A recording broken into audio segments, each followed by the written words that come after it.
a minute or so before we officially start. I'll also start the recording. I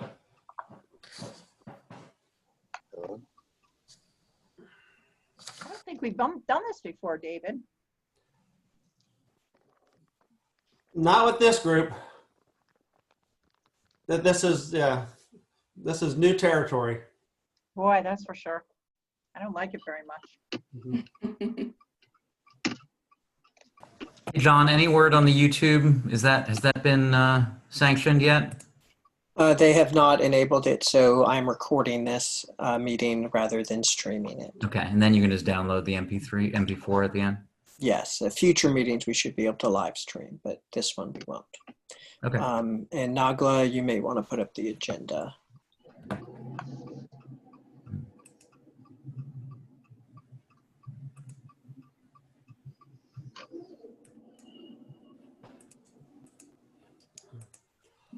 Well, why don't we go ahead and get started and welcome everyone to our first Texas Child Mental Health Care Consortium Zoom meeting.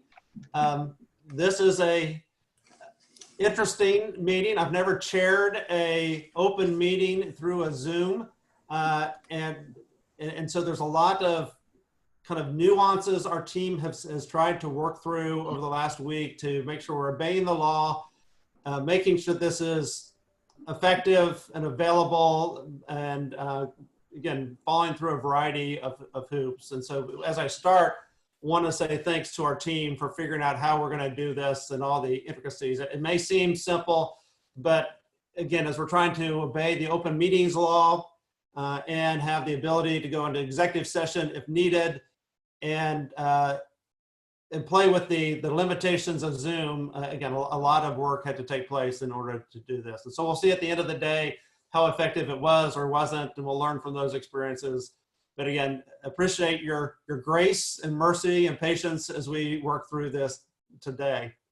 So, you know, obviously it's a unique time, but it's very important in the midst of these urgent issues to take care of the important issues. And I think all of us believe that Child's Mental Health Care Consortium and the work to improve children's mental health is incredibly important, and look forward for us to moving forward on this today. So what we're going to do today, you have your agenda. Let me just talk through it. We don't need to put it up on the screen, but we'll just kind of talk through what we're going to try to accomplish today in this virtual meeting. We're going to need to have a couple of votes, and we're going to do that differently than the regular votes. I'm going to have to call on you by name for each of these votes, and you're going to need to tell me that you're here and vote present or not. But we're going to need to approve the minutes from the last meeting. We're going to get an update on the overall kind of where we are on the business side of implementing the different initiatives. We will then talk about the communications and some budgetary issues and evaluation. And then we'll spend the bulk of the meeting talking collectively on each of these initiatives. Where are we? What are the new challenges we're facing, and how we're trying to work through those issues together. So again, I think it's going to be a very productive meeting, but again, a lot of nuances because of the nuances of how we do this. So along those lines, I would ask people to mute the audio. We can try having the cameras on right now. It's great to see everyone's faces. If it starts bogging down because of bandwidth, we may need to have people turn off the video. I would ask, if you have a question, a couple of things. One, if we get to the stage where we've turned off all the video, turning your video on so I know you have a question, but also going to the participants ledger here and raising your hand, and we'll try to keep a eye on the raise your hand. Again, if you hit participants and then go down to the bottom right corner, you can hit the raise your hand, and I just raised my hand, and it shows there's one panelist that just raised their hand, and that way I can go and see which of the panelists and which of the panelists has raised their hand. And so then my hand is raised, and now I'm going to lower my hand, and you can see my question was answered. Again, this meeting has to be recorded. It looks like we have about 39 panelists and 44 attendees. There's other people that would like to watch this. We can't live stream it right now for a variety of reasons, but we will tape it, record it, and then it will be on YouTube for anyone who wants to go and watch the Texas Mental Health Care Consortium in the luxury of their own living room in the future. We're going to have a break around noon, about a 30-minute break for lunch. I think for other breaks, if we can just, if you need to just turn off your camera, go to the restroom, grab something to drink, we'll just continue moving with the flow of the meeting, because I know everyone is very busy right now. And, if we can get this meeting done a little bit early, I think you'd appreciate it because of everything else that you're having to do right now. With that, I think that's most of the things I wanted to say before we get started. Again, the nicety of having the video is that I can kind of read your faces. I like having the meeting where I can read people's faces and kind of get a sense of where everyone is on an issue. It's going to be a little bit harder. And so, again, we'll have to figure out how do we communicate together in the midst of this virtual world in a very large meeting. And so, again, would ask for a little grace and mercy. And if if we're not exactly moving forward in the best way, we'll figure it out and we'll continue to move forward. So with that, one of the things I need to do is take the attendance. And again, I'm going to do this verbally. I'll call your name. And then if you just say here, just so we have a full recording, and go by institution. Starting off, Baylor College of Medicine, Wayne Goodman. Here. Dr. Laurel Williams.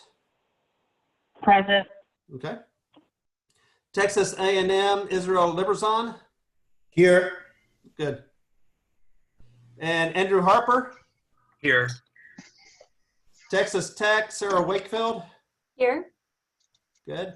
And Keno McWinney. Present. Good. Texas Tech, Peter at El Paso, Peter Thompson. Sarah Martin. Here. Okay. And Peter, I didn't hear you if you were there. Yeah, sorry, here. Okay. UNT, Dr. Alan Podowitz. Here. Mark Chassé. Here. At Dell, Charles Nemiroff. Here. Steven Strakowski. Steve, if you're there, I couldn't hear you. At MD Anderson, Daniel Tan. Or Rhonda Robert. Here. Okay, great. From UTMB, Karen Wagner.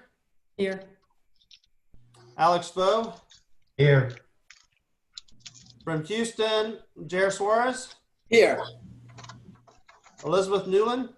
Here. From San Antonio, Stephen Plitzka. Here. And Joseph Blader. Present. Okay. From UT-RGV, Michael Escamilla. Michael, I thought I saw you. All right, we'll come back for him. And Michael Patriarca. Yes, here. Okay. From Tyler, Jeffrey Matthews. Here. And Daniel Delot. I'm here. From UT Southwestern, Carol Taminga. I'm here. And Dr. Ibrahim. Here. Good. From HHSC, Sonia Gaines. And Mike Maples. So Sonia or Mike, if you're there, I didn't hear you. From the Higher Education Coordinating Board, Stacy Silverman. Stacy, I saw you. Yeah, Yes. there you. Hi, everyone. Good morning. And then from the hospital system, Miss Wesley. Danella. Miss Wesley, if you're there, I couldn't hear you. I'm here. Okay, thanks. Then Andy Keller from Meadows. I think he's going to join us a little bit later, and Shannon Gagurdy may be sitting in his chair for right now until he's here. From the Hog Foundation, Octavia Martinez. Here. Good. From Texas Mental Health Council, Danette Castle. Here. Then I'm here. And then from the other hospital system, Dr. Borges, I saw you. Okay. And so I heard present from everybody except from Andy Keller right now, who will be joining us later, Mike Maples, Sonia Gaines, Michael Escamilla, Daniel Tan, and Steve Sirkowski. Are any of those people here? Steve will join late, David. Okay, good. 29. 29. What's that? 29.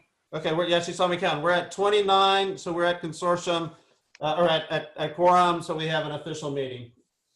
Thank you for your patience. We'll be doing that several times as we go through the votes today. So the first order of business is to approve the minutes from the March 11th meeting. It seems like an eternity ago since that meeting with all the things that have taken place. But you have the minutes in front of you. Please take a look at them, and then we'll need to, again, officially approve the minutes.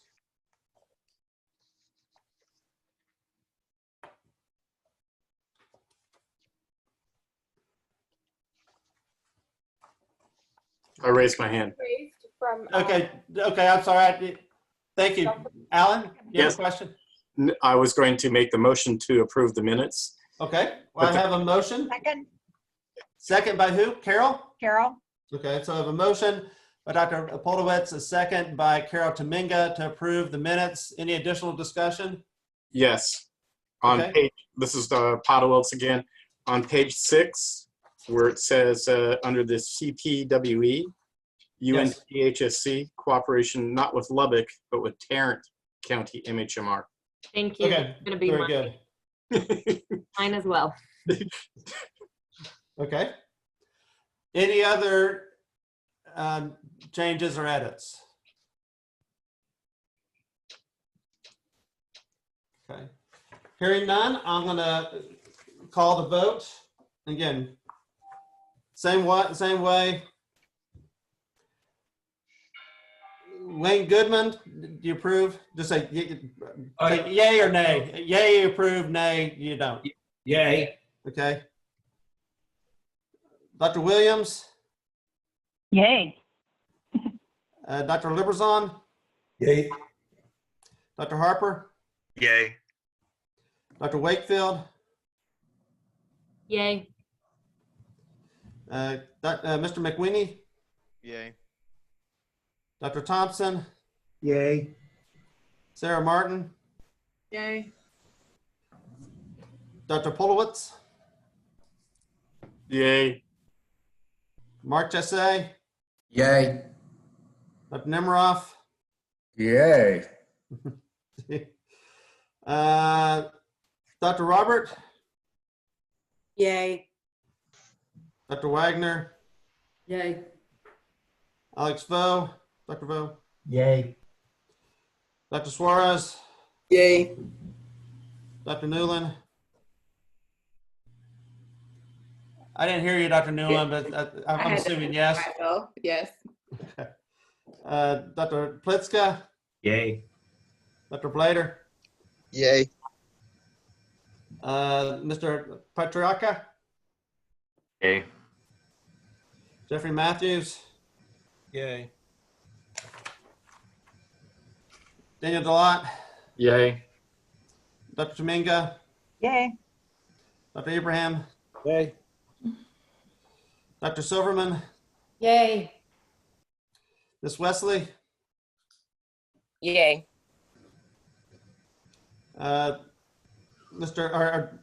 Dr. Martinez, Octavio, Yay.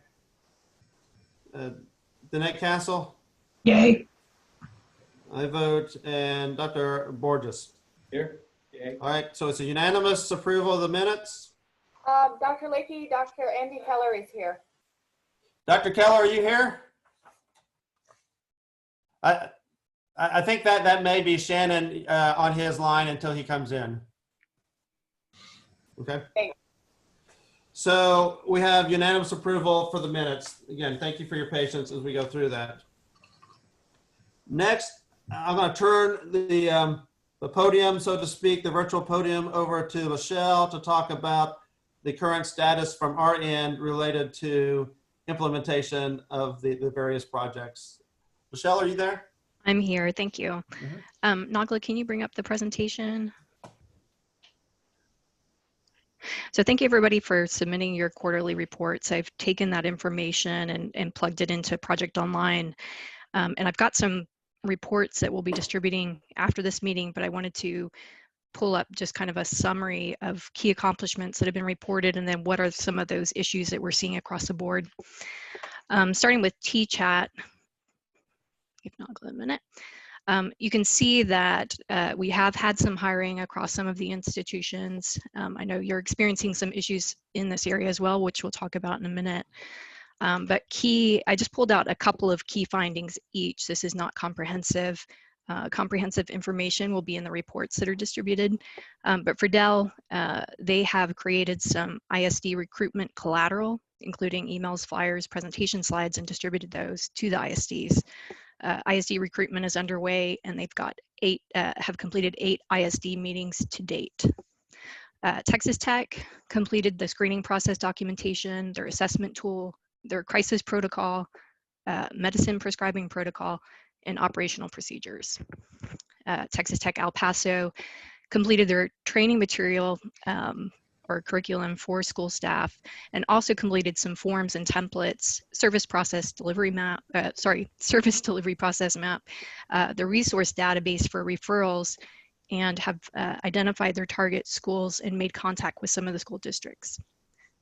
UT Health Houston presentation was developed along with MOUs for the ISDs, and those have been presented to or given to them to present to internal stakeholders.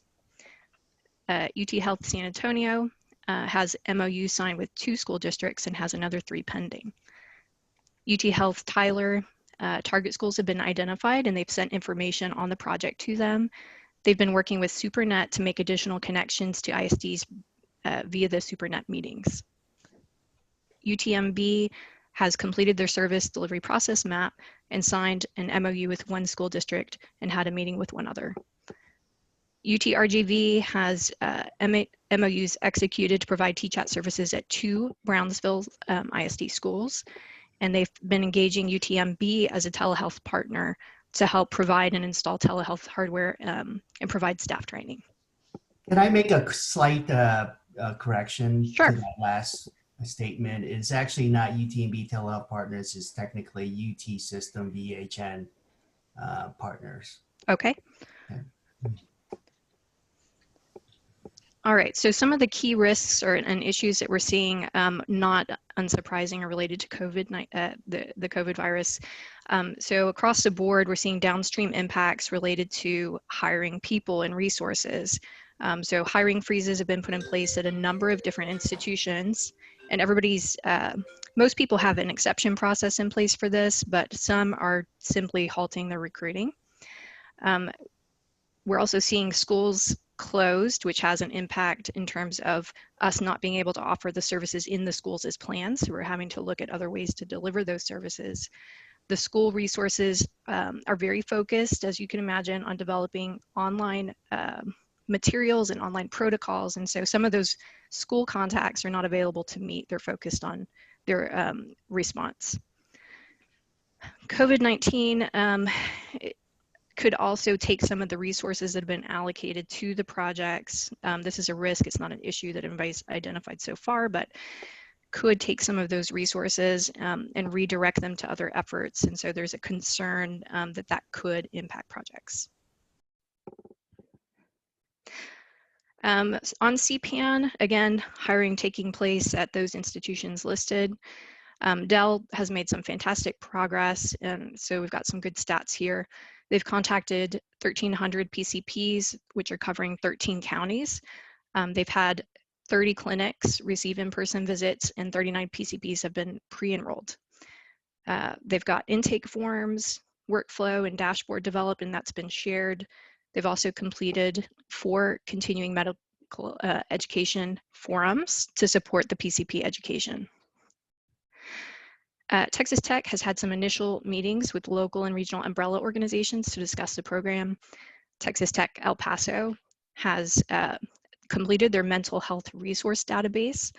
They've completed their training for staff, and they've got training modules developed for PCPs on ADHD, depression, and anxiety. They've completed visits to FQHC that covers 3 counties.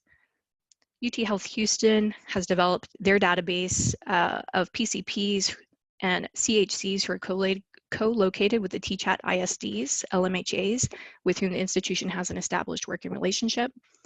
UTMB has developed an enrollment form for PCPs and presented to PCPs in Beaumont.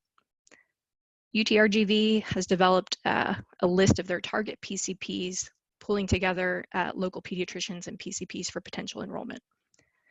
UT Southwestern held internal meetings to identify business requirements for the project and has identified marketing resources for development for outreach and education.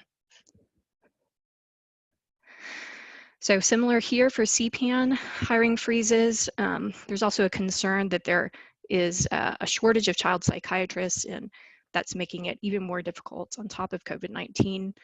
They've had some psychiatrists pull out of interviews due to the virus.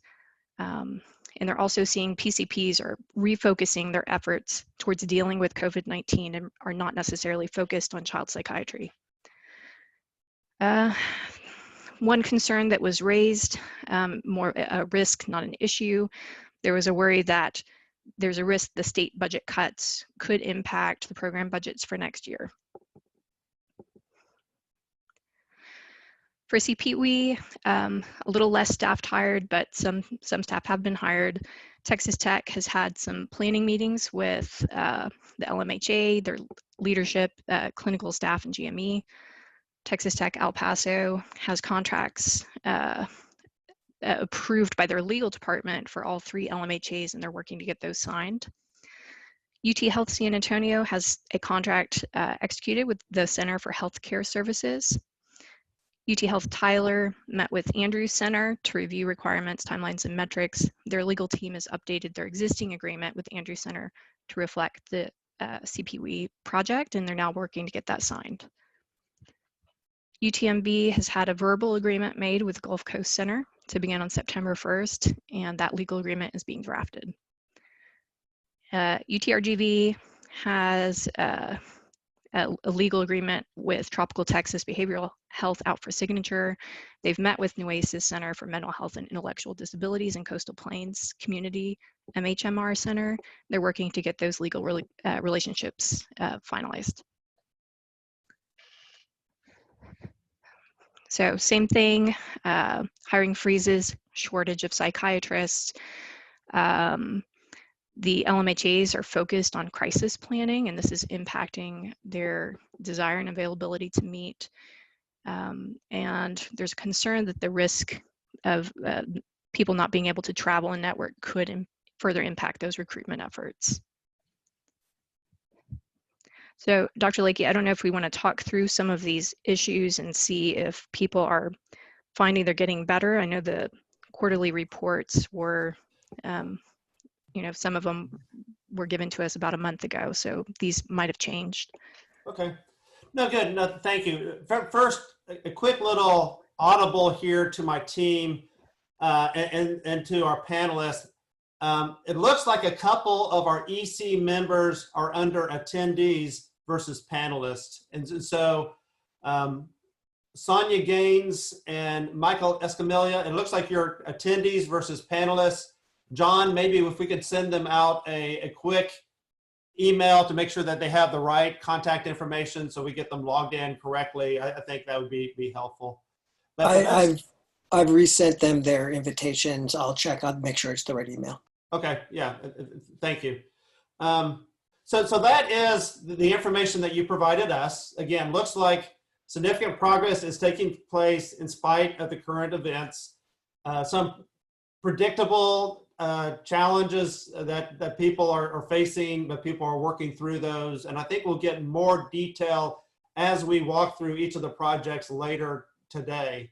But let me just stop there real quick and see if there's any feedback from that information that you guys provided us in those reports.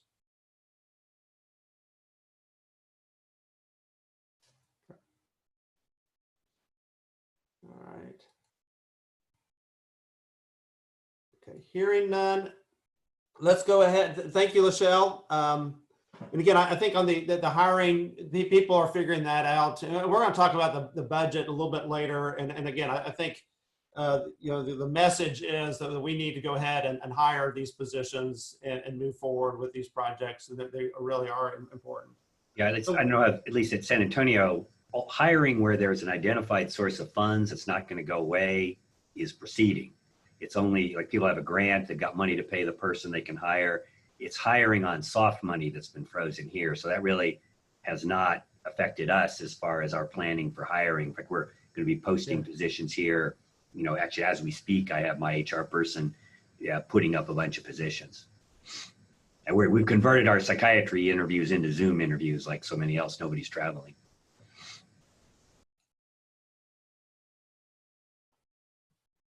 Good. And so again, a quick little logistical thing here as I'm trying to figure out the Zoom management. Joe Blader, are you part of the panelists? Can you hear us right now and interact? Or because it looks like you're listed as an attendee. Okay, not hearing you, John. If we could take care of Dr. Blader too. I thought I heard his voice earlier. So why don't we go ahead and then move forward. And again, I think these different issues will come up in our conversations as we move forward today. But one of the areas of progress has been trying to figure out the communication strategy. Want to spend some time talking about logos, how we're going to use those. And Dan, why don't I hand off to you? Sure. So Dan, you just froze up. What's that? Okay, Can you you're hear me? back. You froze up there for a second. Okay, all right. So these are the three possible logos that we've developed. There's a few different options. I can let you know what my gut is in terms of what we should do. But you know, one option is to have a logo each for the consortium, CPAN, and TChat. Another option, and I think the one that makes the most sense to me, is we have a logo for the consortium that's pretty understated, that doesn't have an icon, and I think that's fine because I think the consortium is primarily a kind of bureaucratic entity that the public is not super interested in. So another option is to have no icon like one of these for the consortium, but have one each for CPAN and TChat, so that their brand is distinct. And then the third option would be to just pick one logo and have that be the logo for CPAN, TChat, and if we want the consortium as well, and just distinguish them by having the text. So if you click over, Nagla, to the next slide, this is just kind of some examples of kind of imagining how these things would be. So this is a one-page kind of infographic that we developed for TChat.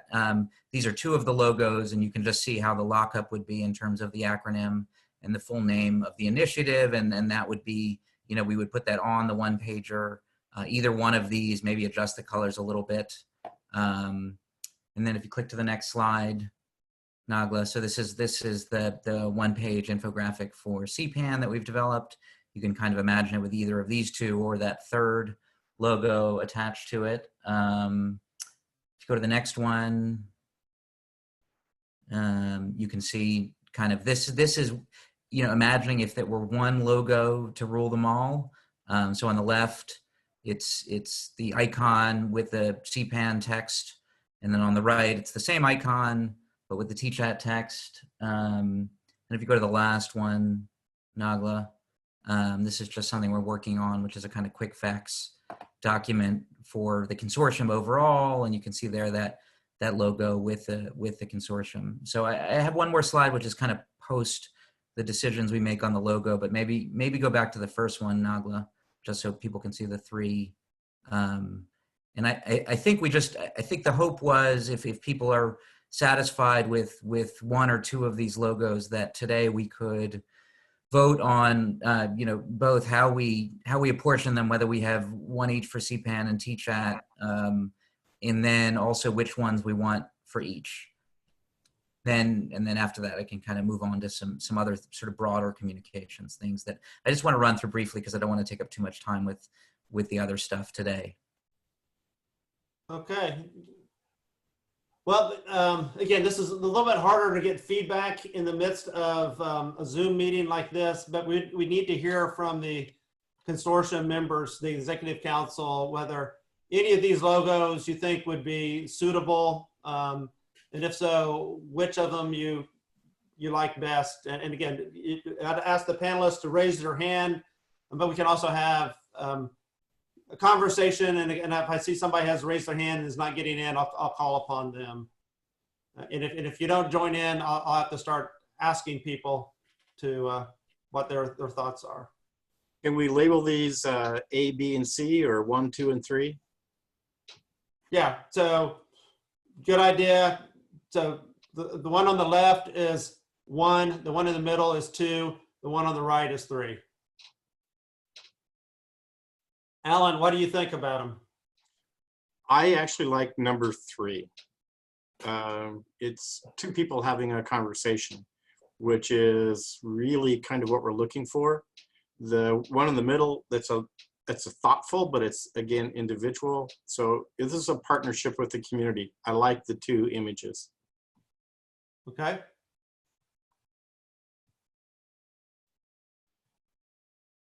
Steve Plitzka. Yeah, I like them. My experience with logos over the years is there's sometimes a bit of a danger of getting a little too abstract. I agree that the C is very intriguing, but when I first looked at it, I said, why do we have a pregnant woman on there? Because that's the concrete part of my brain that came out. And I said, oh, I see, it's 2 people talking. And people really, if we're projecting out, this is going out to the general public as opposed to fellow professionals. And that's where I find logos break down. Like at UT, we had a logo that was made up of a series of benzene rings together, a molecule of life. But people in San Antonio thought it either looked like poison or a scorpion. And so we had to drop it.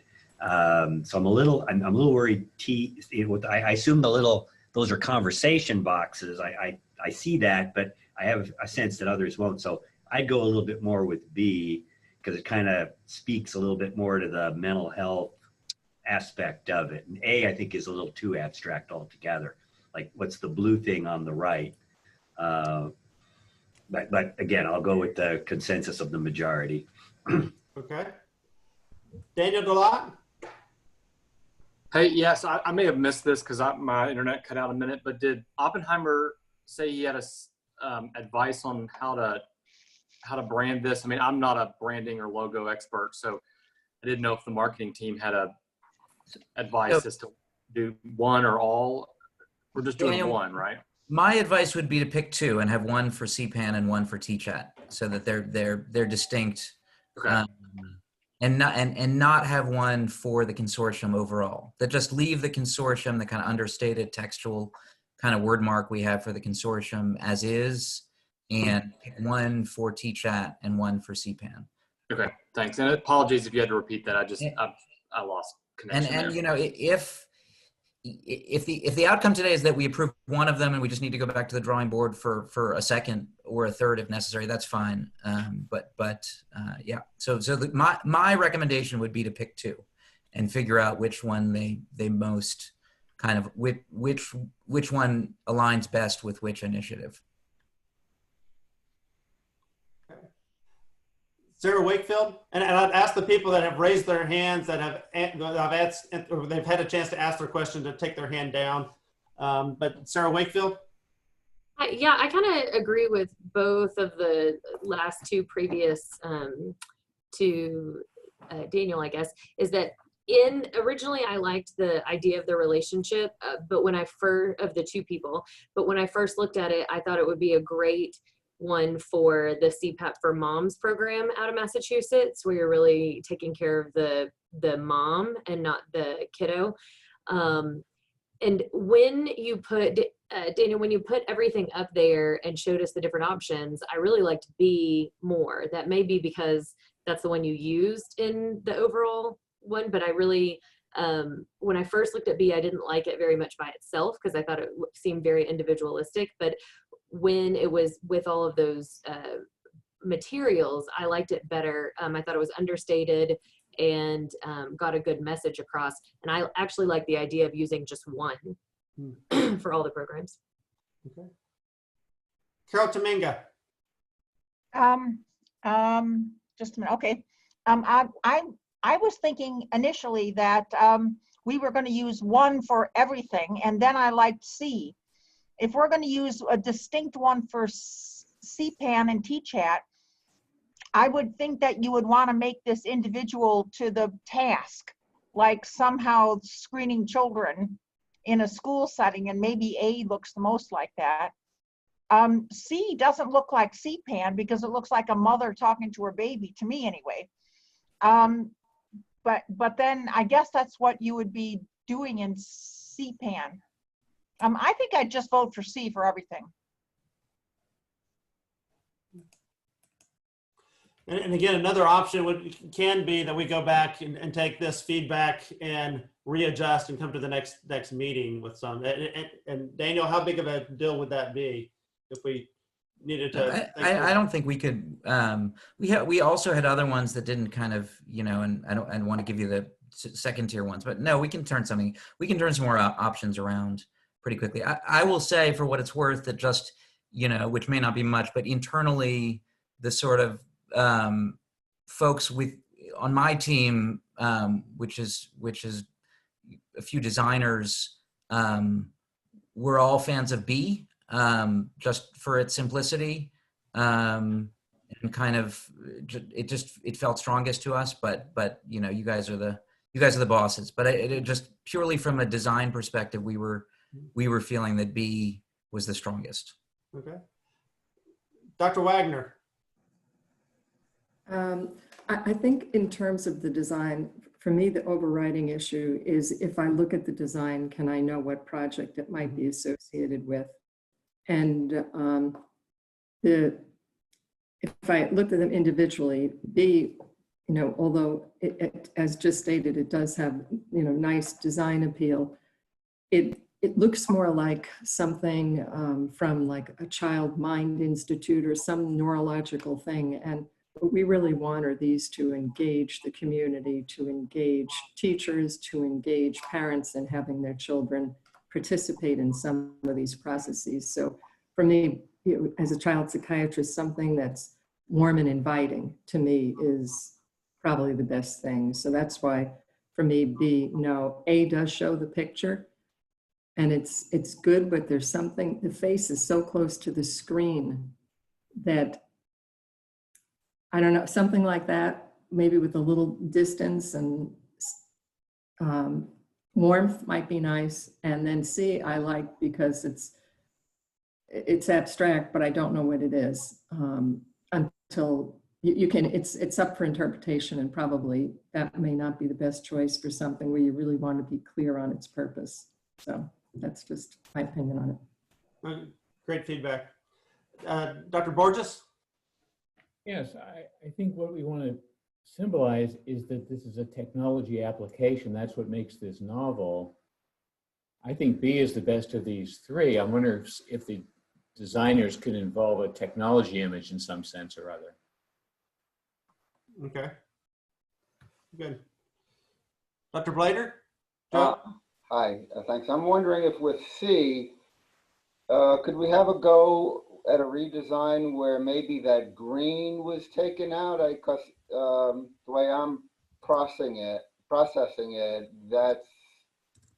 that's making it way more ambiguous to my mind. As some people, is it a pregnant woman? Is it too much like the handicap symbol where that round thing is the chair of a wheelchair? So I'm curious how that would look if that were filled with a little bit, and that might have the most potential. Otherwise, for now, I'd have to go with B. Okay. C is too hard to process. Dr. Nemiroff, and I'd ask the folks that have asked a question to lower your hand if you could. Dr. Nemiroff? Yeah, I'd say I agree with Karen mostly. I think C is too abstract.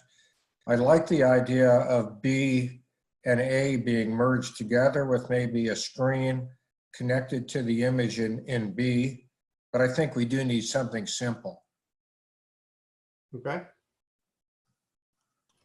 I'm wondering, Dr. Lakey, I'm just thinking about how to, because I think we will need to come back with, it's not that we may need to come back with some other options or some variations, but I'm wondering if maybe one thing we could try and decide today is kind of how we want to do it in terms of one logo for all of them or one each for the major initiatives. And then one possibility would be to come back if we decided, say, that we were going to have one each for CPAN and TChat, that I could come back with a few options for each and just kind of really distinctly divide them into, because it's going to be hard or maybe impossible to achieve perfect consensus on this. And I'm just trying to think about how to move forward and making a decision, which is I could come back for a few options with each of those initiatives if that's what we decided to do it. And then we may have to just kind of have a vote and sort of, the highest number wins. And then maybe also just have a vote where it's just kind of, we achieve consensus just through everybody agreeing to that one that received the most votes. But I'm just trying to think through pragmatically how to come up with something sooner rather than later while being responsive to this feedback. Dr. Williams. So yes, I like them. I think they're all very nice, and I agree with Sarah that when you put them with the rest of the materials, they make more sense. Sort of by themselves, they're very abstract. I still feel like that I'm leaning towards B.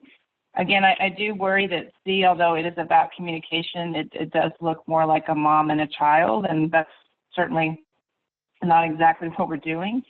So I wonder if there is a way, like Dr. Nemiroff was saying, that B could somehow include either another individual or the screen from A. So I'm kind of leaning towards B. Okay.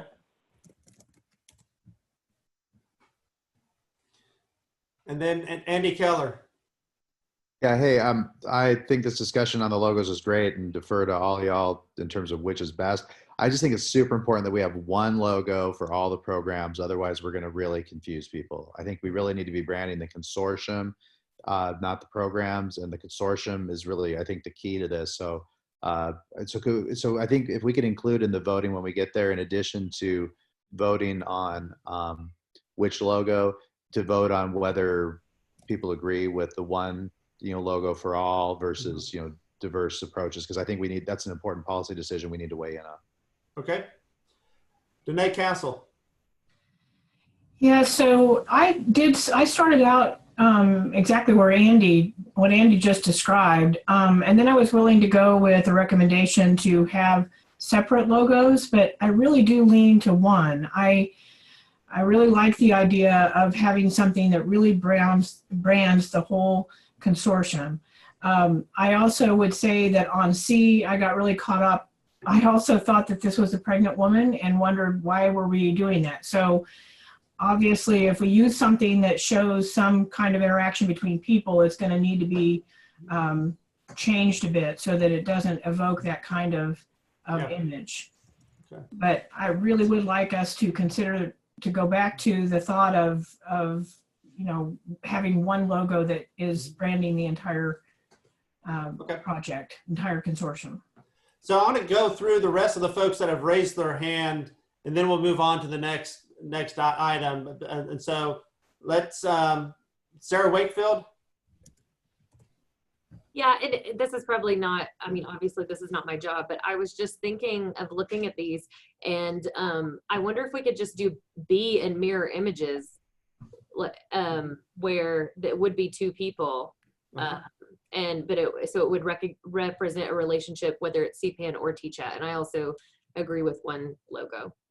Okay. Dr. Goodman? I think C is too much of a projective test. It means different things to different people.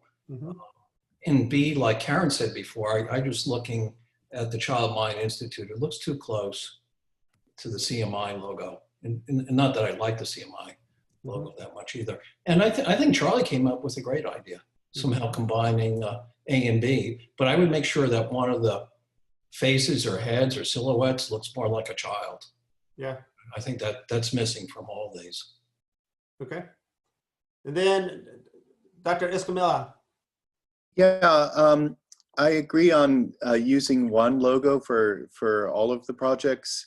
And the one I liked the best was A.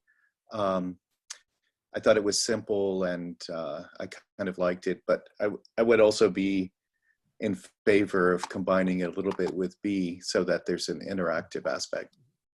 Okay. All right. So I think that was good feedback. Again, I heard more support for B, but maybe a modified B, Daniel. And so why don't we take that and then come back to you with some additional options. We may, you know, in the interim, if you want to let us know kind of your thoughts or any other ideas, let Daniel, Luann, and I know that kind of what those thoughts are.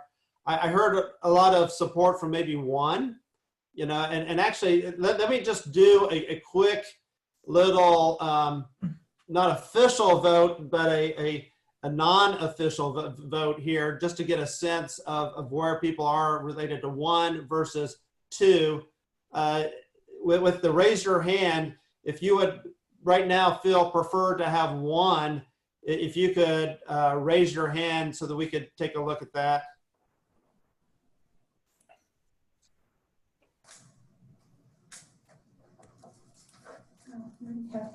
Okay. So I have 20 that prefer 1. I'm going to do the same thing. So if everyone could lower their hands.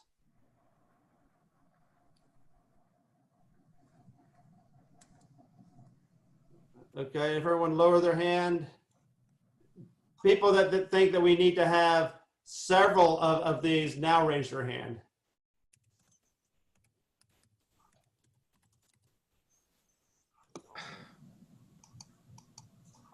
All right.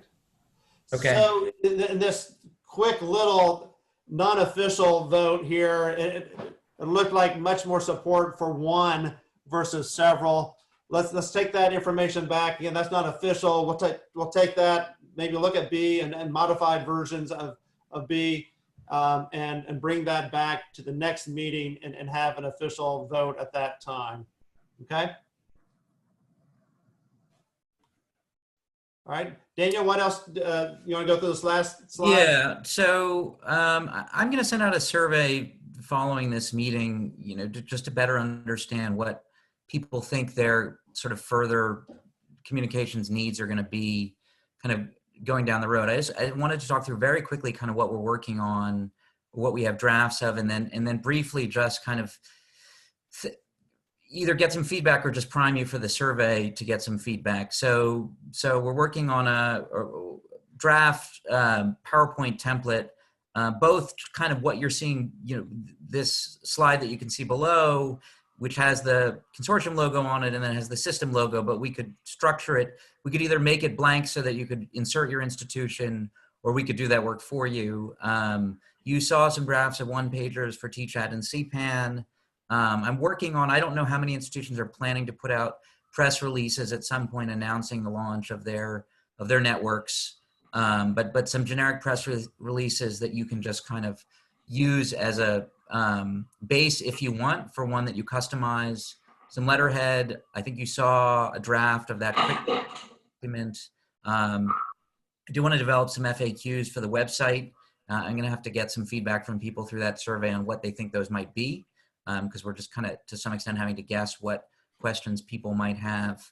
And then I think, and what we'll do as we develop these things and get them sort of approved is figure out a kind of central repository, which may either be just a page on the website where you can go and download whatever you need, you know, these documents, these templates, different kind of file types for your designers to play with.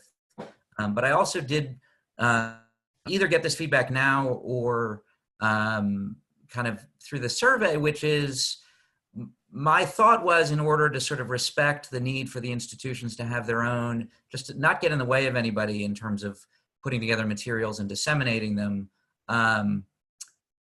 we can provide you files if you have designers on staff, so we can provide you kind of Illustrator files and other files they can work with to implement your own changes, as long as you're broadly respective of the overall brand. We can also, if it's of use to people, we can develop versions of these internally that just substitute in your institution with the TChat logo or the CPAN logo or the consortium logo for these things. And I think the goal is just to make it so that we're providing resources that might be of use to you without getting in the way of you doing anything you need to do, and just asking you broadly as you're moving forward with communications to try and be consistent about the overall brand. So I'm going to send up a survey following up on this. It'd be really useful if you can try to respond. I'll try and make it as brief as possible. But just open to feedback from people in general on if there's anything that I'm missing in terms of thinking through what could be of use to you, and also, whether people think they're going to, want that kind of customization from us.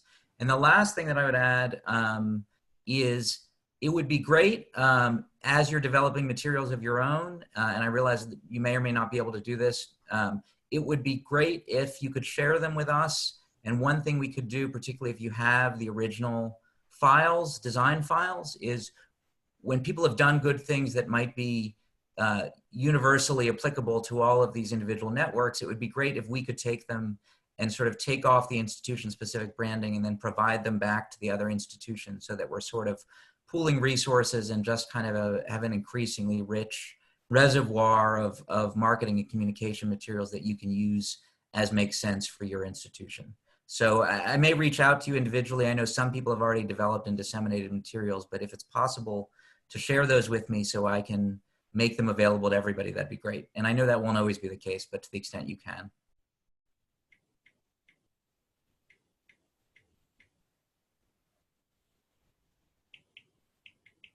Sounds good, Daniel. Thank you. Dr. Lakey, you're muted. Sorry. So Danette Castle, you had your hand raised. Is there another question, or was that the previous question? No, that is because I cannot get it to click off. So Okay. Ignore my hand now. If I need you, I'll do this until I can get it to click off. All right, very good. All right. All right. So thank you for that feedback. I think what we heard from you is one logo is the preferred right now. The preference related to the B format, we'll take that back and look at how it can be maybe modified. And then maybe we'll ask a couple of you to get some opinions. I can't do that to everybody, again, because of open meetings, but plan to come to the next meeting and have the final approval for a logo for the consortium, okay? And then if there's other formats that it would be useful, communication tools, let Daniel know about those. So the next item, budget finance. Stacy, you want to give an update from the Higher Education Coordinating Board? And then I want to talk a little bit about that second bite that we talked about in the report, and just give you the sense of where it feels from the feedback I'm getting from folks of kind of where we need to be on that. So Stacy, anything from the Higher Education Coordinating Board? So thanks, Dr. Lakey. I'll just keep it real brief. I believe, and you all can correct me if I'm not right on this, but I believe that all the contracts have been fully executed, including the most recent adjustment for Baylor College of Medicine to do the COSH. So I believe that's where we are, or the COSH. I'm not sure which way we say that. Right, but that's it. And if anybody has questions about their getting their funding, or if you need any help with that, please let me know, or let Luann know, and she'll let me know. Thanks so much. Any questions for Stacy? Do you see mine? I raised my hand there. Oh, I didn't look. Okay. Yeah. Yeah. So Steve. as I understand it, we received the bolus of money that runs through August 30th of this year. That I'm assuming the plan is in September. The larger bolus for the following fiscal year will come in, and we're just all planning to go forward with hiring. There's nothing at the higher level that would interfere with any of that. Is that correct? And anything we don't spend in this fiscal year will be able to roll over into the next. Just want to confirm all of that. Yes, you definitely have carry forward for this money, and you won't get the next bulk of the money until September 1. So because of the fiscal year allocation, but we will, yeah, I have heard nothing to suggest otherwise, but things these days change very rapidly, and I'll let you know if I hear anything for sure.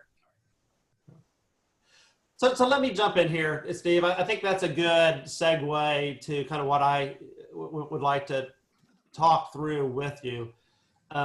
We've had conversations with leadership offices, again, very supportive of the work that all of you are doing in the midst of this challenging time with COVID.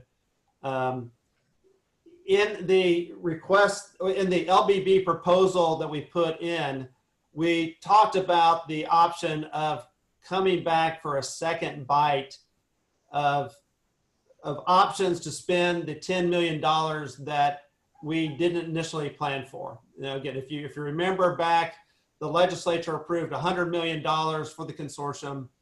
We put together a budget that spends 90 of that, but it's weighted in year 2 in a way that come next session, we would need $115 million to keep us at steady state, to keep the current projects that we have moving forward.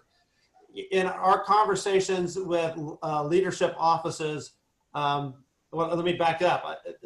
It's going to be a very tough legislative session next year. Anybody that's following what's going on, it's going to be a very tight legislative session. However, again, this is a very important project, and legislative offices are willing to work really hard to protect that $115 million going into the next session. And so, again, I think that's good news. I think for us, we need to go ahead and hire the people to do these projects. We need to have that story that we're doing this work, be able to show them that we were good stewards, and be able to give them really concrete examples of how we have done what we told the legislature we were going to do. However, that $10 million, there's $100 million, we asked for 90, that delta there. I think, and the legislative offices that I have talked to think that this is not the time to ask for that additional $10 million for other projects that we think up right now. If there are some internal budgetary issues, we tried to fully fund all institutions. There are some additional options, opportunities, and we'll hear about those today. If there's ways that we can figure out how to do that by internally flexing dollars here or there, that needs to be our strategy. It's not going to be unexpected if state agencies get a request in the not too distant future to say, decrease your budgets. I think it would be a little tone deaf in the midst of that if we said, we understand this environment. However, we want to ask for more money right now to do these other things. And so, again, the feedback that I'm getting from legislative offices is go forth with that $90 million weighted where we have $57 million in year 2. They'll work really hard with us to get that $115 million baked into the next budget. But anything else, we'll need to make a separate case and not come back for that second bite this April, right? Basically right now, related to additional new projects. And so there's a couple of hands that are raised. Let me go through those. Carol, your hand is raised. Yeah, it is. Yes. I just wanted to remind Stacy that the research group got started late, so we haven't really sent in the budget to her yet, but I just wanted to make sure she knew it was coming. Okay. Thanks for that. Yes, we'll be on the lookout. Yeah. Steve, did you have Yeah, another question? that 10 million, that's not the money that was going to fund the research. The money It is not. So that's okay, great. So it doesn't affect our vote on the research budget. That doesn't affect any of the projects we're doing right now. And in many ways, that protects the other projects.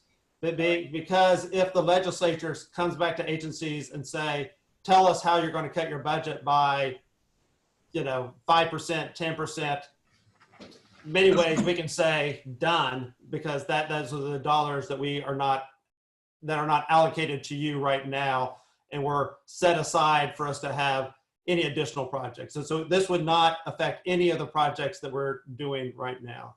Andy? Yeah, I mean, David, that makes a lot of sense. And I mean, it is an unprecedented situation.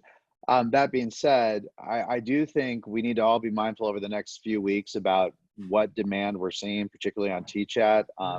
And, our one thing, there's several people looking to try to, grants that are out right now to try to increase, additional mental health access during this time, particularly among children. And, I think we all understand that we're probably going to see increased demand. We're probably seeing lower demand now just because people are so focused on COVID. They're not going to emergency rooms. But we're going to have that. And we're putting out later today projections on rates of increase in suicide and overdose related deaths that, we think are probably going to increase based on just the economic recession by maybe upwards of 10%, maybe more, depending on how extensive that is. So, I guess I would just say that I think there's going to be dialogue over the next 60 days about preparedness for the second wave of the pandemic, which is the mental health impacts. And there is not a better mechanism to get to children that I'm aware of across the state than TChat. And so, and then, being able to get to parents, we have an infrastructure here that I think is pretty amazing. So I think this is not in any way second guessing the decision you're saying, David. I think that's right. But I also think if there's a spike in need, if there's a way to channel federal dollars that come in to try to help with the spike of need through the infrastructure, the consortium, we all need to be thinking that through, in addition to all the other mechanisms we have out there to get need met. So just want to make sure that we're all being aware of that as well. Yeah, I think those are good points. And again, I think part of the message to us is that we need to run in implementing these 5 initiatives we have, and then we got to work together. And if there are unused dollars, then we're going to work together to figure out how do we do that. And then we need to figure out how do we leverage federal dollars and using this as a framework to be able to implement even more things. But in the midst of this budget challenge we're going to have, we're going to be, again, good partner with the state, working with them, full communication, and have that as our plan related to how we're going to meet those anticipated requests that we're going to get. Again, I think there were some smart things in some of our conversations that we could have done. The timing is not right now. And so, I think if there's unused dollars, there's some things that we can do. We'll hear about them later with partnering with additional local mental health authorities, or, how can you use this structure through CPAN to maybe address postpartum depression and a variety of other things there. Some really good ideas had been generated, a way that you can leverage this structure, but we're in the midst of this COVID-19 outbreak and need to be very cognizant of the fiscal status that the state's in, and then work and put everything we can into making sure that we get that 115 next session put into the budget, and we can do that by telling the great story that you're going to be telling them related to the implementation of those programs. Okay. Any other questions or comments? All right. Hearing none, let's go to program evaluation and the status of the contract. And this is for the internal evaluation. And Nagla, you want to talk through that? Sure. So we're at a point where we're looking at the contract. Hopefully we'll execute it this month, and with starting some of the work this month. I think Molly's on the with the panelists, if she would like to introduce herself. This is with UT Austin, and Molly Lopez is currently the person who's coordinating it, the work. Hey everyone, thank you, Nagla. Yes, I'm excited to be here today in a little bit more of an official capacity. We've been present at the last few meetings, learning a lot about the consortium, about the exciting work that's happening. So we're eager to get some staff involved to kind of help with telling the story that you're talking about today. So I am with the Texas Institute for Excellence in Mental Health at the University of Texas at Austin. Many familiar faces on the screen, so we're excited to be working with you. Again, Dr. Tracy Levins is also online. She's been partnering with me in this so far. So thank you guys very much. Thank you, Molly. And again, just to kind of be clear, what they're doing, they in many ways are part of our internal team and helping us get the data, et cetera, to tell this story. Instead of building that within the UT system, we are working with them and they'll be part of our team and moving these things forward. And so you'll hear a lot of communications. Again, it's going to be really important that we tell the good story about and using data to do that related to how effective we are, and they'll help us do that over the next year. Okay. I was going to just mention really quickly, one of the first activities would be to look at the new metrics that were developed by each one of the work groups, working with the COSH and the work group leads to make sure that there are definitions associated with all those metrics. Very good. Any questions? All right. So let me bring in Luann now into this discussion, because this discussion will be on the external evaluation. And again, just to remind everyone, the internal evaluation, Molly's team, is to help us get the data. But Andy brought up, before we approved the budget to the LBB, that it would really be good to have someone that's an arm's length away from all of us to independently evaluate how good of a job we're doing and those opportunities to improve, and have an independent voice talking to the legislature about how the consortium functioned, how it improved the health of kids, or if there's things that we need to do better, and have that external voice. And so Luann, you want to update us related to that contract and the process of identifying that entity? Yes, and I'd like to thank the work group. We haven't met for a while. We did develop a draft proposal that went to the Meadows Foundation, Meadows Mental Health Policy Institute. And I want to thank Andy and his team for reviewing what the work group came up with. Meadows is going to provide us with a draft statement of work that will then be sent to the work group very, very soon.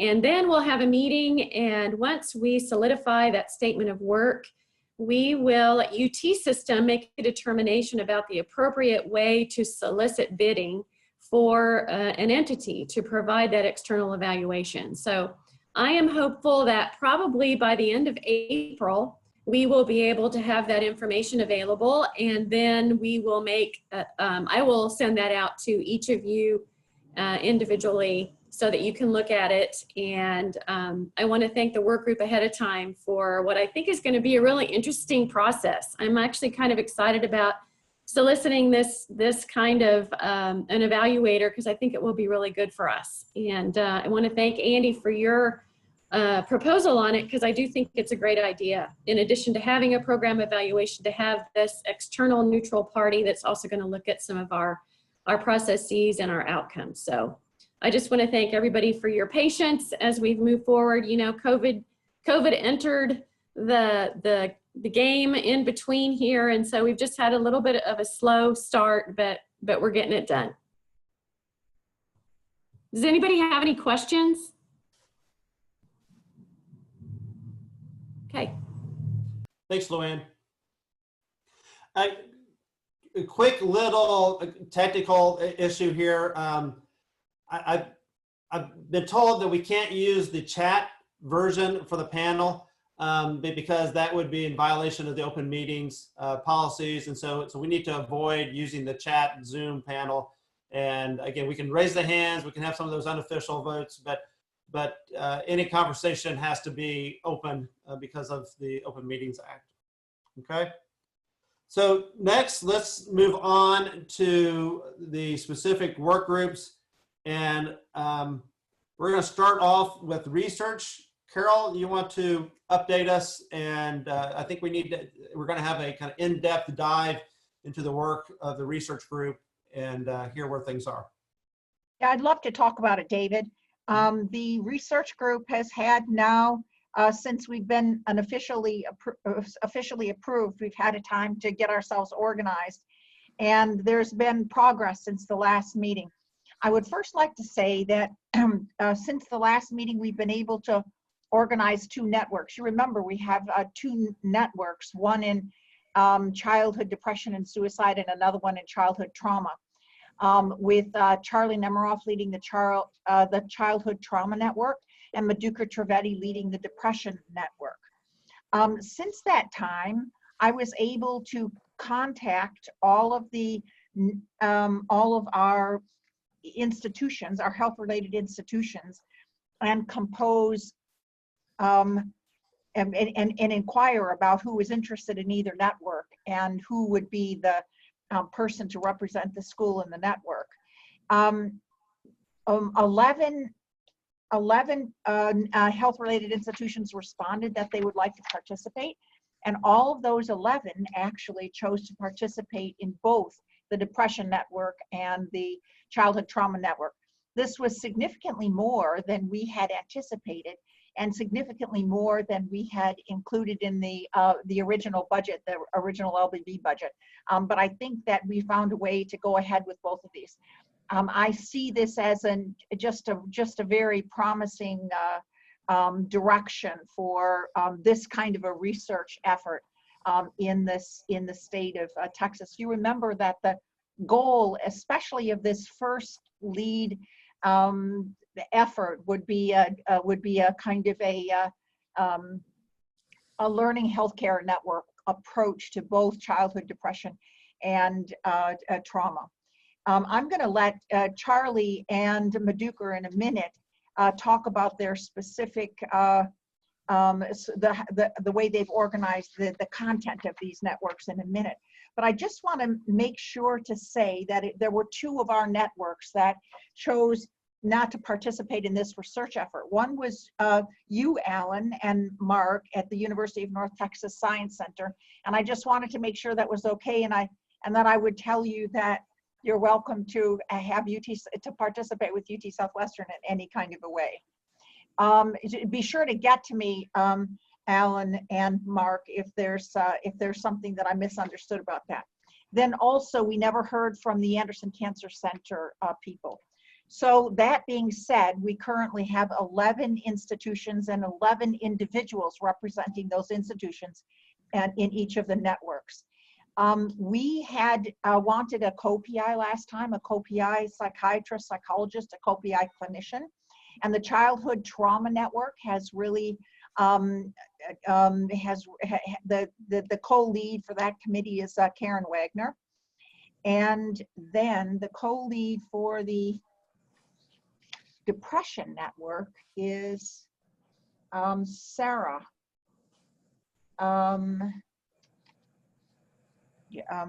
Just a minute, which Sarah? There's 2 of them I know. Sarah Wakefield. Sarah Wakefield is the co-lead for the Depression network, and Karen Wagner is the co-lead for the Childhood Trauma Network.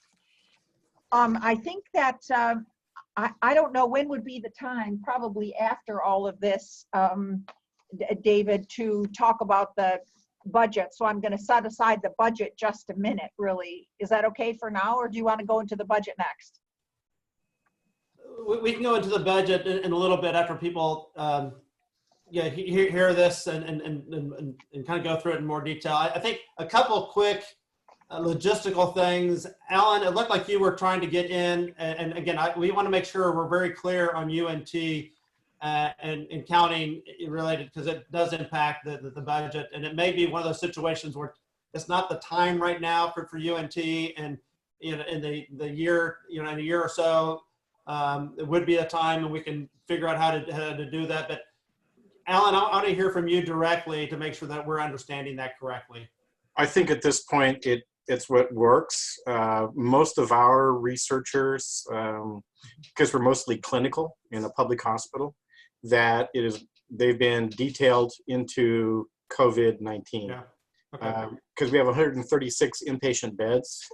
So we're doing televideo and telephone for our 30,000 outpatients, that to really focus, to try to develop something independently. I think that UT Southwestern we can partner with them and make it much better for us to be a partner, especially as we move into, as said before, the second wave, the second COVID surge, which will be mental health. So I want to make sure, Alan, you and Mark, hear me on this, that when it becomes the right time for you to be part of this, let us know. And again, don't want to exclude you at all in this. Again, I think part of the power is having all the universities as part of this. Totally understand the situation that you're in, but when it's the right time, which may be, we probably have to do it at a September basis with a fiscal year, et cetera. But when it is the right time, we'll figure out how to pull you into it more officially. Great. Yes. Okay. Yeah. Alan, I'm going to repeat that from Alan and Mark, I'm going to repeat that from the point of view of the research people also. It would be a joy to fit you in. Okay. Okay. Thank you, Carol. Yeah. And then Carol, I think it would be helpful to talk through the process related to the co-leads, and then we can jump into the individual projects. So the suggestion at our last meeting, either the very last meeting or the meeting before, was that we have a co-lead as a clinician, a child psychiatrist, a clinical psychologist, that would help tether the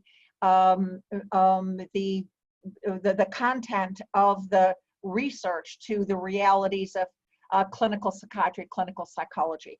So these co-leads were really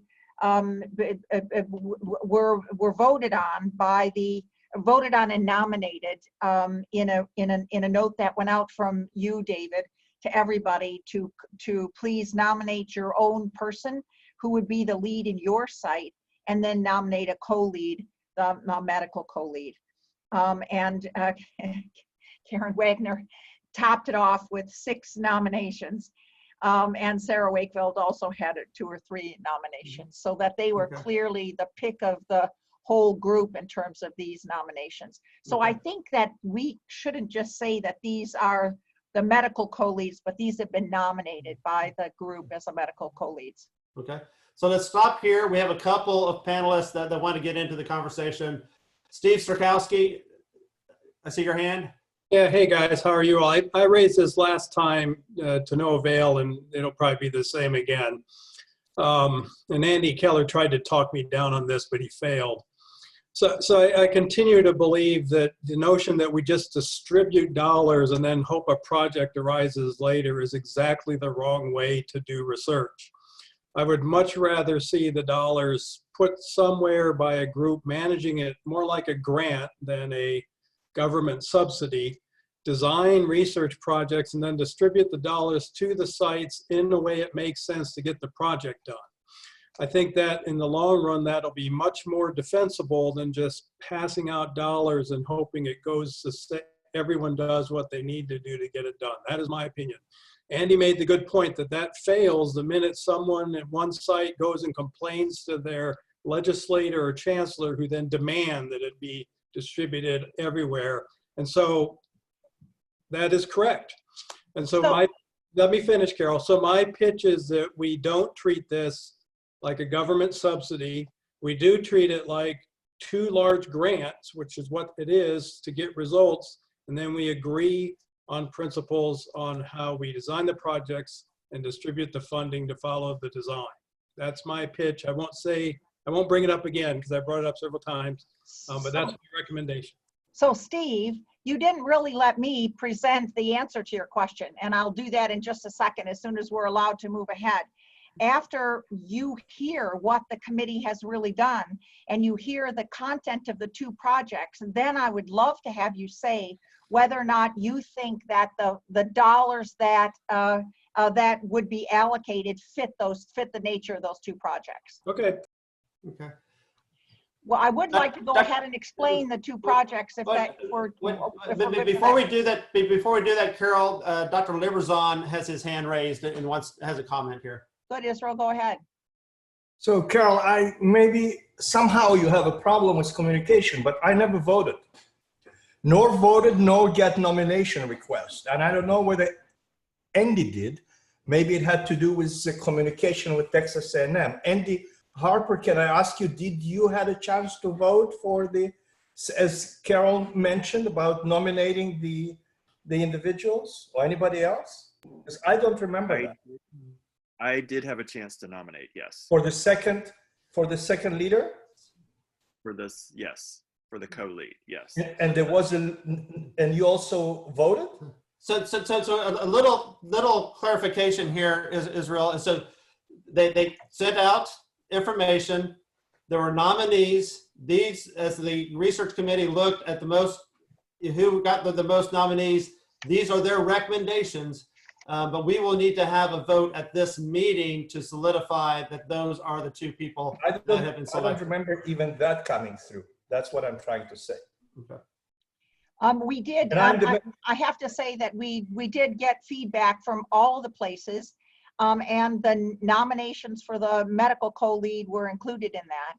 I'm trying to remember, Israel, what I got back from your place, and I'll have to go look at my records. Really. Well, I must tell you that even talking to Madukar at that point, it was not clear to me when he told me who was the second in each program.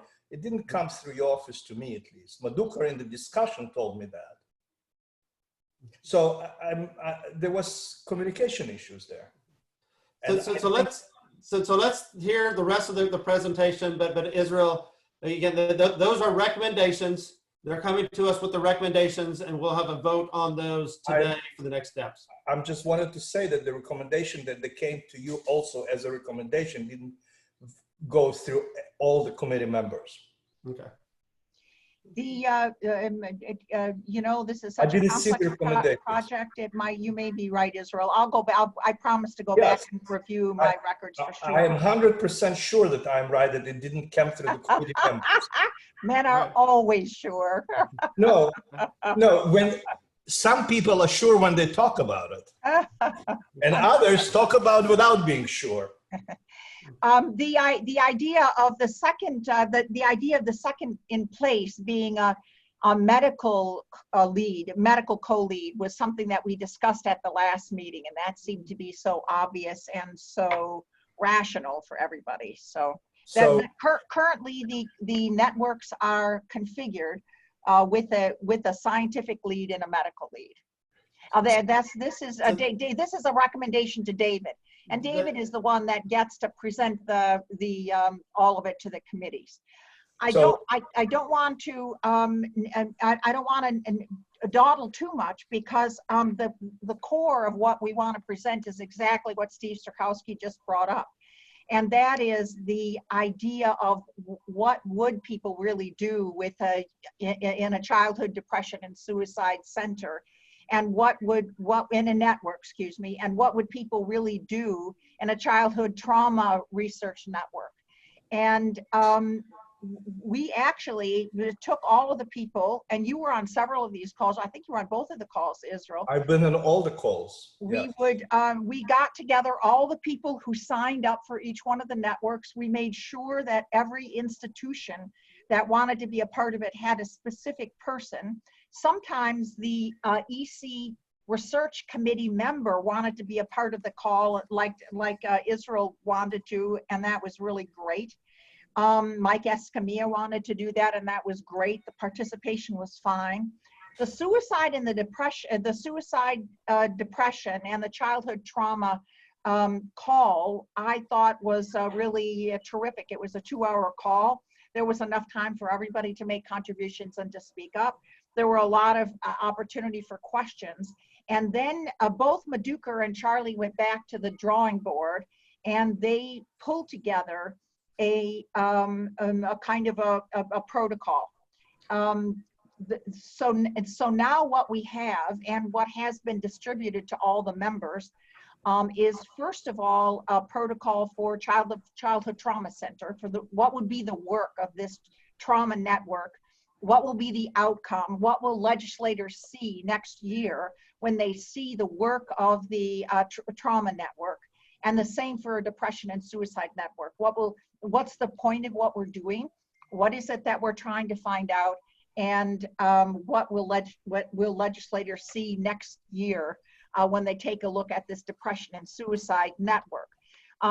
What we would suggest, again, answering Steve's question, is that these would be two proposals. These would be two proposals for the work that the research groups would do.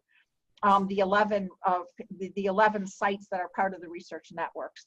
I want to be careful to say that also, as soon as these become formed, these will be sent out also to Sonia Gaines, and to Mike Maple, who both expressed an interest and a willingness to look over these projects from a very clinical point of view to make sure that they reflected real needs of real children in the state of Texas. So what I would like to do is have both Charlie and Maduker describe in a kind of a short way, not a long way, what we're thinking about for the protocols, for the depression protocol, for the trauma protocol. I want to say that these are not yet final, but when the protocols themselves are final and have incorporated all the feedback that we're going to get, then I would like the exact copies, all the copies of both of the protocols to go out to the committee and to be voted on specifically. So Charlie, why don't we start off with you? Why don't you talk about the Childhood Trauma Research Network and what it would, what you and the rest of your network members have pulled together, what kind of ideas you've pulled together? Absolutely, Carol, thank you. And let me thank you for all the help that you've provided in getting this launched. I've been just really heartened and delighted by the members of the network that have really stepped up and made this a group process. So just to inform the entire committee, executive committee and other attendees, that what we've done is we had this 2-hour call, and I presented my ideas, and then everybody weighed in about their ideas. And the major goal of the trauma network is to fundamentally determine the outcomes of children and adolescents who are exposed to trauma in the broadest definition of trauma in the state of Texas. And that includes traditional kinds of trauma. We think about domestic violence, but also bullying, loss of a parent, medical injuries, automobile accidents, etc. There's very little data nationally on the outcome of children after they're exposed to trauma. So we had this wonderful initial call, and then I came up with a sort of a straw man protocol. I sent it out to the entire group, and I also included Carol and Maduker, as well as Andy Keller and Shannon, because I wanted their input as well. So I got wonderful feedback from the group. Everybody has their own ideas. We have some real experts in this area. And so I got wonderful feedback from the group. And a couple days ago, I sent out the second revised protocol based on the feedback that I received from the members, the node members.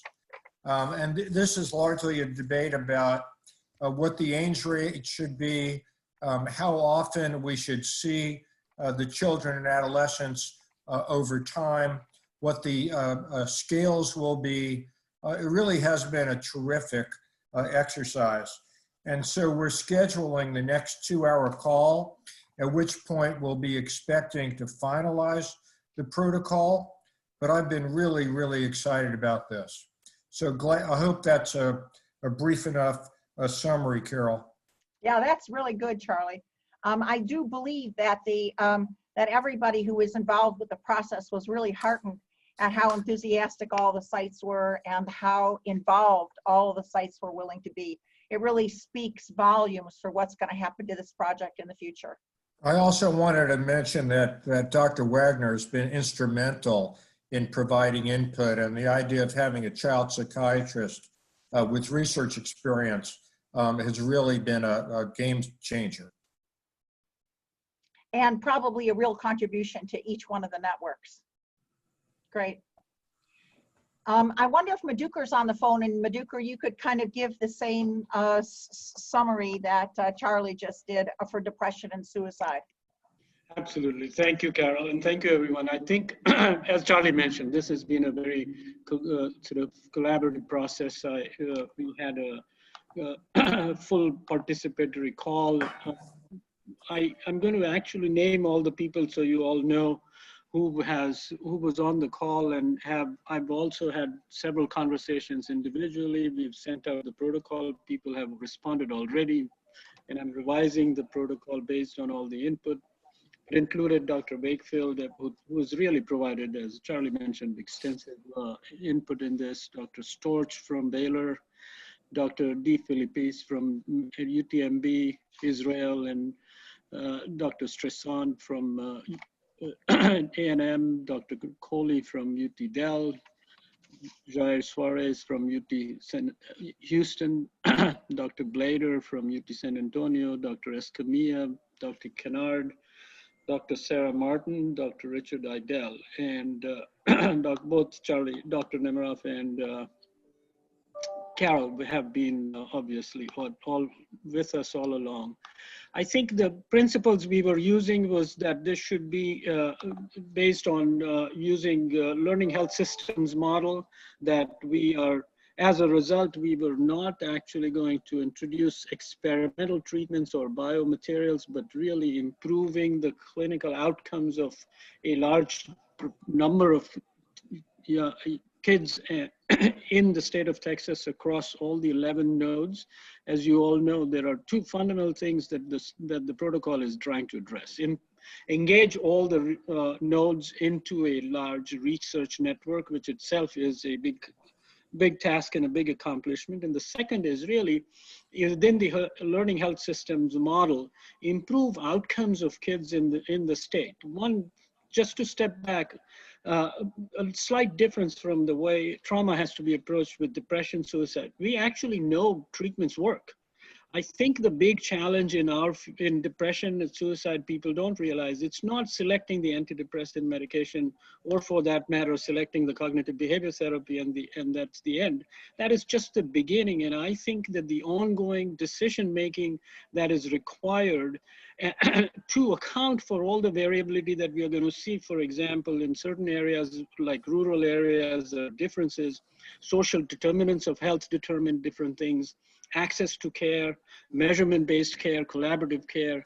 All these components are now inherent in the protocol, so that at the end we will have done three things. One is we will be recruiting and monitoring longitudinal outcomes for a sizable proportion of kids in the state of Texas.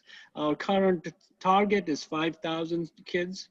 The second part is they will all have exciting evidence-based treatments done with ongoing decision support. And what that inherently in that, I'll come back to it, why that is important, because that'll give us actually an idea of what kinds of resources are needed to improve what level of outcomes for kids with depression in the state of Texas, so that then we can take it back to the legislature and provide them with the necessary information they need to be able to allocate resources based on areas, based on social determinants of life, of health, and a variety of other things.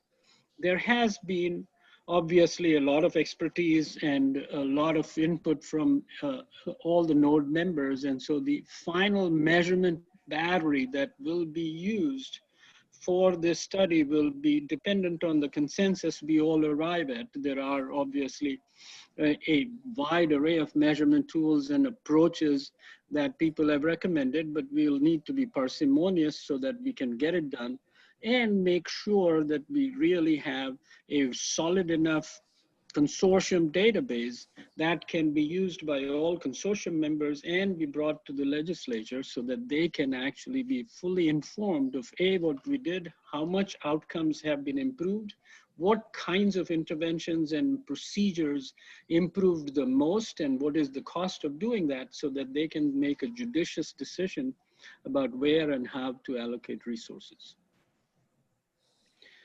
I think that I'm already getting a lot of feedback from a lot of the node members, and more please send in. I also took the liberty of calling people. So Dr. Wakefield or Dr. Liberzon, Dr. Storch, Dr. Soares, I have talked to,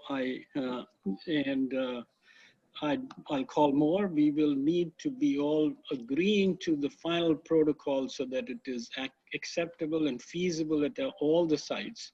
And then we'll do a lot of training and monitoring, and the data base structure is created in such a way that everybody will have a dashboard on their computers. They can monitor which patients didn't show up, what patients need additional attention, et cetera, so that we can. And Dr. Wagner, I'd love to get your input on that in addition, because I think this is the kind of work that has not been done. If we only step back, folks, there are so many treatments, medication, psychotherapy, exercise available for the treatment of depression in this country and in Texas. And yet, if you look at epidemiological samples of 100 kids with depression, half of them never get diagnosed. Of the other who do get diagnosed, half of them never get treated. And of those who get treated, overall total remission rates in the United States are abysmal 6 to 7%. We need to be doing better and figuring out what it's going to cost and how to do it.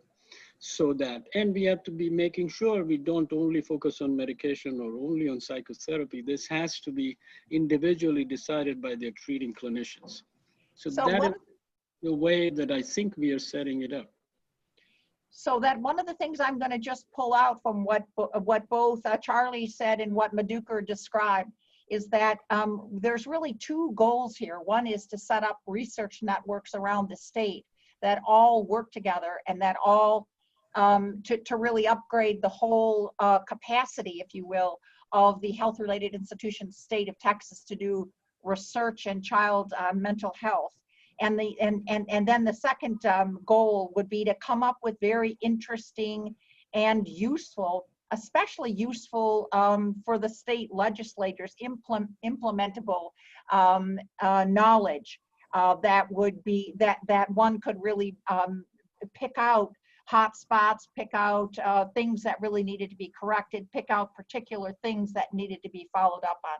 And that, I think, would be one of the goals that we would like to be able to talk with legislators in another year and a half, and really tell them what we found and what implications that has for the mental health of citizens in the state of Texas, starting with children. And if any of the board members have any other additional thoughts, I mean, I think this is the network. So I just want to say that the whole committee, the whole executive committee, will get a chance to see the protocols once they've been finalized by the team. Once we run them by Sonia Gaines and Mike Maples, then the whole committee will have a chance to really take a peek at everything. And then we're eager to start our work. The protocols will contain all of the lists of scales that needed to be filled out. Charlie on his hand and Madhukar on his hand will go around the state and do rater training, and they'll do maintenance, and they'll set up ways to do data management at each one of the sites in a common way. So the all of the sites can really rely on the hub for all of their research needs. I can't even sort of get to say what they all are, except that you all know that really what's relied on is the nature of the data at each one of the sites, and it will be the hub's responsibility to help each one of the sites set up so that they can be true participants. So that this is a story, if you will, of what the research groups have done, the networks that they've stood up, and what we propose for the implementation of those networks. Where should we go from here, David? Should we call for some comment right now? Yeah, let me get the comments from the people that have their hands up right now. And again, if you want to comment, please raise your hand. But Michael, Dr. Escamilla, let me hear from you. Michael, if you're on, you must be on mute. We can't hear you. Can you hear me now? Yeah, there you go. Okay, yeah, thanks. So let me preface this by saying I don't think the perfect, the perfect can be the enemy of the good. And so I don't want to belabor our moving forward on the proposals. But I do want to just add a couple of things. I don't think the process of how this was all put together really had voting behind it. I want to just second what Israel was saying. I think from the very beginning, the decision on how we would have co-leads, or let's say even the leads, was never really voted on within the research committee that I was aware of. And the co-lead process was also, to me, not transparent how that all happened. That said, I am in support of moving forward with the proposals that we have. I want to just add one other comment. In my understanding of a learning research network, one of the criticisms of that in the past has been that a lot of these networks don't really include the consumers as part of the design of what we're doing. And I don't think in either of the meetings we had for the networks, we had consumers or consumer representatives. So I hope we can remedy that going forward. All right. That's all I had. I do want to say, just a second, I do want to say to Mike that the consumers that we've always had on our list are Sonia Gaines and Mike Maples. They're not consumers from the point of view of being citizens, but they're consumers from the point of view of using the healthcare network. Yeah, I just don't recall that they were at the network meetings. Okay. Karen Wagner. Just a brief follow-up to Dr. Trivedi. You had asked, I'd be glad to look at the protocol and provide input. I think the consumer part, Dr. Escamilla is absolutely right, and I'm happy to include if you have any. The tricky thing with children is to figure out consent, etc. But if you have recommendations, happy to include them. I think part of I came to this late, so I was not sure that I had the permission to go out and include other members on a call. But if any of you have any suggestions, that'll be fine. So Madhukar, if I know what you want, you sent out your protocol and you're really looking for everybody to edit it using track changing, using whatever kind of methods they want to use. And I know that Charlie is looking for the same kind of thing. Absolutely, and I'm already getting a whole lot of comments. So Great. Please, anybody, at least on the node network, please, and I'm happy to send it out to Great. more. Like I said, I'll send it out to Dr. Wagner, Dr. Nemiroff. I've already done. David? Dr. Iberzon. Dr. Iberzon. I was unmuting myself. So first of all, Michael, I appreciate you following up and sharing my impressions. Let me be 100% clear about what I was saying. I have no whatsoever concerns about the co-leads of any network or the leads. I have a full confidence in Dr. Wagner. I have full confidence in Lisa, I'm sorry, Dr. Oh, Sarah says, I do apologize because I'm should have known better the names. I also am fully committed to work as Madhukar knows and as Charlie have seen with each of the networks and contribute from my knowledge and expertise the way that I can and try to make it as constructive as possible. On the same time, I am concerned about the processes that are not elected and they are not as open and transparent and as supposed to be. And it resonates in the same way that what Steve Strakowski was saying. Is the same type of concern. Is the same type of concern of choosing the leadership, of managing the process in an open way. And that's why I make my comments. And I continue to make my comments each time that I will feel that there was not enough transparency or if the process was done somehow without consulting everybody and bringing it to the discussion. That was pretty much my comments so far. Thank you for listening. Thank you, Israel, and I appreciate that. And would say that one of the things we have to do today as part of this meeting is to vote on any of those recommendations. And we will do that on the co-leads today. And then any other decisions we will need to vote. And if there's other nominees that need to be put, we can do that as part of that process. Okay. Well, the problem is when the things are not brought up to the point to the discussion as a part of your agenda, it's not at the right time to bring it at right now. That's exactly what's the normal process supposed to take. When there's a time to review and time to rethink and time to discuss, rather than brought it up right here in the executive committee meeting without so-called recommendation of the group. So I will not be adding additional thinking. I said I will not be stopping the process, but I will be reflecting from my perspective, and at least perspective people from my institution, where I believe that the process is not the process that should be taking place. And I definitely will mention that, so it goes on record, and our open record meetings, if I believe that it didn't take place the way it did, I will mention that. So the record will be corrected. Octavio, Dr. Martinez. Thank you, David. Just a couple of comments and then a question for, I guess, Carol, really. First, I would just want to agree with Michael Escamilla concerning consumers being part of the process. And remember, folks, consumers are individuals with lived experience.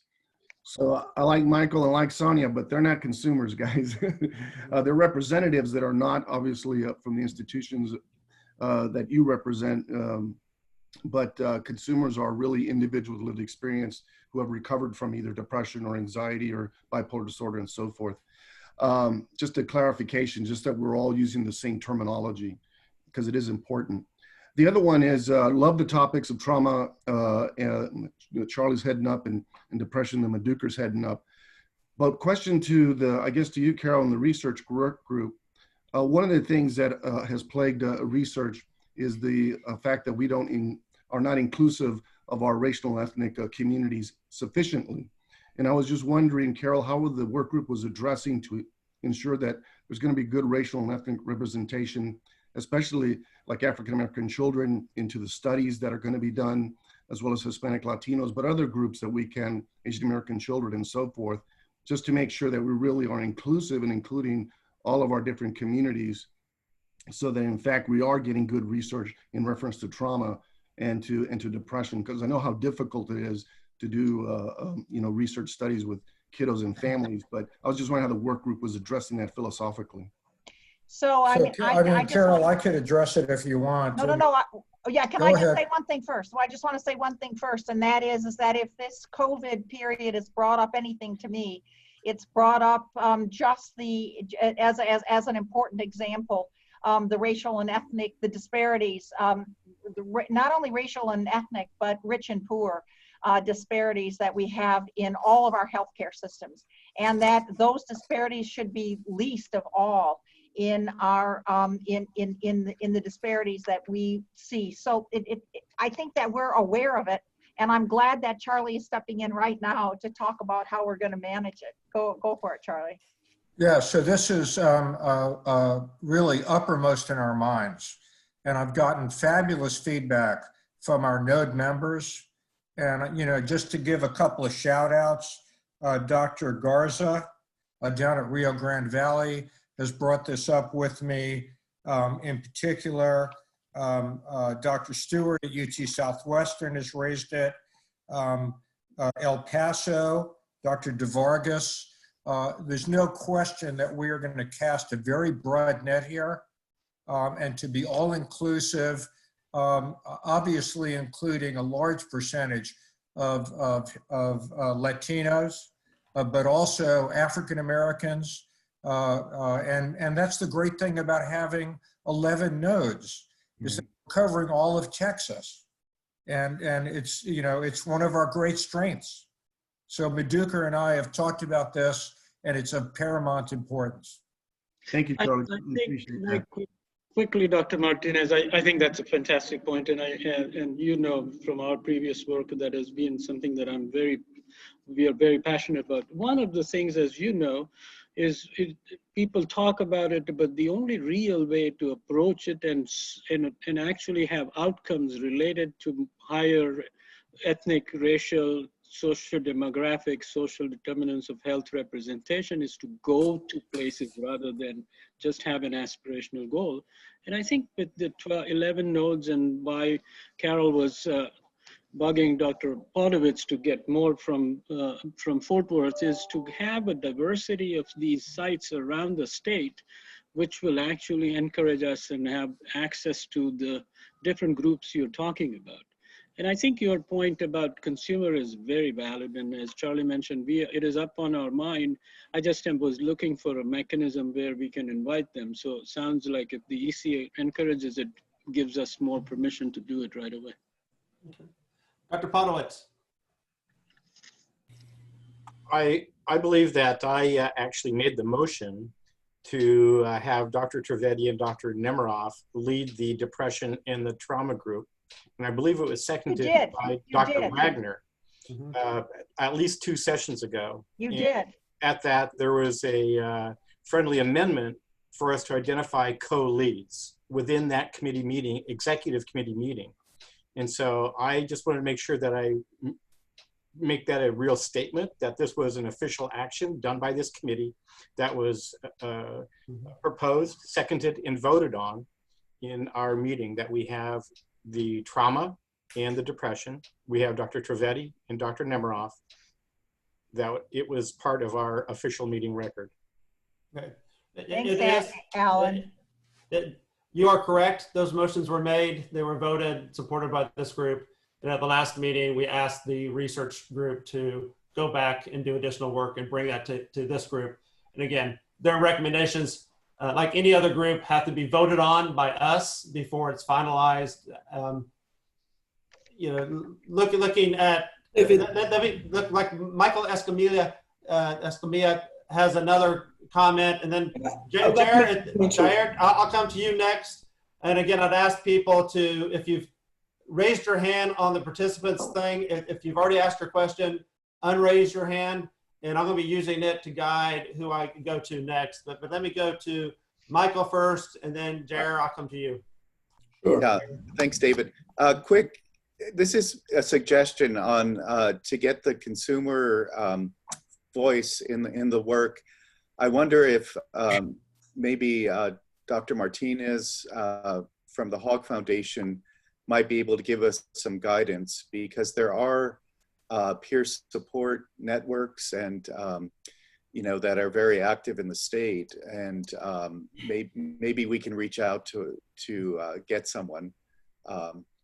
But I think he might be able to give us the best advice on that. So just wanted to make that suggestion, and then maybe we can make a motion later to include a representative at the meetings. David, we'd be happy to help. We do have a good network that we can share with all the researchers. So Octavio, you're going to get the 2 protocols, because the protocols will go to all of the EC. So we'll try to remember, and I hope you will too, to really make some specific recommendations around the lived experience, the consumers with lived experience. Luane, were you trying to get in there? Yes, sorry, I don't know how to raise my hand yet. I was going to say I am more than happy to help with the consumer involvement piece. I'm aware of several youth groups, Tracy Levins and Molly's group have, and I am more than happy to also help with that, no problem. So cool. Very good. Let me go to Dr. Suarez. I was raising my hand on the wrong place. I was just doing like that. Sorry. Well, listen. Old fashioned. I saw it worked, but yeah, you have a formal process. Yeah. Well, so some really good comments on, I think adding a consumer's representative is great. And also, you know, concerns about the inclusiveness as far as subject recruitment, all really good. Well, I just want to add a comment to what's been said as to how transparent and how, I guess, inclusive the research group operated. I mean, I've been a member of it and I've been attending most of the meetings. And really, it's hard to lead a large group. And at one point, it became clear that there was not going to be full agreement as to, you know, who would lead and how would select co-leads and so forth. There was a lot of discussion about that, you know, who might be some of the best qualified people that we would have and you know, how can we be the most inclusive. So when a group like that can't reach a consensus, I think at some point we've got to move forward and vote. And really want to thank Carol for, you know, how diplomatically and how inclusively she has handled, you know, that whole process there. So I beg to differ from the ones who have said that this was all done in a back room and without I haven't seen none of that. You know, it could not have been farther from, you know, what actually happened in my perception of things. Okay. Thank you. All right. So how about a couple of things here? Again, just to formalize the path forward. I think the next item that we need to officially, as an executive committee, decide on is those co-leads and make it official, okay? And so we have a recommendation, Carol. I'm going to do them one at a time, but on the trauma network for Sarah Wakefield to be the co-lead. Did I get that right? No, you got it wrong. It's Karen Wagner for the trauma network. All right, for Karen Wagner to be the co-lead on the trauma network. Is that your recommendation, Carol? That's the recommendation of the whole committee. You're right. All right. So I'm going to take that as a motion by Carol for Karen Wagner to be the co-lead on the trauma, working with Dr. Nemiroff. Okay. So we have that motion. I second. Second from Dr. Vo. Okay. Any further discussion? Okay. Any additional nominees? All right, hearing none, we have a motion to select Karen Wagner to be the co-lead on the trauma, okay? And I will go through and, again, make it official, and we'll go and take the vote. Dr. Goodman? I support that. Okay. Dr. Williams? Yes, I support it. Okay. Dr. Liberzon? Yes. Okay. Dr. Harper? Yes. Dr. Wakefield? Yes. Mr. McWhinney? Aye. Dr. Thompson? Yes. Dr. Martin? Sarah, if you're there, you're on mute. Okay. Sorry, yes. Okay. Dr. Polowitz? Yes. Dr. Chassé? Yes. Dr. Nemiroff? Yes. Dr. Strakowski? Yes. Dr. Tan is not here. Dr. Robert? Yes. Dr. Wagner? You want to abstain? Okay. Dr. Vo? You made the motion? Yes. Dr. Suarez? Yes. Dr. Newland? Yes. Dr. Plitzka? Yes. Dr. Blader? Yes. Dr. Escamilla? Yes. Mr. Patriarca, Yes. Dr. Matthews, Yes. Mr. Delat, Yes. Dr. Tominga, Yes. Dr. Ibrahim, Yes. Sonia Gaines, Yes. Mike Maples, not here. Dr. Silverman, Dr. Silverman, are you still there? Okay. I didn't hear you if you were. Miss Wesley? Miss Wesley? Yes. Okay. Dr. Keller? Yes. Dr. Martinez? Yes. Danae Castle? Yes. David Blakey? Dr. Borges? Yes. Okay. So we have unanimous approval for Karen Wagner to be the co-lead, working with Charles Nemroff on the trauma initiative. Okay. So Carol, I think, and I think I'll get it right this time, but I think I heard another nomination from you. Do you want to make a second nomination related to the Depression Network? I'd love to. The Depression Network, the lead is Maduka Trivedi, and it's our recommendation that Sarah Wakefield be the co-lead for the Depression Network. Okay. We have a nomination. Do I have a second? Second. Second by Dr. Nemroff. Are there any other nominees? No, I mean, the committee doesn't. Okay. From anybody else from the executive committee? Any other nominees? Hearing none, we will close and have the official vote. We have the vote is to make Sarah Wakefield the co-lead for the Depression Network. Dr. Goodman. Yes. Dr. Williams. Yes. Dr. Liberzon. Yes. Dr. Harper. Yes.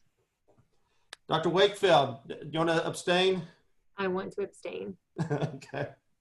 Mr. McWhinney. Yes. Dr. Thompson. Yes. Dr. Martin. Yes. Dr. Podolwitz. Yes. Dr. Chassé. Yes. Dr. Nemiroff. Yes. Dr. Strakowski. Steve, I didn't hear you. Yes, sorry, couldn't find the mute. Yeah, okay. Dr. Tan's not here. Dr. Robert? Yes. Dr. Wagner? Yes. Dr. Vo? Yes. Dr. Suarez? Yes. There? Yes. Okay. Dr. Newland? Yes. Dr. Plitzka? Yes. Dr. Blader? Yes. Dr. Escamilla? Yes. Mr. Patriarca? Yes. Dr. Matthews? Yes. Daniel Delat? Yes. Dr. Tominga? Yes. They made the motion. Dr. Ibrahim? Yes. Sonia Gaines? Yes. Mike Maples isn't here. Stacy Silverman, are you there? Miss Wesley? Yes. Andy Keller? Yes. Dr. Martinez? Yes. Danae Castle? Yes. Me, and then Dr. Borges? Here. Yes. Okay. All right.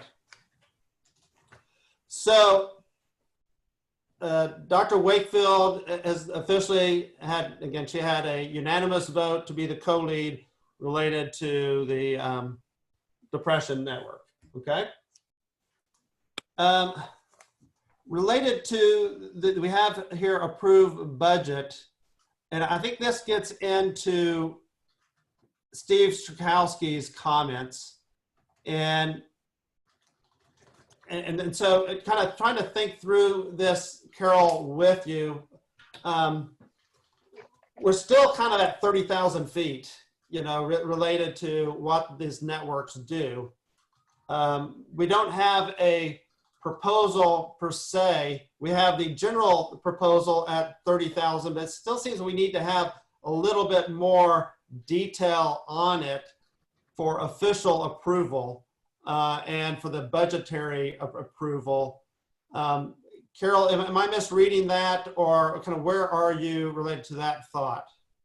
Well, it's fine with me if people want some paper in hand that would explain what the nature of the experiment is. I do not disagree with Steve Strakowski, but I do think that the research committee is almost ready to present the final protocols that Charlie Nemiroff described and that Madhukur Trivedi described. Along with presenting the protocols, of course, they'll present the nature of the work that has to be done, all the way from setting up data management systems to capturing, to getting forms, and not only scales, but the forms for those scales that can be automatically entered in using REDCap or some other system.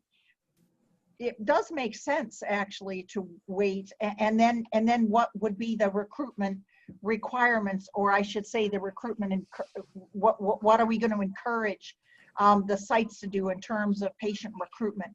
And as soon as people understand what the number of people are who would need to be recruited, what will be done with the people who are recruited, and then what the overall database will look like, and who will have access, if you will, to the database. Our view is that the whole, both network, either network will have full access. Each individual on the network will own the database, and each person will have access to the data that's in the network. There'll have to be some overall plan for who will, and all that would really be the basis for the budget proposal. So if you would like to, I'll put that off until the next meeting. That also is okay. I don't want Stacy Silverman to forget about us. No, yeah, no one's going to forget. I'm just, again, trying to take temperature. There's a couple of comments, and again, I don't want to misread the group, but I'd like to hear from a couple of executive committee members. First, Steve, and then Dr. Nemiroff will go to you second. Okay. I had a quick question about laying out the budget process. I certainly agree we should let the research group finalize the protocols. Does the research group want to propose budgets for each node, or do you want to send the protocol out and have each node develop a budget, say up to a certain maximum? Now, obviously, I think that this figure of 250 per node was out there. I mean, I'm just thinking about the ways to do it so we save time at the next meeting, and also so everybody feels like they've had their say. I really could go either way as long as we're clear about how we're going to do it, and we don't put too much burden on the research work group itself. Okay. Dr. Nemiroff, I guess I have some thoughts, Steve, but let me listen to the rest of the group first. Right. Dr. Nemiroff? So I'm feeling extremely time pressured here, and time is a wasting. And what Madhukur and I are proposing is not easy to implement. So we need to finalize the protocol, then we need to get out to all the nodes and train all the research assistants to have fidelity in terms of being able to administer the scales that are chosen. We need to hire people at the hub and the node in order to do this. And I'm also very concerned about two things. One, we need to follow the LBB budget. And the other thing I'm concerned about is that the legislature is going to be looking for money to find during the COVID-19 issue. And I'd like to say we've launched the research networks. And, I'm not as concerned as others are about whether each of the nodes are going to going to deliver, because we're going to be monitoring each of the nodes. And if in fact there is a node or two that may not be able to recruit subjects, then we're not going to provide additional funds.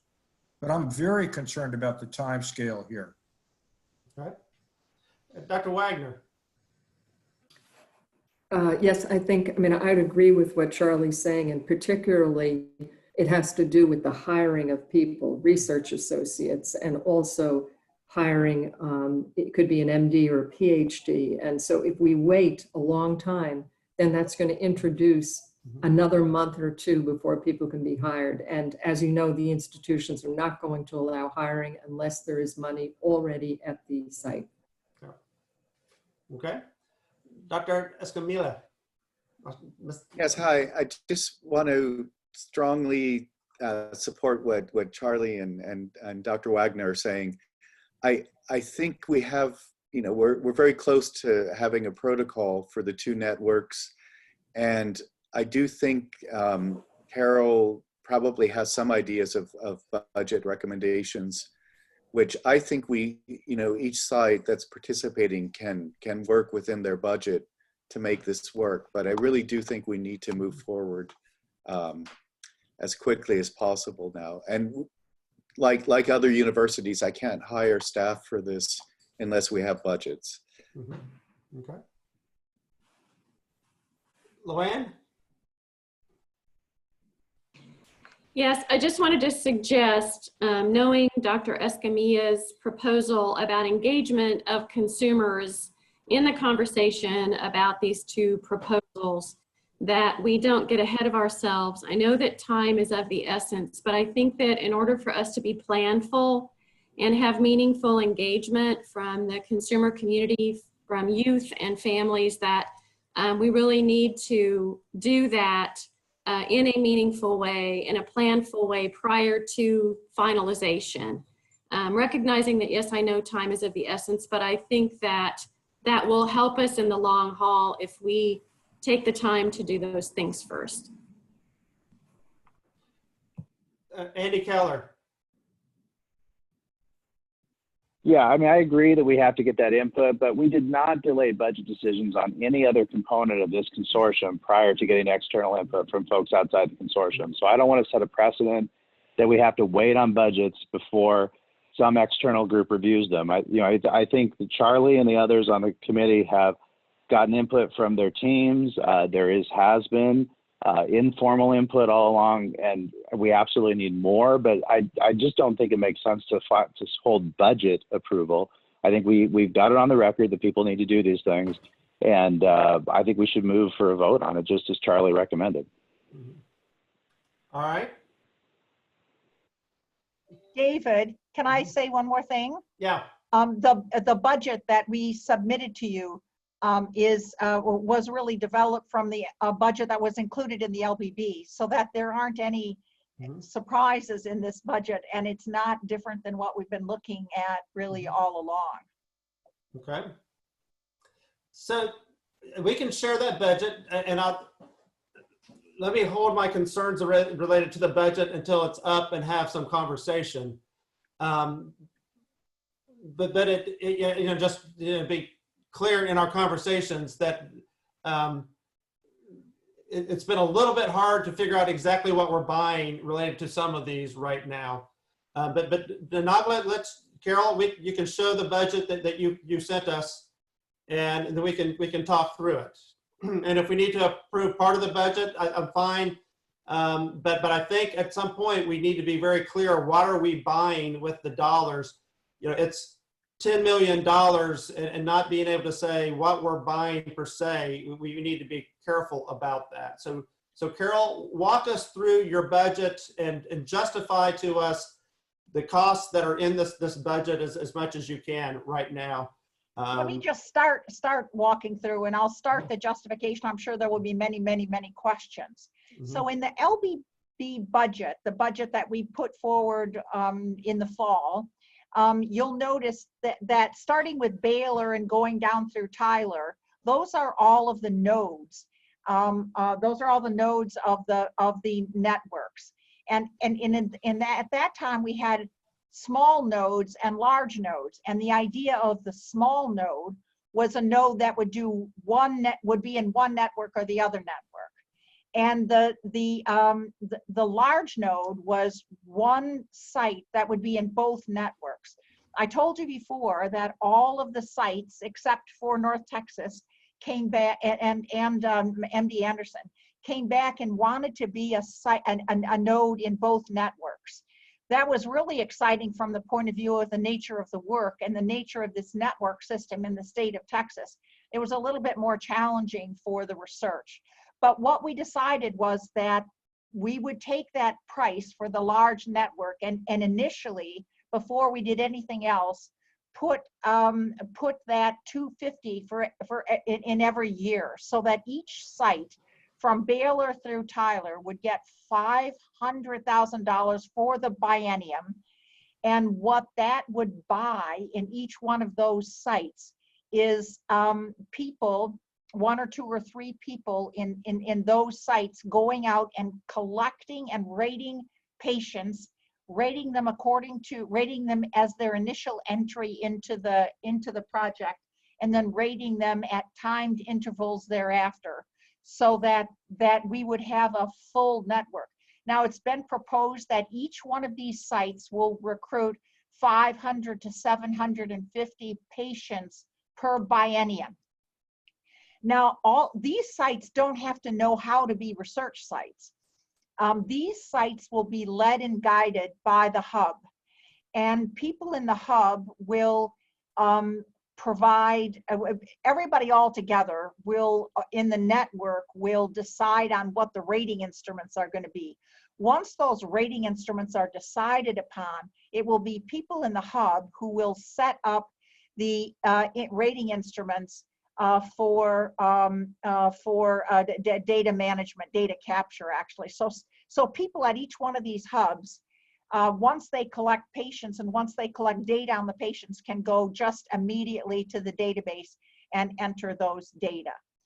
So that the people in the hub will have to do database creation, database management. This will be a whole, what you're getting from the hub will be a whole TCMHCC database, one in depression, one in childhood trauma. And this will contain all of the data from all of these sites for an initial rating and for follow-up ratings. Now, all the people in these sites will have to be trained trained on each one of the scales. So it will be people from the hub that will actually go out to these sites. And so we'll do it virtually, but also directly. You have to do some degree of it directly to the sites to make sure that the inter-rater reliability across all these sites matches. We'll have to get IRB, once the protocols are final, we'll have to get IRB permission, and the IRB permission will be done at a single site. UT Southwestern does these multi-site permissions, so that the hub people will do the IRB also. We'll have to have people at the hub who are statisticians who will be able to take the data and who will be able to break the data down into trajectories, into groups, and we'll have to be, we'll put all of these data that's collected in each one of the nodes, we'll put that together. We'll look at racial distributions, we'll look at age, we'll look at the nature of their depression, the nature of their trauma. We'll be able to take the data that's generated at each one of the nodes and put it into, to be able to put it in outcomes, quantifiable outcomes that legislators will not only understand, but that they'll think are very important, and they are very important to their work going forward. I must be forgetting something. Both the leads and the co-leads will visit each site quite often. They and their people will visit each site, so that there will be not only a virtual coming together, but a real coming together. And there will be inter-rater reliability exercises that people do. So once these databases get set up, we understand that these databases are built for life. They're built without, they're pulled together with inter-rater reliability and cross-site reliability. There will be, each one of the sites will have their own special populations. And that's one of the reasons why there are some cities here, there are some rural areas, there are some areas with more Hispanic, there are some areas, I'm hoping that there are some areas with Indigenous Americans, American Indians included as well. But so that we can really take a look at racial and ethnic and financial, for that matter, disparity. I don't know if, Charlie, if you want to say anything else about this budget? Well, I just want to speak a little bit to Steve Strakowski's concerns. So you could see that we've budgeted $250,000 per year per site. And our expectations are that we're going to be able to recruit a sufficient number of children and adolescents at each site. And I think for the initial expenditure, I think we would want to operate in good faith. And we would expect everybody to work hard with us to begin recruiting, which is why I'm pushing about the launch time, because I know how much preparation it's going to take. But in the event that one or another site is unable for whatever reason to contribute, then we would be going back to Carol and David and asking about perhaps rebudgeting based on performance. And that's part of the hub job, is to monitor this.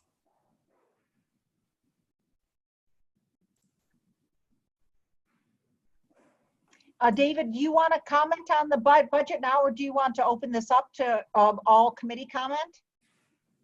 Let's open it up. I think there are some issues that need to be resolved in a budget like this, such as we're 2/3 of the year through. And so especially for the hubs, justifying the amount of money going in for 1/3 of it a year, especially for the salaries of people that are named here. I think we need to figure out how do you do that. And you know, maybe for the breakout between how much money is going to the hub versus other institutions, especially until we define what exactly the hub is doing. I think are some questions that many people will ask related to the budget. But let me hear from folks in the committee. So I had Israel, you want to start off, and then Steve Strakowski? Yeah, sure. First of all, I think there is some error in the tables, because the table in the totals, the trauma, depression, suicide network and trauma network, they're pretty much parallel. Expenditures is also parallel, all expenses. But for some reason, when you go down at the totals that we see, one is a 3.8 million, one is a 1.125. I think it's just an error by writing, but somebody made an error. I think that should be corrected, and all of it together has to be 5,000 and by equal network. These are not separate. I mean, there's no difference the way that we budgeted the networks. Yeah, actually, Israel is right. That needs to be adjusted, Israel. The sum, the both research projects, those are correct. But those two that you just pointed out are incorrect. So for whomever's deleting those, that's really good. Thank you. Good. That was my most Thanks, Israel. important comment, that we should, since we're putting it out there, so it all have to fit. The network is similar. I also agree with David that the specific budget of the hubs have to be scrutinized more. I understand what David did, the same thing with the TCMHCC, a consortium overall. He was very judicious in a way that he allocated a central budget or central money as opposed to the particular projects and so on. I think same level of scrutiny will be required from us in the research group. That's pretty much what I had to say. So it would be straightforward, David, to come up with a budget for each one of those specific numbers. And if that's what the group wanted, that would be straightforward. Dr. Strakowski.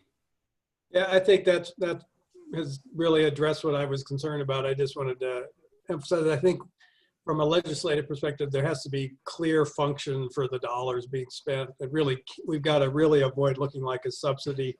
And Charlie's point is right on. There, you know, in the assumption that all 11 sites function exactly the same seems unlikely. I hope it's true, but it's unlikely. And there's going to need to be capability and agreement to redistribute based on getting the projects done.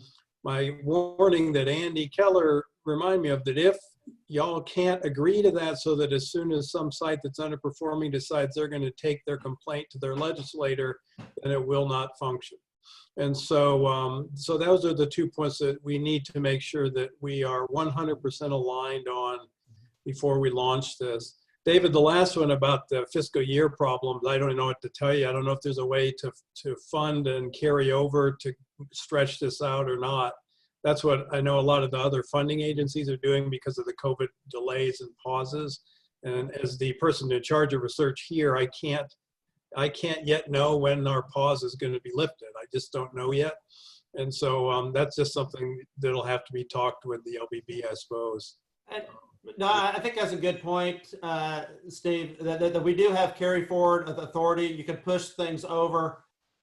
But I do think, especially for the hub and salaries that are named here, we need to be careful with that and have some additional scrutiny related to 2/3 of a year.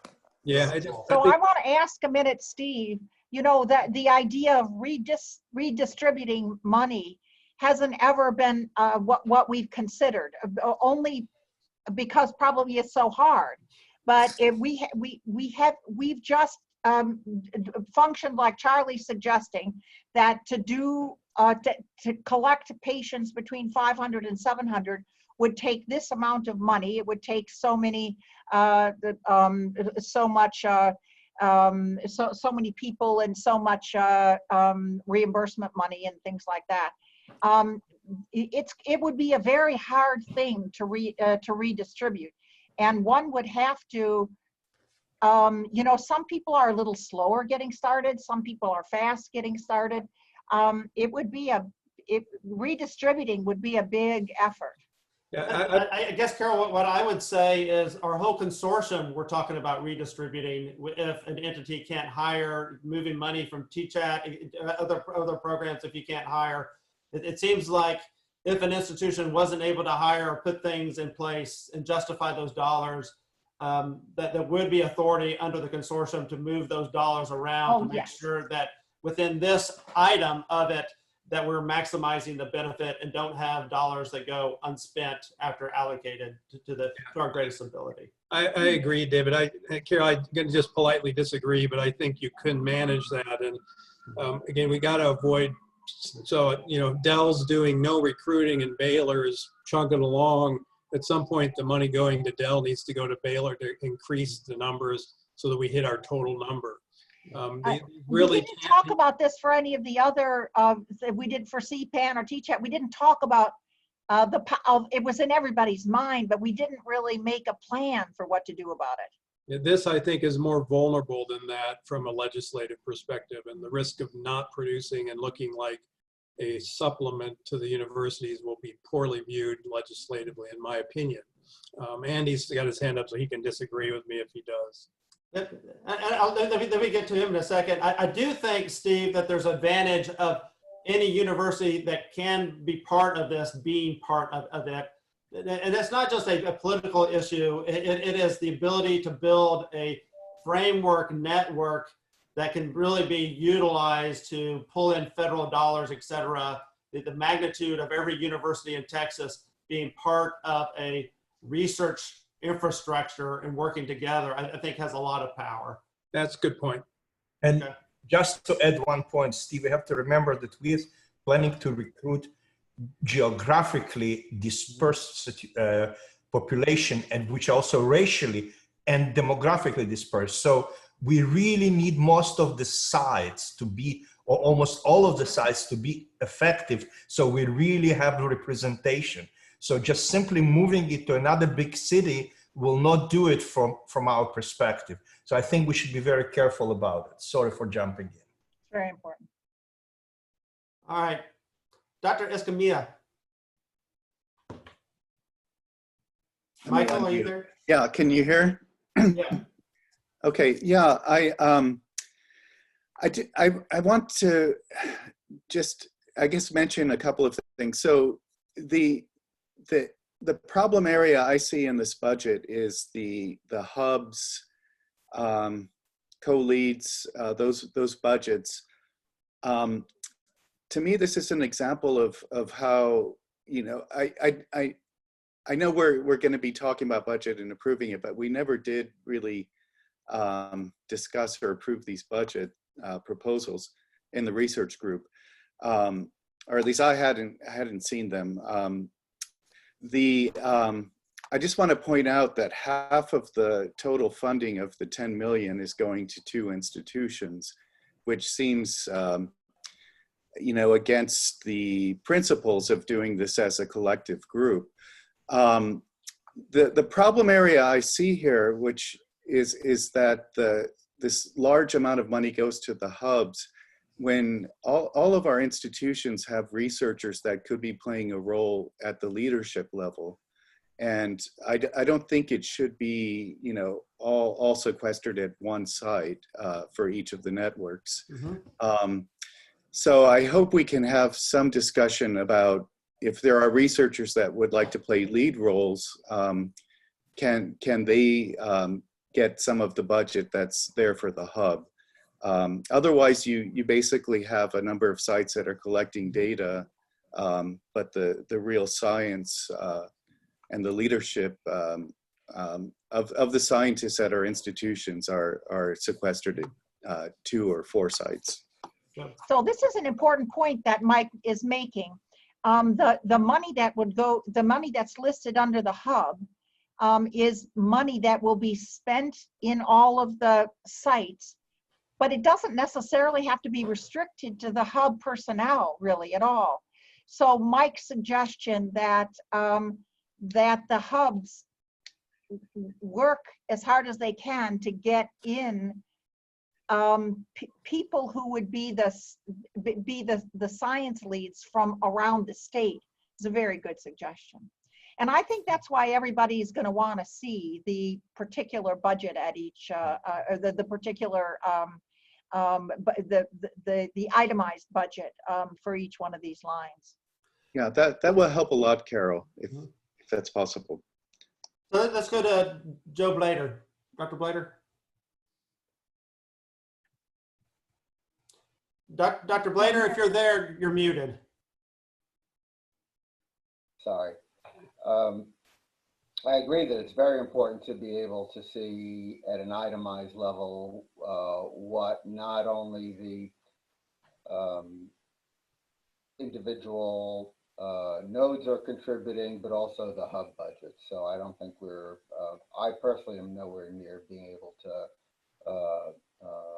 vote on the basis of the what we have here.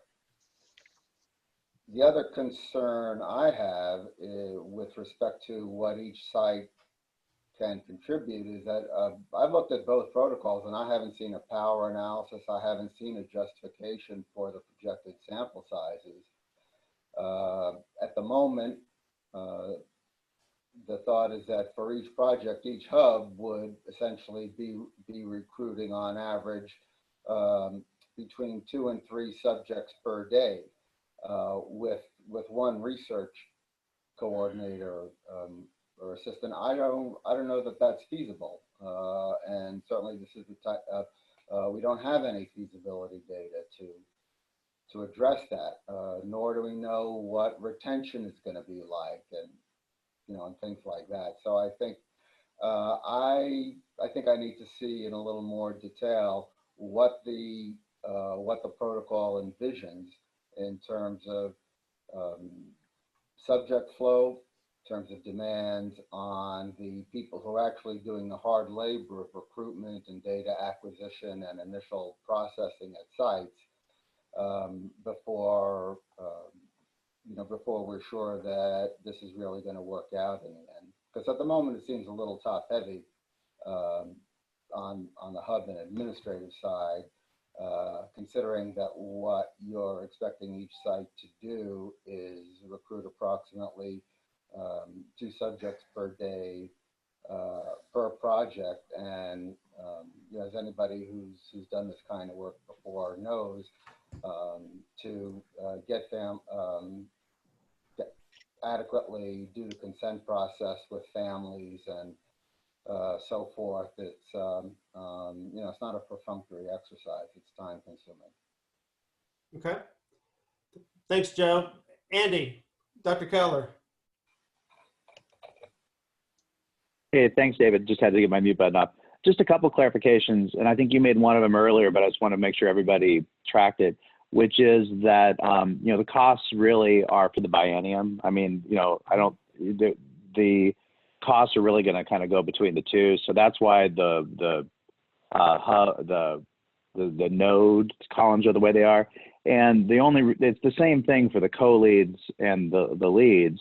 Those aren't salary figures that went into that. Those are overall budgets for their team and the people that are helping them. The only reason they're separated out is to show the differences between the two different sections of between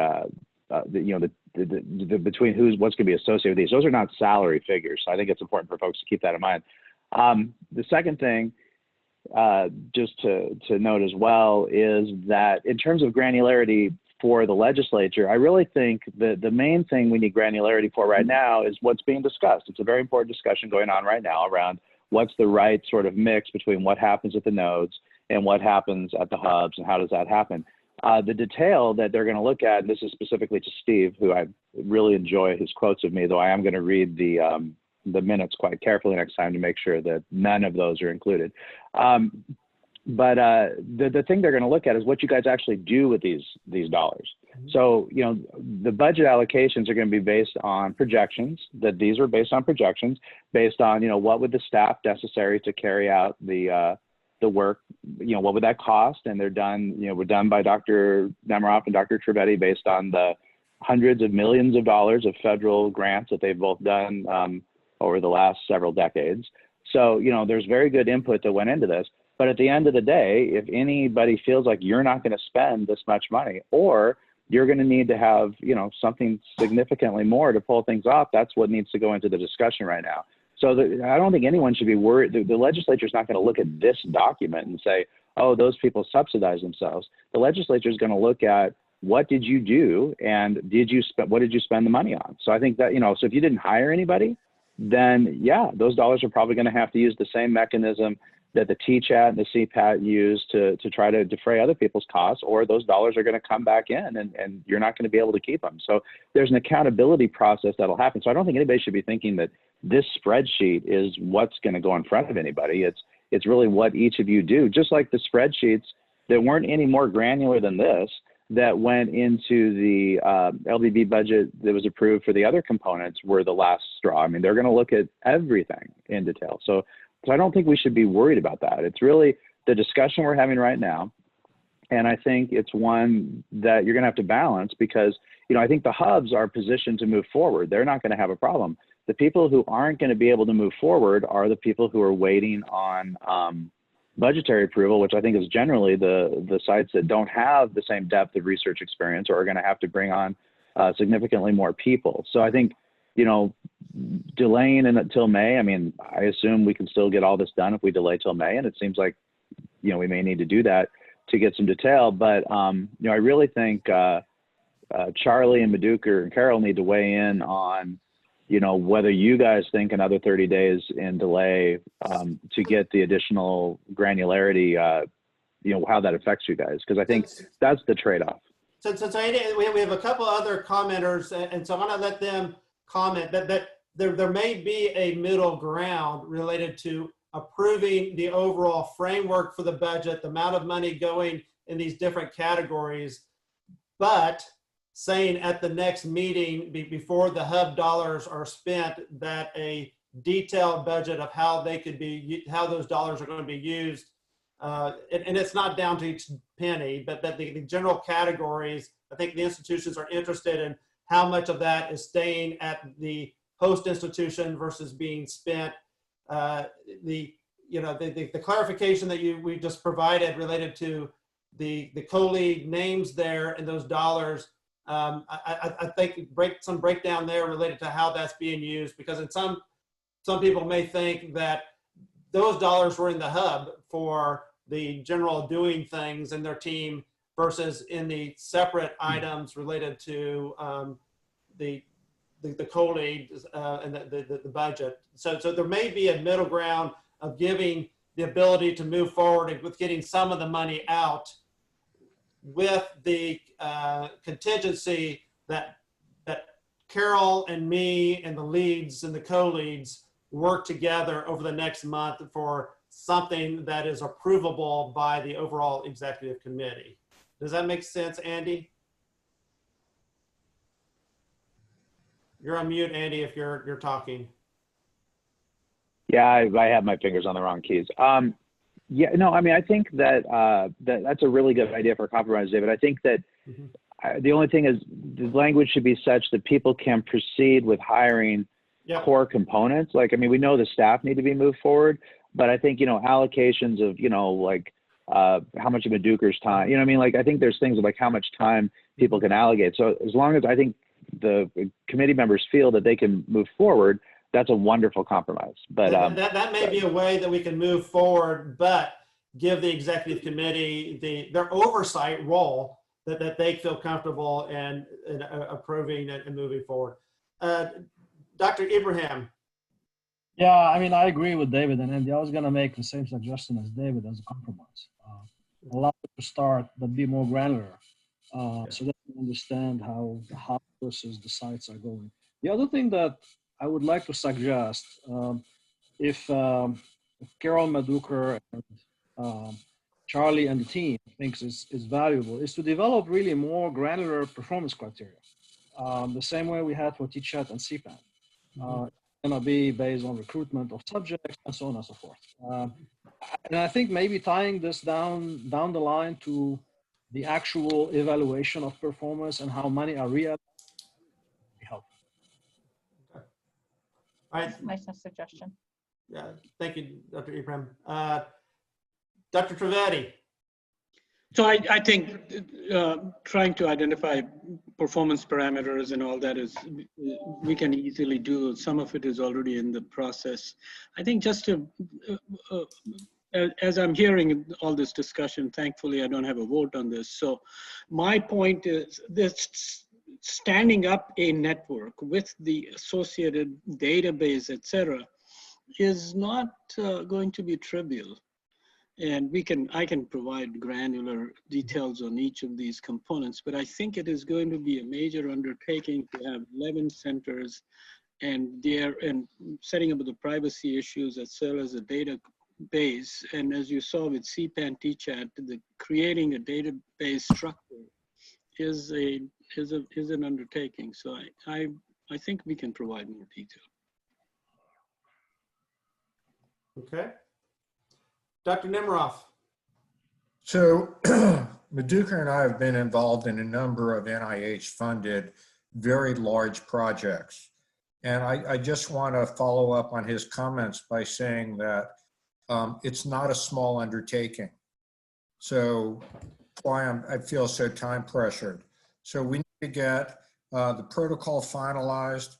We need to get the IRB approved. We need to get all the materials out to all the nodes. And the end result of this is going to be owned by all of you.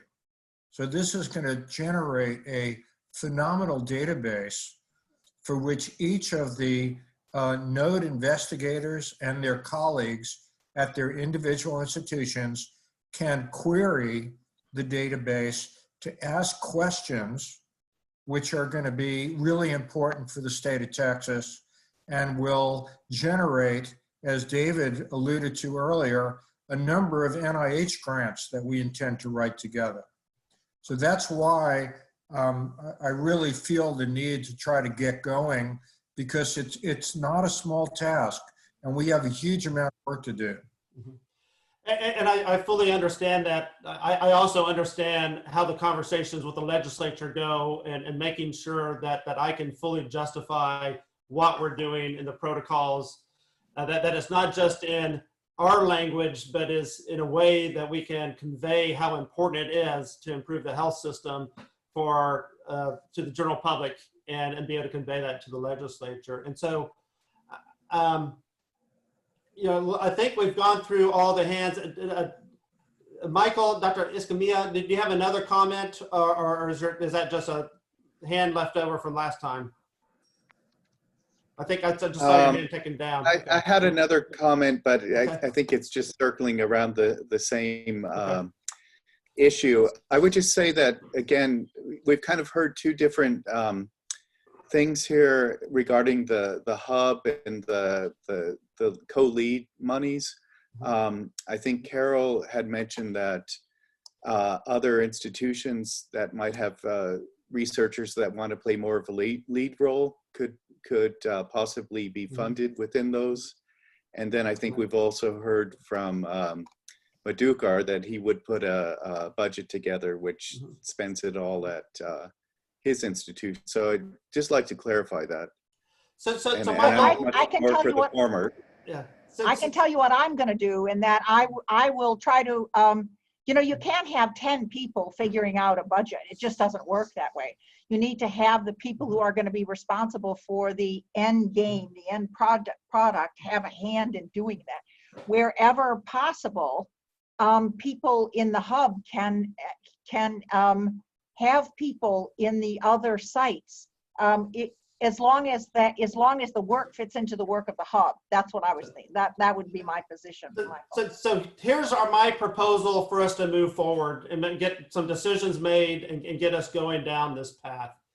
Is I think we should vote out this budget as a general budget with these caveats that both of these networks are going to meet and put together a itemized budget for the hubs, the co-lead budgets, etc. They will develop a protocol for us. I will meet with Carol and the co-leads after they've had that meeting and make sure that I feel comfortable with where that is.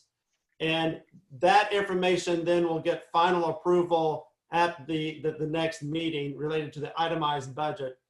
But in the meantime, we'll get this money out to our institutions to start so they can get the folks hired. And so we can vote out this budget with the caveat that that at the next meeting, there's the expectation of an itemized budget for the hubs and the co-leads and the protocols that we will be using and moving forward. Michael, does that be kind of what your needs are? There will be an itemized budget for each one of the sites too. So we're going to have each of those boxes with itemized budgets. This was what Steve Strakowski's suggestion was, that I thought was good. I think we may not have as much clarity related to each of those, each institution. We may have a general approximation of what that is. I think the big money is in the hubs, and I think that's where we need to have some of that granularity. Dr. Escamilla? A couple of things. I think it's important, though, if we're voting on this, we voting on this budget as it stands. I do think that caveat about how the money within the hubs, it really needs to be clarified that it's not just one institution. Yeah. So Michael, we're not going to approve the expenditure plan for the hub at this time. We're going to approve that amount of money going to them. And at the next meeting, my expectation is that we have all the information we need to fully approve that expenditure plan for the hub. Okay. One other thing to add, can we work into this motion that we will have representation from the consumer groups by maybe have a well, maybe it's a separate motion, but a subcommittee to bring to us next month how they how they can be involved in this, because I don't think we need a motion for that. I think that's apparent and it's been accepted by everybody. So Michael, kind of to get to that point though, in this protocol that I want finalized that we bring to the next meeting, there should be in each of those protocols their outreach plan to involve consumers. And not that they have already involved the consumers, but because I don't know if they're going to be able to do that before the next meeting, but there needs to be a part of this approval that says how they're going to reach out to consumers. What is that outreach plan? And so that would be something that we would vote on together at the next meeting. So if I may make a proposal. Okay. I suggest that in order to make it comfortable for people to vote, stop breaking it down. Instead of putting it hub, co-leads and all of that, put it as a network support management and scientific development as a single entity. Mm-hmm. Put within it total number, and then the specifics of this network support, scientific development and logistics can be broken down when we do that. This way, there will be no a particular hub or individual names to it. Mm-hmm. And people can review the plans for the network logistics, development and scientific support and whatever. And under that, it will be, I think, people feel more comfortable. So what I hear, instead of having 800, 200, and 125, is that there will be 1.125 million that would be voted for the support of the hubs. And then that plan for the allocation would be brought back to this group next time. I would say support of the network. Yeah, support of the for the hub and support of the network. Mm-hmm. Okay. All right, Steve Strakowski. Do I still have my hand up? It shouldn't be, sorry. All right, yeah, you can take it down. Dr. Blader.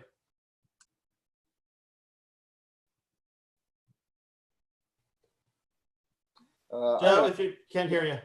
To me, it still seems a little backwards where we're approving, well, I guess I have to hear in a little more detail what you're envisioning, David, for the motion.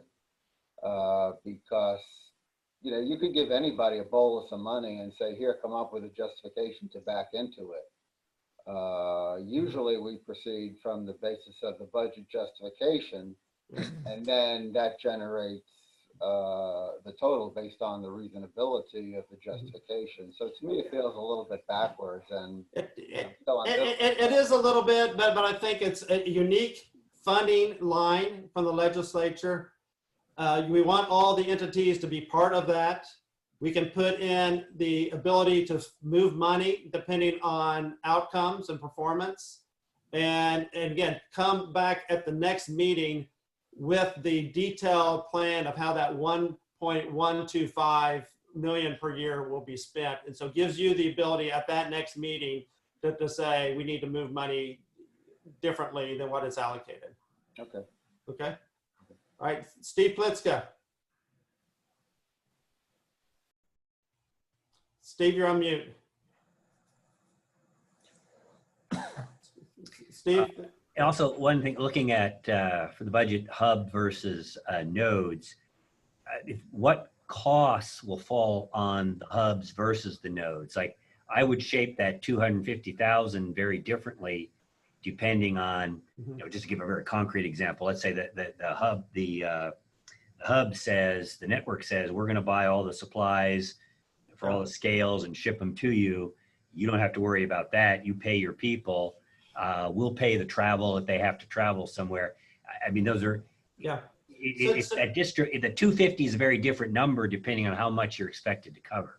I speak to can answer that? Steve right directly, and that what the work will be in each one of the nodes is really patient recruitment, and all the rest of the work of the node in terms of scales, in terms of having the materials, in terms of the database right on their desktop computer, And all of that will be provided by the hub. That was the idea, that all of that material will be provided by the hub. And the reason for that is that many of these nodes are not research experience nodes, so that they're clinically experienced, so that the nodes will be will get taught iterative reliability and all that by the hub. So the work, the money in the hub will get spent on all of the nodes. It's not that the money in the hub is going to get spent on the hub in any way that's different from the node. And Carol and Steve, if I may kind of jump in here, part of the reason I'm going down this path is this allows the Higher Education Coordinating Board to be able to extend money to you. And then at the next meeting, you will have that detail and be able to make that fully informed decision of how you spend that. But if I don't approve that today, then that puts us another month behind of getting money to you and getting the logistics of getting money to you. That's it. Does that make sense, Steve? It does. Okay. It's good. Mr. McWhinney. Keno? Yes, Mr. Legge, Dr. Legge. Just 2 quick points. One, I'm not sure if I'd be out of line in suggesting maybe a 30-minute lunch break. And the second one, just a point of order, is with so many people's cameras off, it's we can't confirm if we actually have a quorum still. Okay. All right. How about I'd like to finish this conversation and then take a formal vote, and then we'll break for lunch. Is that okay? All right. So I'm going to take 2 more comments, Dr. Nemiroff and then Dr. Ibrahim, and then we're going to see if that vote moves forward or not. So Dr. Nemiroff. So I want to just speak to both what Joe and Steve just said. The budgets weren't picked willy-nilly, nor was the hub budget. So based on our previous experience, what we're expecting of the nodes is to provide us with a faculty member and research assistants in order to do the patient recruitment. The hub will provide everything else, all the travel, all the materials, the data, everything else will be provided by the hub. So we really aren't doing this in a backwards way. This is based on previous experience doing large-scale trials. So thank you for that clarification, and all that needs to be in the proposal that we approve or not approve next month. What we can approve today is get this framework out, and so we can start moving money out. But that detail will be very important so folks know how they're going to spend their dollars. Dr. Ibrahim. Yeah, I think the comment that Dr. Nemiroff just made is very helpful. Just want to reflect back on what we said a little bit earlier, David, that it's important to kind of itemize the hub, but not the sites, not the different centers. Actually, it's important to understand both, what they inform what the hub will get or not get. We need to be informed about what all the sites get or not get. And that kind of input about one faculty and one research coordinator actually is a way to kind of understand that better. Okay. All right. Luann Southern, I see your hand. Do you have a comment? No, Luann? it's a mistake. I don't know how to take it. Okay. And then Joe will be the last comment, and then I think we really have to move on. So Joe, what's your last comment? Friendly rejoinder to Charlie. If you were a grant reviewer, I don't think it would sit very well with you if people just in their budget justification said, well, we've done this a bunch of times and this is the amount of money we need. So now that's the way I'm approaching this. If I were, trying to be responsible about how the money is being spent. There's no argument that we'll provide itemized budgets. There's no argument about that. Right. So I'm gonna kind of call the question here because we got to move on. So what I think somebody needs to, the motion I think somebody needs to make is that we approve this as a framework, but that a detailed protocol and budget for that 1.125 million has to come to this group at our next meeting before any of those hub dollars are expended. That in the interim, both of those committees have to put down that protocol. I also want them to have a meeting with me offline with the co-leads, Carol, and for us to finalize to make sure that we're all, that from what I'm hearing, the details that Joe and Steve and a variety of folks are baked into that it's there. But that detailed protocol and budget will come to this group for final approval at the next meeting. Okay. So the motion, I think the formal motion is to approve this budgetary framework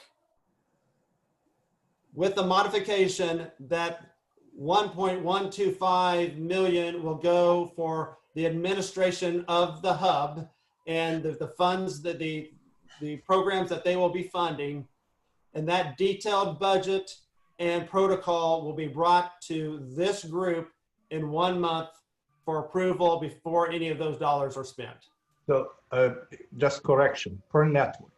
1,150,000 per network will go into network administration, logistics support, and scientific development. Mm-hmm. And these will be decided for the next, in the next meeting. Yeah, okay. So just a point of clarification, David, would that mean then that no funds would be released between now and May 15th in order to get our work going? We can get for the institutions, we can get those dollars out. But the expenditure for the hub dollars, that needs to be approved by this group. They don't feel comfortable at this time approving those dollars, and a detailed budget and plan need to be brought forth. And I'll help you develop that, but before those dollars are spent, it needs to be approved by this committee.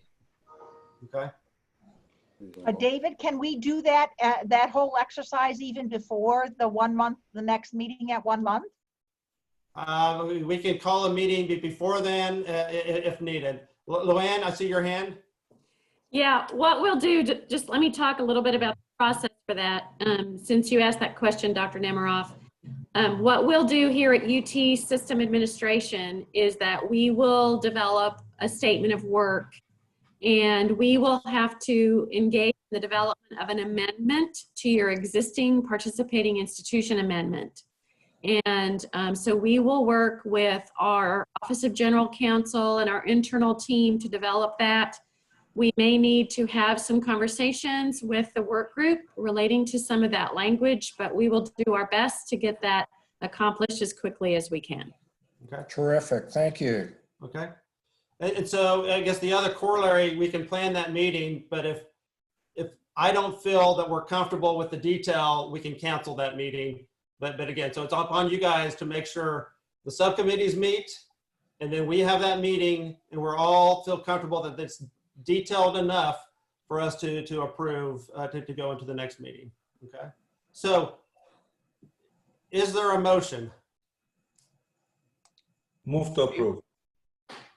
Israel has an Israel to, again, the motion that I hear you saying is what I just said with the caveats of approving this framework, but the dollars for the hubs will need to come back with a protocol and detailed budget before they have the ability to spend those dollars, right?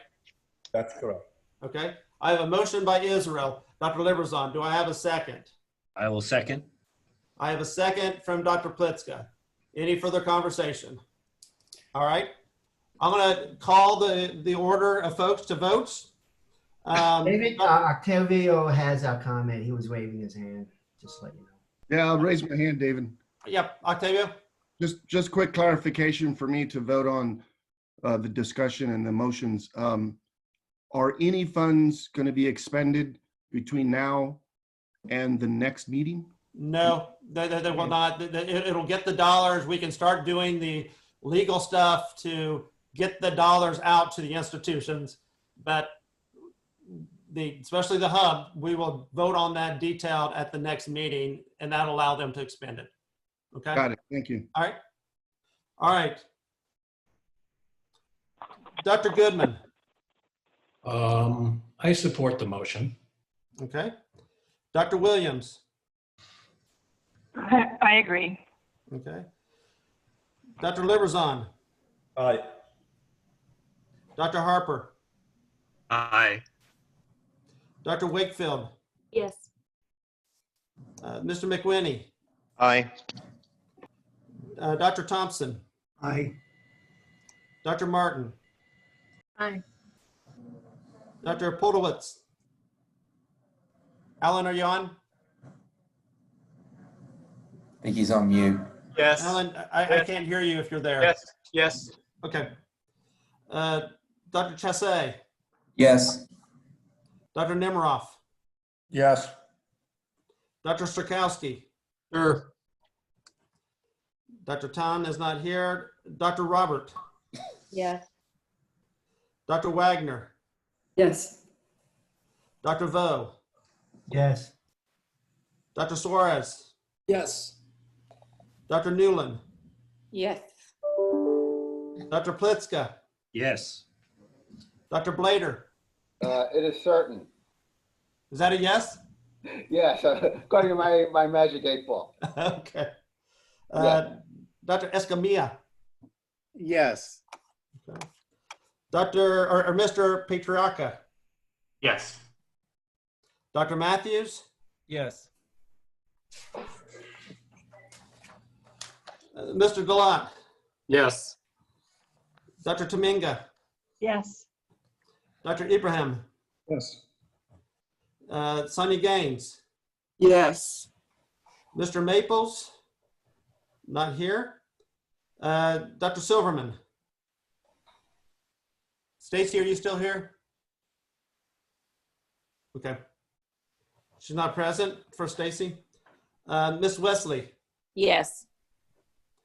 Dr. Keller. Andy? Yeah, I got to learn how to use my mute button. Yes. Okay.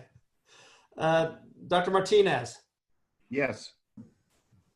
Danette Castle. Yes. And myself, yes. And Mr. Borges? Yes. Dr. Borges? Yes. Okay, so we have unanimous approval of this budgetary framework with the caveat, and so that allows us to start letting money with the caveat that a detailed protocol and budget will be presented to this group before any expenditures of those dollars, okay? So with that, it is after 1. That took a lot of time, but it was really important to get done. How about if we limit ourselves to a 20-minute break since many of us are at our houses, and let's resume at 1:30. At that time, we will go into T-chat, okay? Thank you. So do we Okay, we'll resume at 1:30. Thank you. You don't log out, right? We don't log out, right? No. You don't have to now. All right. We will keep the meeting running while everyone is away.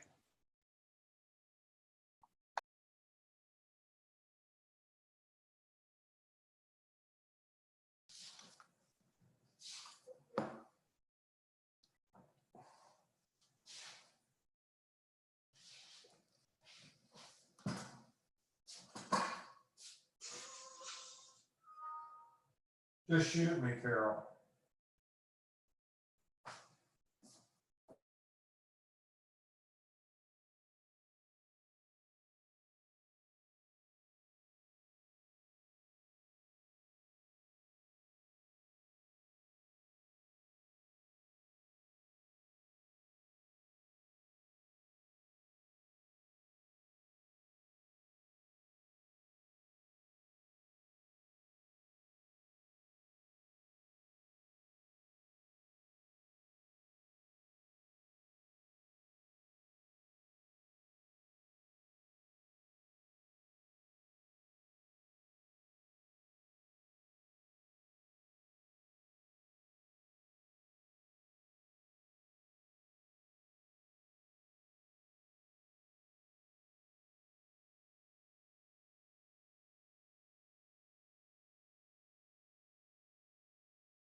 We will start in 2 minutes. And so again, would encourage folks to do whatever you need to do, but I plan to start right at 1:30. Thank you.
All right.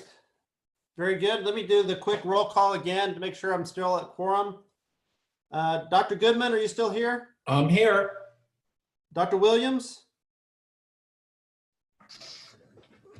Dr. Williams, I didn't hear you if you're there. Dr. Liberzon? Here. Dr. Harper? Here. Dr. Wakefield?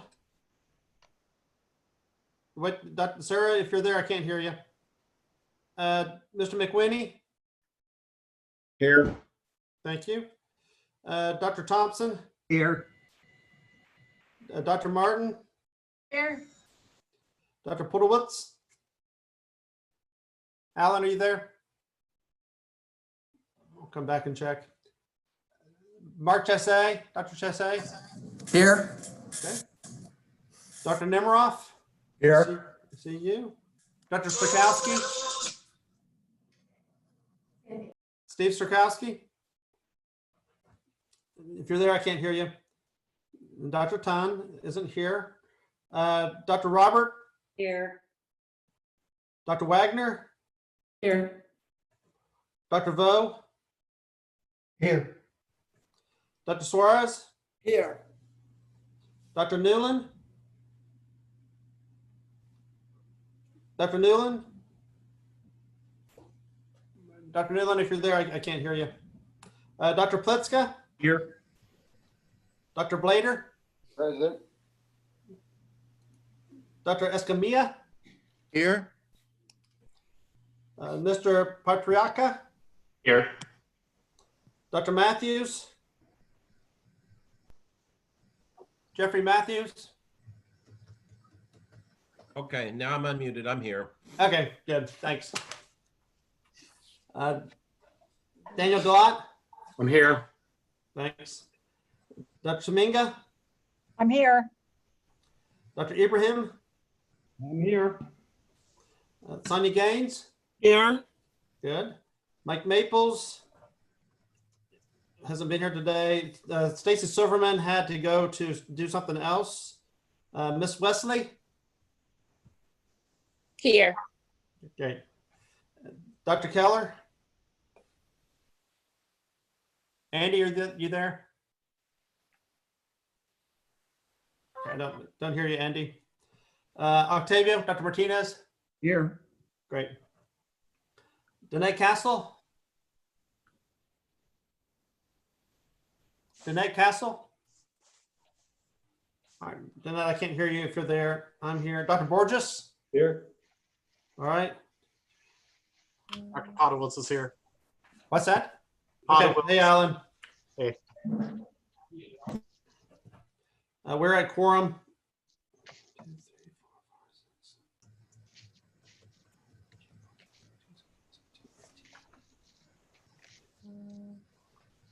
I have 26, so we have a quorum. So let's go ahead and we have about an hour and a half. We have some important discussions to take place. I would ask the executive committee members, again, I don't want to extend beyond 3 o'clock. A lot of you have other meetings you need to jump into. So we'll need to make sure we're concise on these presentations and the discussion. But a lot of great work is taking place. I don't feel bad about spending the additional time earlier related to moving forward on the research agenda, and so moving that forward. But the next, we should have time to get through all of them. But again, that's dependent on how concise we are related to the discussions. And so why don't we start off with the presentation from Dell on TChat, and then we'll talk. UT Health Science Center Houston is going to discuss kind of the progress that they're making on TChat, and then we'll have some discussion about that item before we move to the next items. And so, Dr. Baker, are you there? He is not. This is Roshni Kohli. I'm going to be presenting for Dr. Baker today. Okay, great. Thank you. Great. Thanks. Good afternoon. Thank you for the opportunity to be here. I appreciate it. So we've been talking about a proposal in which we can look at how TChat services can be sustainable within the community. One of the things that we have noticed in some of our encounters with the Central Texas Independent School Districts is that many of them are concerned about the access to community mental health services for their children and families, and are very concerned about, if we come in and do a brief intervention for 2 to 4 sessions, what happens next, and how are these kids going to get the ongoing care that they may need? So we'd like to propose a strategy in which would incentivize community centers to provide ongoing care. We'd like to look at subcontracting for school-based TChat services through the community centers. So looking at funding a one FTE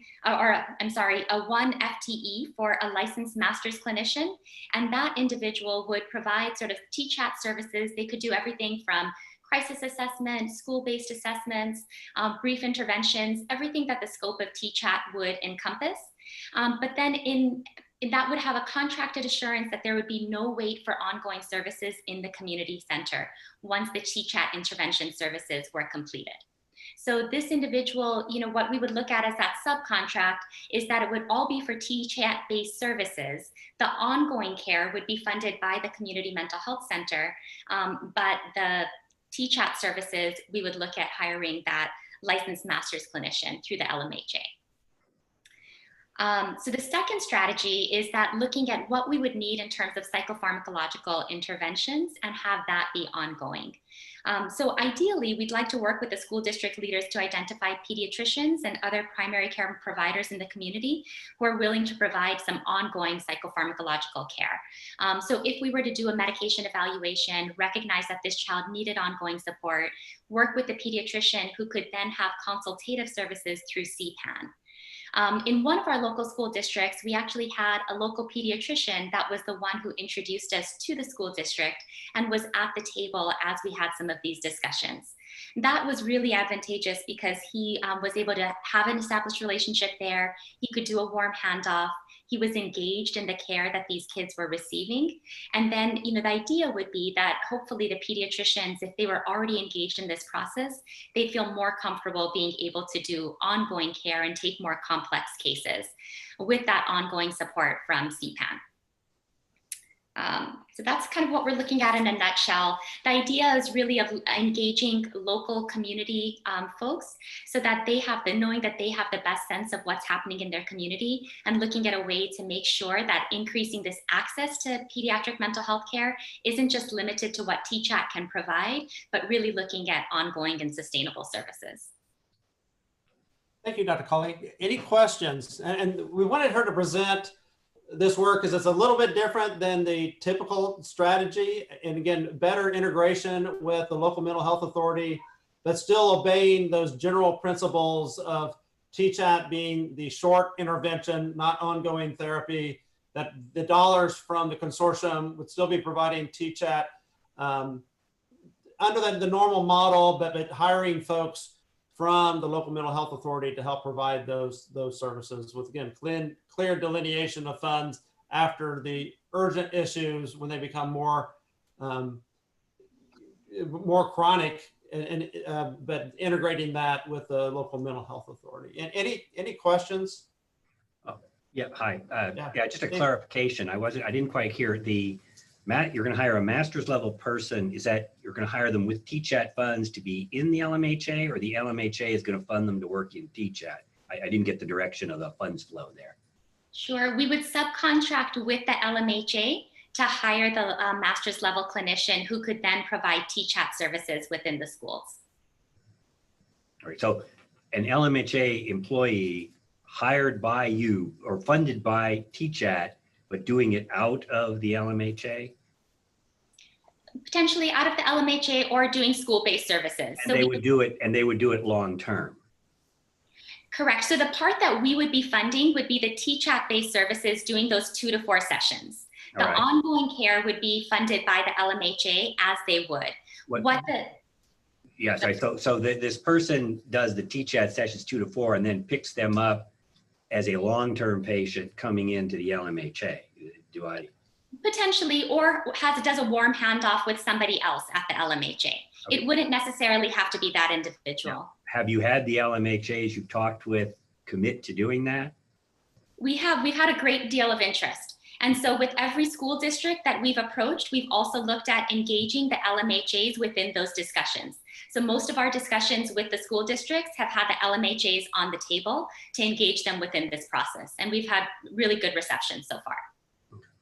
I mean, just my final comment, we were actually in San Antonio, since we are part of CPWE, planning to do something similar. That is, designate our CPWE slots at the LMHA to take referrals from TChat.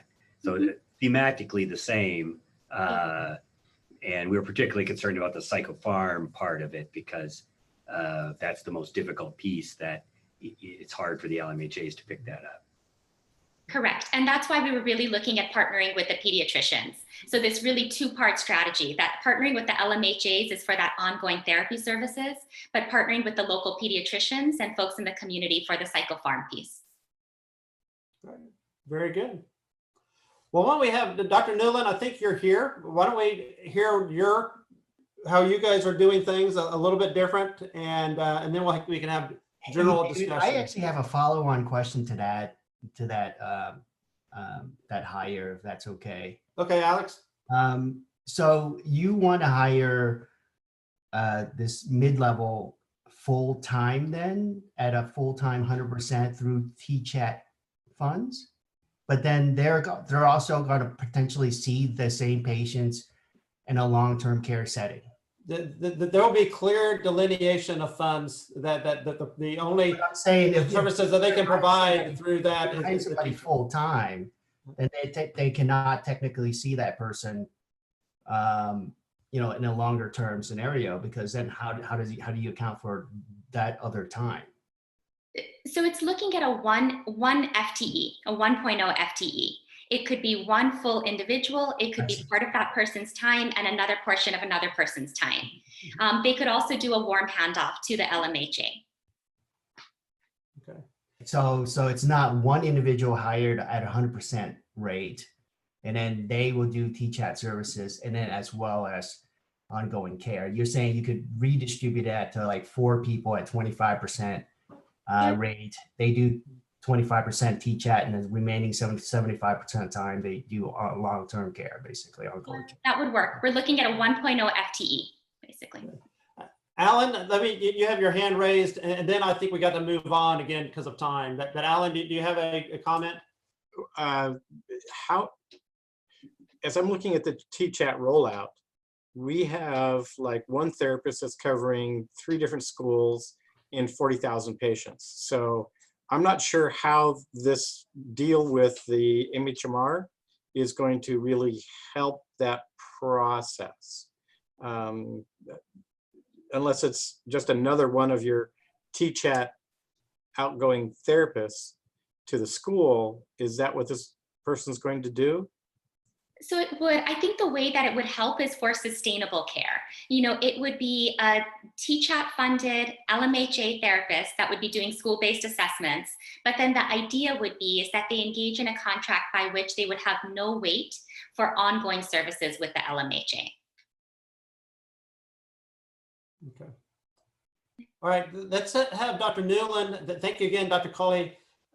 This isn't something we have to vote on today, but let's hear from Dr. Newland as she's, again, trying to think innovatively related to TChat in her community. All right, thanks, Dr. Lakey. So am I able to forward the slides? Or is this something?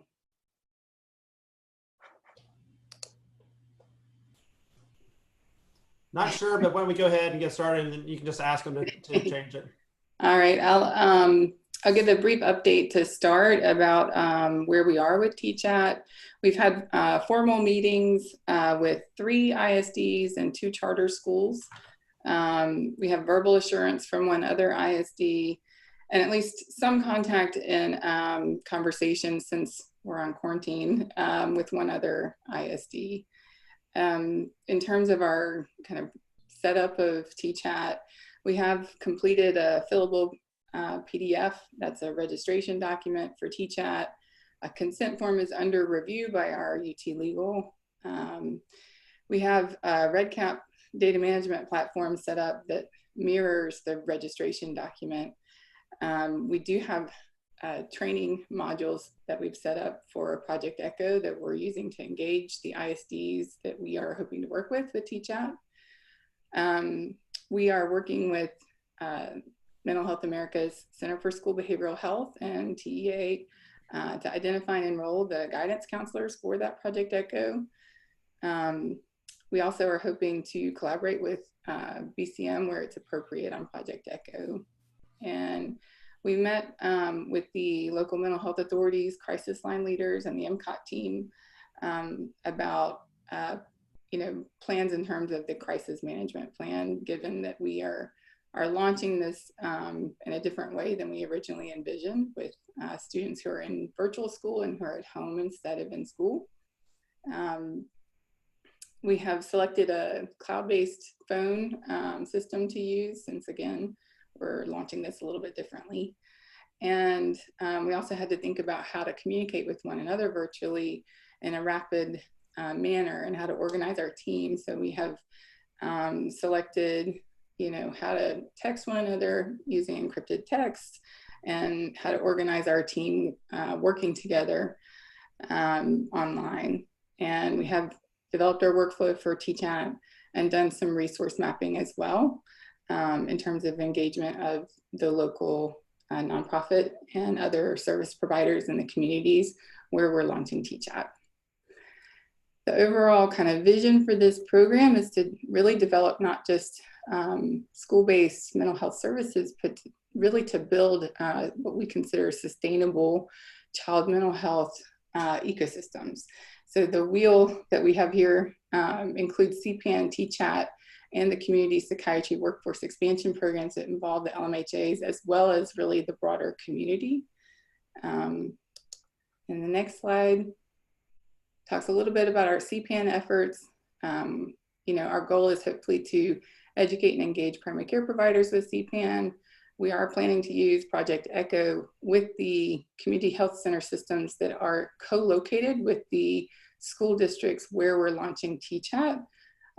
We aren't planning to use Project Echo throughout all of the CPAN network where we're using CPAN, but really kind of focusing in again on those areas where TChat is located, since we imagine that that's where most of our referrals are going to be going to pediatricians. And the next one. We're working with both Texana Center and the Harris Center, and we have identified our psychiatrists for both of the LMHAs. In Texana Center, which is in Fort Bend County, we have a start date of September, and in Harris Center, we have a start date of June. And the next one. So for our UT Health Science Center Houston TChat project team, it is a diverse group. We have social workers, psychologists available for that initial assessment, intervention, and referral coordination. For prescribers, we are including both child psychiatrists and mental health nurse practitioners. And as part of our kind of engagement and linkage to care, community health workers. And I think we were fortunate in terms of building our team. We don't have very many positions left to fill in terms of our core clinical team. We are looking at this point, due to COVID-19, to utilize internal resources in case there are people who are moving within our system. And that's something that we're trying to prioritize. Next one. As part of participating in the TCHAT program, again, we're using Project ECHO as a means of engaging both guidance counselors in the schools and primary care providers co-located with our ISDs. And we have already prepared a series of seminars for both the PCPs and the guidance counselors. And next one. We're envisioning TCHAT as intended for youth who are either in crisis or who are approaching a crisis due to emotional or behavioral health concerns. So it's a virtual ambulance for young minds. And next one. And again, we've worked on a consent form, a registration form, and due to COVID-19 in Fort Bend County and in Harris County, most but not all of the ISDs that we were planning to work with have already issued tablets or PCs to the students that are enrolled in school. So the idea of launching this to students who are enrolled virtually was appealing because we know that they're equipped with the IT that they would need to participate in telehealth. So this is just a slide that summarizes sort of how we're thinking about TCHAT with assessment and triage, a real strong focus on connecting them to care, keeping the intervention brief but meaningful, and really focusing on ensuring that the follow-up occurs and that it is something that the family values and that they are willing to follow through with. So as part of that, we're really building relationships in the community and making an effort to reach out to all potential providers in the community in addition to the LMHAs. And that includes other people who are willing to assist with linking our students or our patients to care. So nonprofit school-based providers that are already in existence, trying not to replicate care where it's already in existence, grant-funded initiatives that are in existence already, volunteer organizations that are working, faith-based organizations. We're really kind of open to working with whoever is already part of that community fabric. And in terms of reporting requirements, to ensure that the program remains in compliance with the required collection of metrics and to promote sustainability, we are tracking referral information at the point of registration for TCHAT. We're entering the summary metrics at discharge, and we're providing follow-up phone calls to ensure that the treatment plan was effective. And we're intending to do some follow-up surveys of the families that have participated in TCHAT as well. And that is all. Very good. We have about maybe 5 minutes for questions for Dr. Newland or Dr. Colley. Any feedback from the executive committee or questions?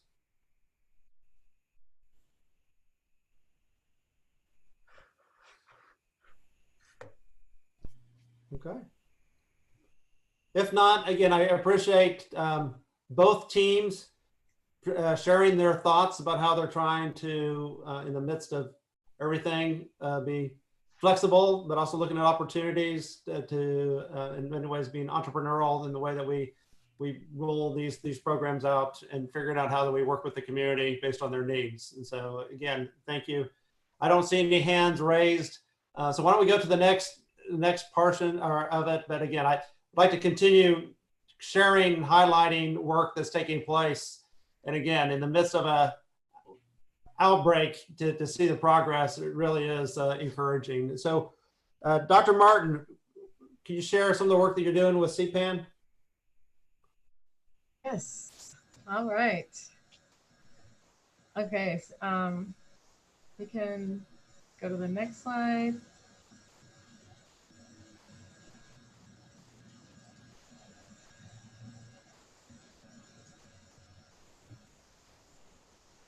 Can we go to the next slide?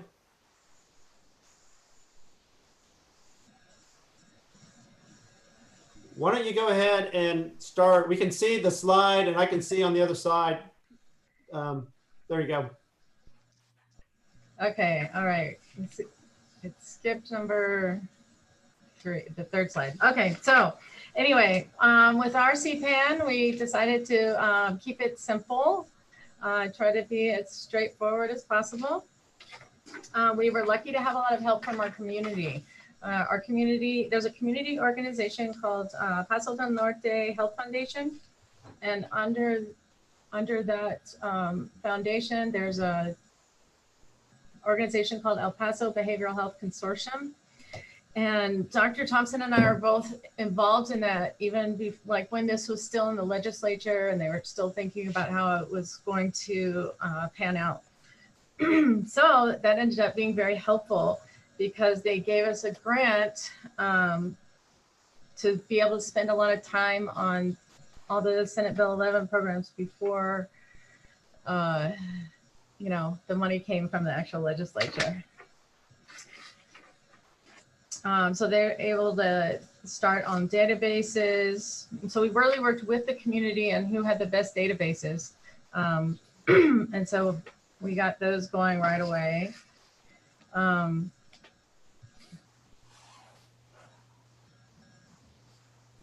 Let's see.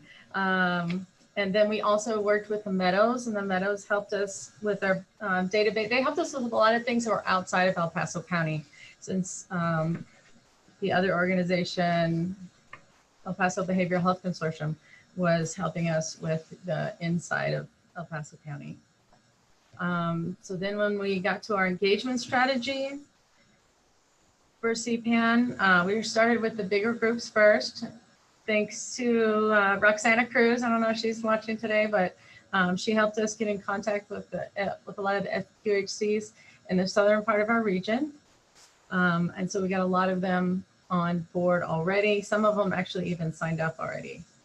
We also talked within our department, I'm sorry, not within our department, within our university, to get our own colleagues at Texas Tech, El Paso involved in this, and they've been very helpful also.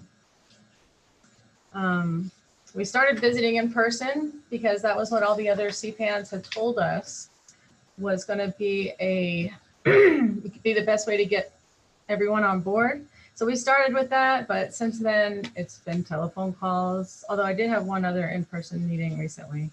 The pediatricians, I guess, aren't as nervous as some other people. Then we, on the next slide is a Child Psychiatry Access Network flyer for El Paso. So we started sending this out to folks. And then on the next slide, our participation form. We've made it a fillable PDF until we have, and we have our email that they can scan it to. I know that Dell was also working with Meadows, and so we got to see their business cards, and they have a business card that has a QR code that leads directly to the participation form for the primary care providers on their website. So hopefully we'll get that. We're a little, that's one of the positions we weren't able to hire yet, the IT support. But our institutional advancement is helping with that. One thing we found out during our talking to the primary care providers in our region is that the urban ones, so the ones inside of El Paso County, they want the basics. They want to hear about depression, anxiety, ADHD, and disruptive behaviors. Whereas the rural primary care providers, they already have been managing all that ever since they have lived in a rural environment. And so they really wanted to know much, much more. They wanted to know about autism, bipolar disorder, substance use disorders, and schizophrenia. So that was, there's some brave pediatricians out there in rural Texas, that's for sure. So next slide on our process. We're keeping it simple. You answer the phone, transfer to either the child psychiatrist or the mental health clinician for the referral. And then the next slide is just the process map. This is just the one we came up in the very beginning with the CPAN working group, which I'm part of. The next one is personnel. We named the current consult liaison chief as a medical director. Kind of seemed natural to do that. We shifted all of the adult psychiatry work away from the child psychiatrist. We had quite a few, almost all of us were doing some adult psychiatry in terms of supervision, and I was a residency director, so we shifted that back to the adult psychiatrists. We were able to hire a couple of adult psychiatrists, so that helped us do that. And we hired an LPC with experience at the local LMHA, so which has been very helpful in understanding how referrals work and what resources there are in the community. And we also had an MPH student helping us as his practicum. So we haven't hired a lot of new people for the CPAN yet, but we've been able to shift everything so that we have a lot of man-woman hours on this. Next slide is the training. We also kept that simple. We use the same textbook that we use for our child psychiatry fellows. And then on the next page, a couple other things that we're doing with staff training, practice parameters from ACAP, the other articles that we would use, that we already use for residents and fellows, because we do already have a school rotation. One thing I forgot to put on here is we did do telemedicine training. And then Dr. Sarvet is going to be doing a training with everyone, all the psychiatrists in Texas that are part of CPAN. So that's it. We tried to keep it very straightforward, and ours we're going to be able to implement on time because we reallocated in our faculty. Very good. So we have probably about 10 minutes to, if there's people would like to discuss kind of where they are related to rollout of CPAN, or to ask Dr. Martin related to where she is in more detail. But again, congratulations in the midst of all this to getting this moving, and all the conversations and hiring and flexing of staff in different ways to make it work. Any questions? Steve Plitzko, I see your hand up. My first question on the QR code. Where did you get that from? I didn't. Oh, from the Meadows? that was Dell's idea. So Meadows, we both Dell and Texas Tech El Paso were working with Meadows to help get these things off the ground. And so they had showed us some of the things that Dell had done, and they had business cards for the CPAN psychiatrists to give out to the primary care providers. And on the back of the business card, it had a QR code that if you scanned it with your phone, it led directly to the practice agreement that to sign up to be part of the program, for the pediatricians and family medicine doctors to sign up to be part of the program. So just with one little click, they can get to the sign up page. Is that something we all can have access to? That obviously sounds extremely helpful. Yeah, maybe that's something that Mr. Oppenheimer can help us with. We could send information around to everybody. Yeah, Steve, we'll take that around. Again, I think that's a great example of ingenuity and sharing. We want to steal ideas between folks. And so Dr. Cawley, again, you're part of that. And so we'll get some information and share it. Yeah, hers is the card I saw. They were the best cards. They have a picture of the psychiatrist on there too. So actually, one quick question too. Are you to actually go live? Are you waiting till the phone system's in place, or the system we're all using? I know we're talking about the phone vendor later, or are you planning? Yeah, it's looking like the phone system will still go online in May. If it doesn't, if there's some hang up with that, then we're going to use one of our own phone numbers. Very good. And then we'll just have to re-advertise the state's one when it comes. Sonia Gaines. Yep. Hi, it's not a question, more of a comment. I just want to applaud all the initiatives for your approach with connecting with your communities, as well as the local mental health authorities. In doing that, it addresses one of the concerns that I had with this project is continuity of care. And I think by some of the linkages that you've made, that should be a minimal, problem. You pretty much mitigated that problem by the approach that you've taken. So I really do say hats off and applause to all of you guys. Plus, you are capitalizing on infrastructure that already exists, so we don't have to reinvent the wheel. So great job. Yes, thank you. Thank you. Yeah, the meeting that we that Dr. Thompson and I attend with the El Paso Behavioral Health Consortium it's been, it has moved ahead every single part of our Senate Bill 11 project. So it has been great. Awesome. Any other questions or comments? Or anybody want to share kind of where they are related to the CPAN? Hearing none, why don't we go again? Thank you, Dr. Martin. And again, we'll take that information about the code and the cards and see if we can figure out how do we share that information broadly in a way that we can all learn from that. So now let's go to the child psychiatric workforce expansion. We have two of our colleagues that are going to share the work that they're doing. Dr. Escamilla, I had a conversation with them about I guess, Michael, probably about a week and a half, 2 weeks ago, and thought it'd be great for him to share, because again, I think it's a good example of thinking differently, being ingenuitive, using ingenuity to figure out how do we really expand beyond our initial thoughts. And so, Michael, you want to share with us what you're doing?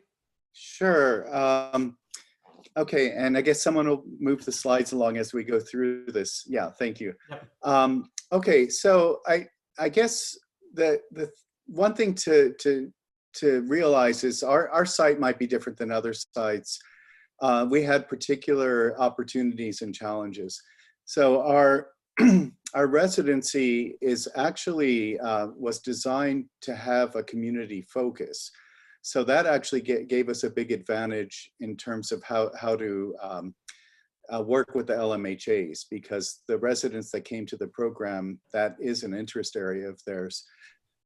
We also are right in the middle of developing the residency. So we went from a 2-year to a 3-year residency this year, and then we go to the 4th year next year.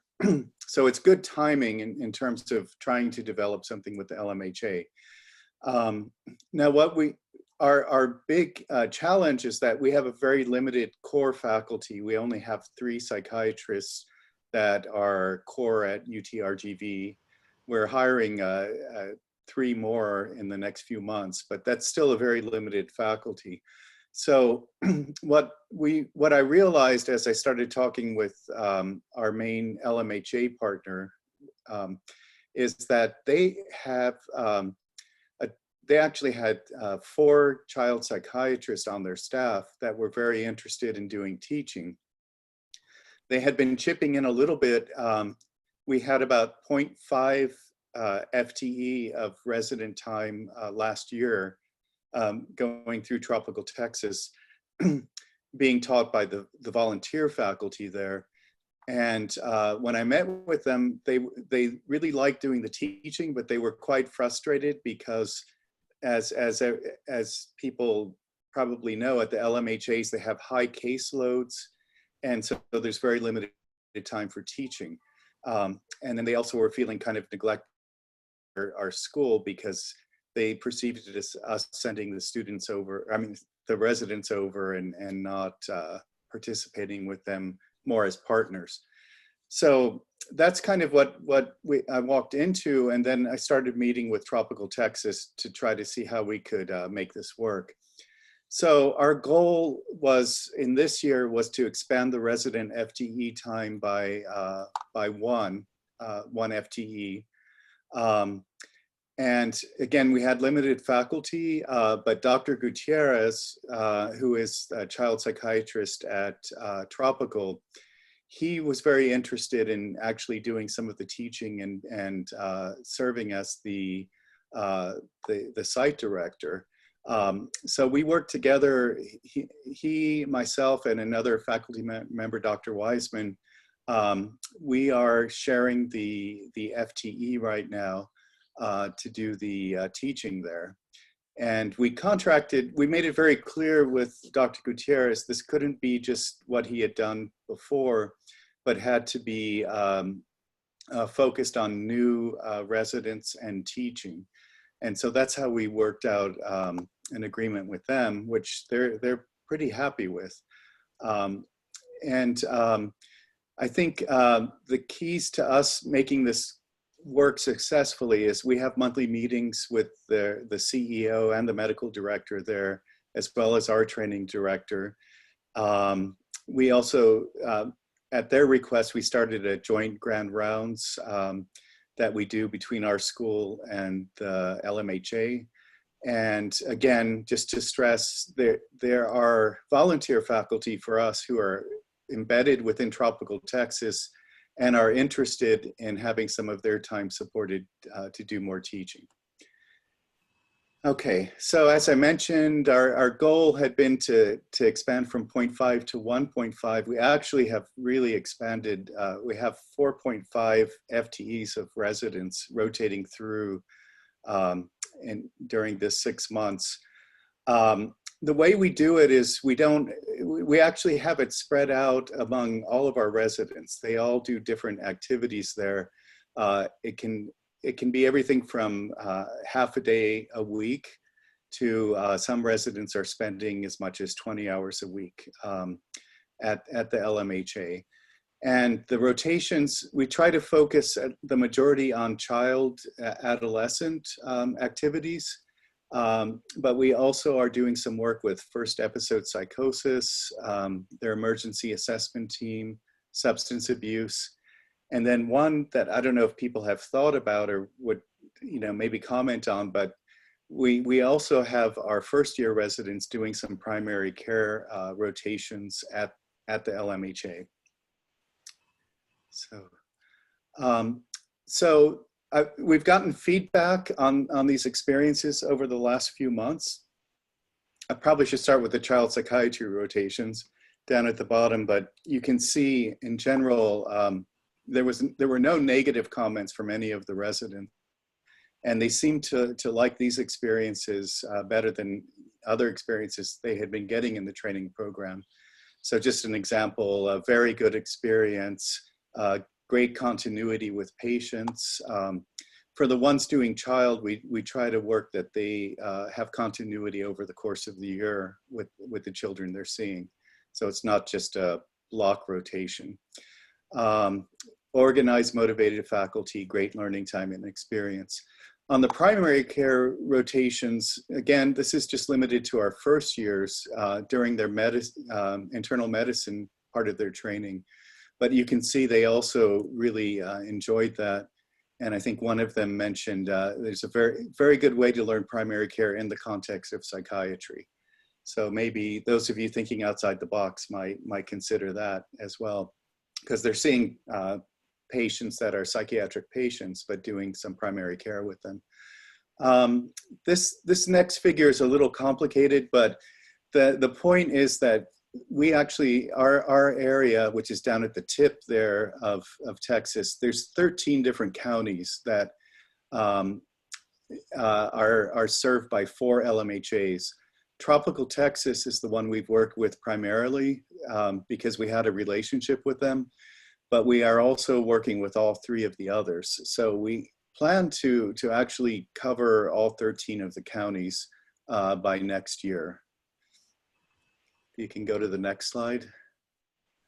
Okay, and the other rotations, one is called Coastal Plains, Nueces, and Border Region. And these go up to as far northeast as Corpus Christi, and then as far west as Laredo. These were actually pretty distant for us. So we had built in some funds for residents to actually drive up to these places. But as we talked more with the training director and the sites, the feeling was that if we could use telepsychiatry to do some of these services, that would benefit everyone. So the way we're working things out is each of these is working with us to define how much time they would like to have a resident work with them. And then we're going to do these by telepsychiatry with a faculty member at our site supervising them. So our residents would be here and our base is in Harlingen, but we would be doing the telepsych for these other systems. So I think Like, that's. is that one of your patients or one of the residents at the monitor there? That is not, none of the above. I just pulled it off the web. Look, the residents are getting younger and residents look younger nowadays. So. Yeah. Thanks, Michael. And that's, I'd love to have some conversation about this, because one of the challenges we had when we were putting together our LBB plan was how close were our health science centers to the local mental health authorities and the issue of travel. And so I think most of our academic centers partnered with local mental health authorities that were in their proximity. But I also heard that there are more rural ones. Example, Nacogdoches, out in Lufkin, and those type of areas that need help and thought there would be a, potential in the future to figure out how do they partner. And it seems that, and maybe it should have been obvious to more of us, but the UTRGV team has solved that issue by using telepsychiatry to reach more of the rural areas that are farther away from their facilities, and bringing in resources and partnering. And then, Michael, in the conversation that you and I had last week, it sounds like your residents really like it, because in many ways they are learning how to do telepsychiatry in a way that they wouldn't have had an opportunity otherwise. Michael, is that a fair? That's correct. I wasn't sure how the residents would respond to doing telepsych to the remote clinics, but they actually did feel this would help their educational experience. And the sites were used to doing that already. So that worked out well. Any questions or comments? I think we learned a whole lot by our new telehealth system. This is Potawilt's.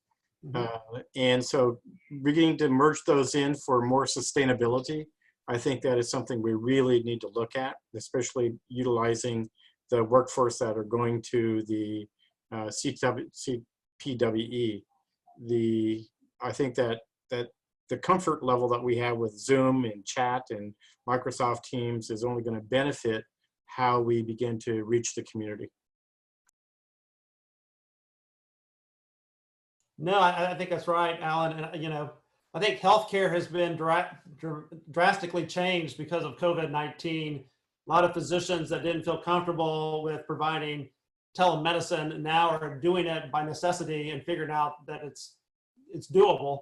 And there's some of those lessons that we can apply now to the next phase of where we are, and reach out to some of the more rural areas this way. And it seems very applicable out for West Texas and East Texas and other areas, that this, again, is a way that we could, as we figure out how do we do the funding, be able to reach out. Steve, Dr. Pliska, why don't we hear from you, and then again, we can have a broader conversation about CPWE, which still doesn't roll off the tongue yet, but thanks, Michael.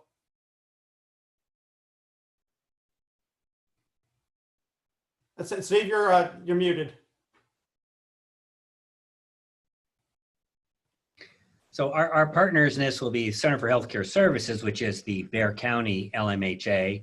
We also plan to have programs with Hill Country Mental Health and Developmental Disabilities, as well as Gulf Bend Center.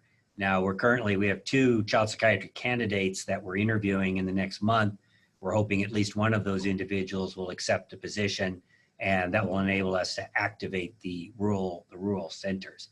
But we're ready to go July 1 with the CHCS rotation. And the next slide. So we had a benefit here in that we had a prior existing relationship with CHCS.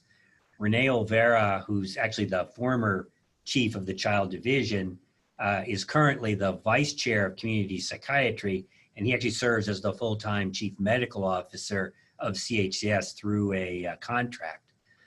Now, the other 2 people that are going to be key in this rotation will be the current chief, Thomas Matthews, and our program director, Bridget Bailey.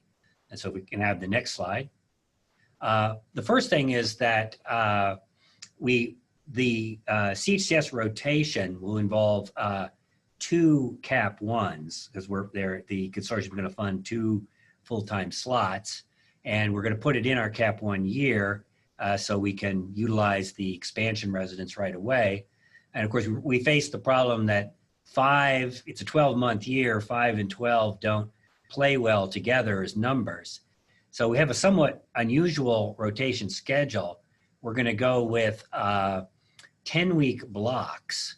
And as you can see here, going across the columns, so what's happening at any given time, you can see that there's 2 residents at CHCS, obviously supervised each day by faculty. And the remainder of the rotations are our pediatric consultation rotation, what we call our community psychiatry rotation, which is actually rotation to juvenile detention and other sites like that, as well as our main inpatient rotation. Go ahead, you can go to the next one. And so we're kind of planning for worst case scenario if neither of the 2 candidates accept the position, we don't find any others, our plan is still to go ahead July 1. And we've divided it up so various faculty members will be at the center supervising particular half days, with Dr. Olvera in his overall role as medical director really overseeing the academic aspects of it.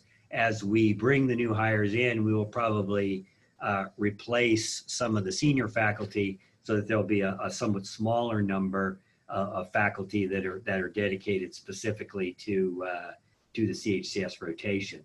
But this will give us a benefit that we'll have fairly senior people starting out. So when the inevitable bumps and grinds occur, they'll be much more well situated to sort those out. Whereas if you took a new faculty and on July 1, they're new to UT and a brand new rotation, that's a kind of a potential recipe for disaster. So we'll avoid that situation anyway.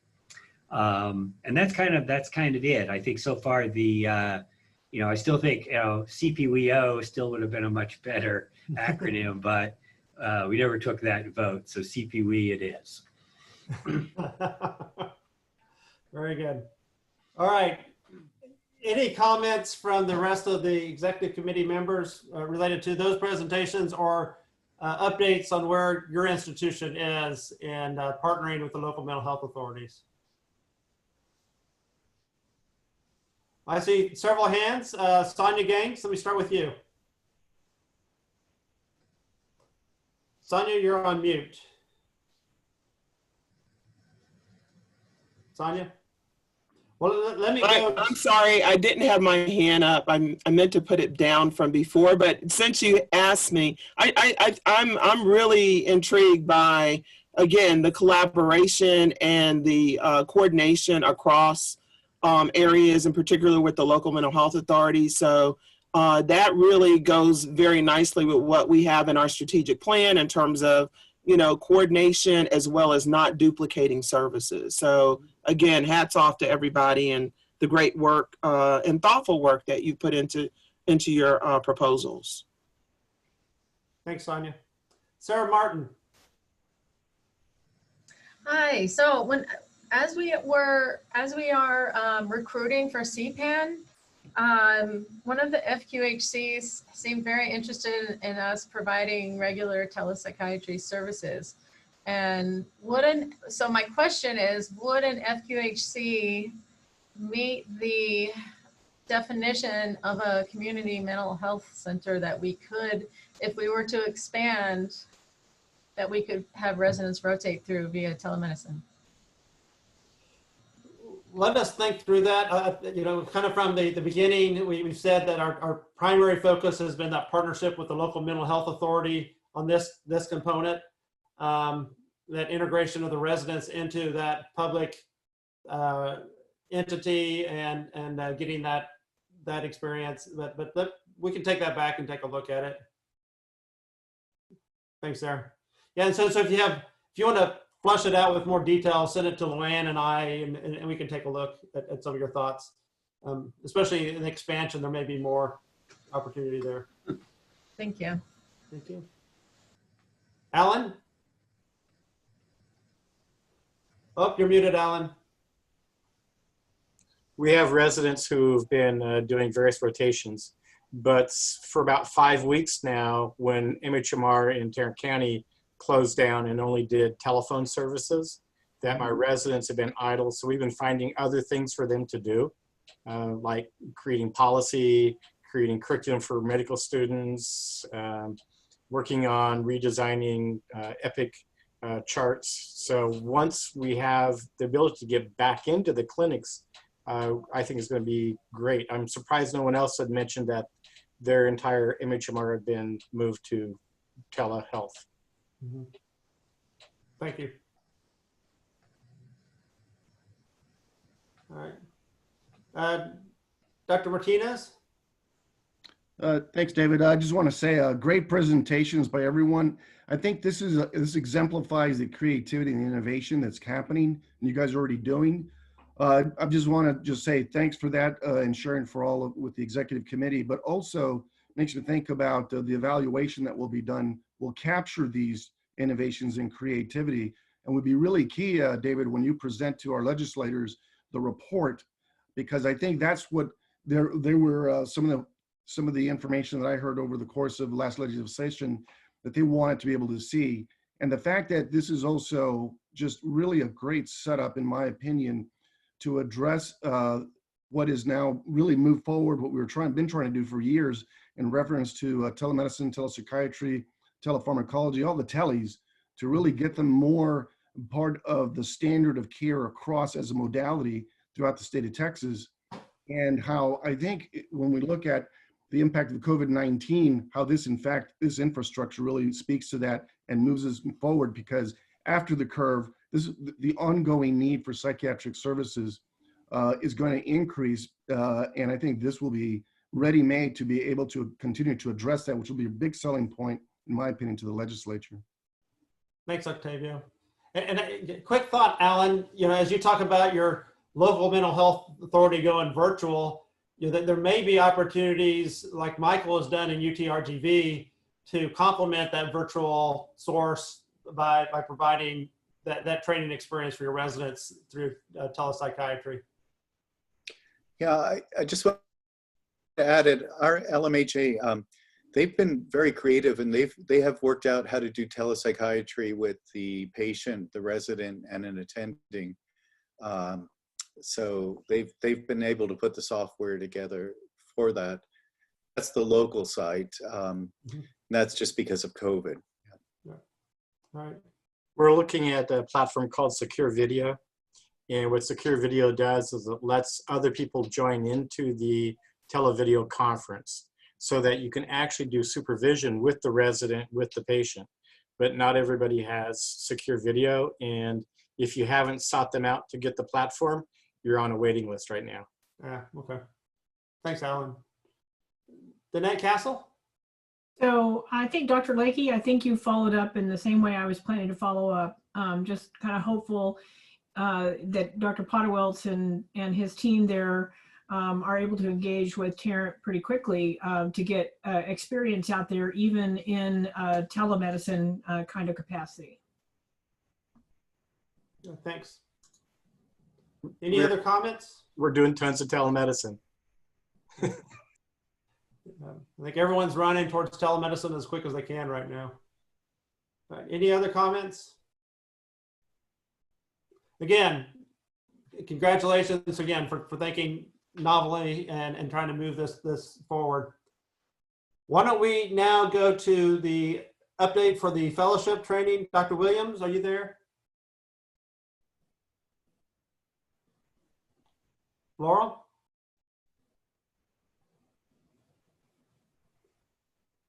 Dr. Williams, if you're there, I can't hear you. Can you hear me now? Yes, good. Okay, thank you. Sorry, I'm having to use my phone for the communication because the video on my computer is not working.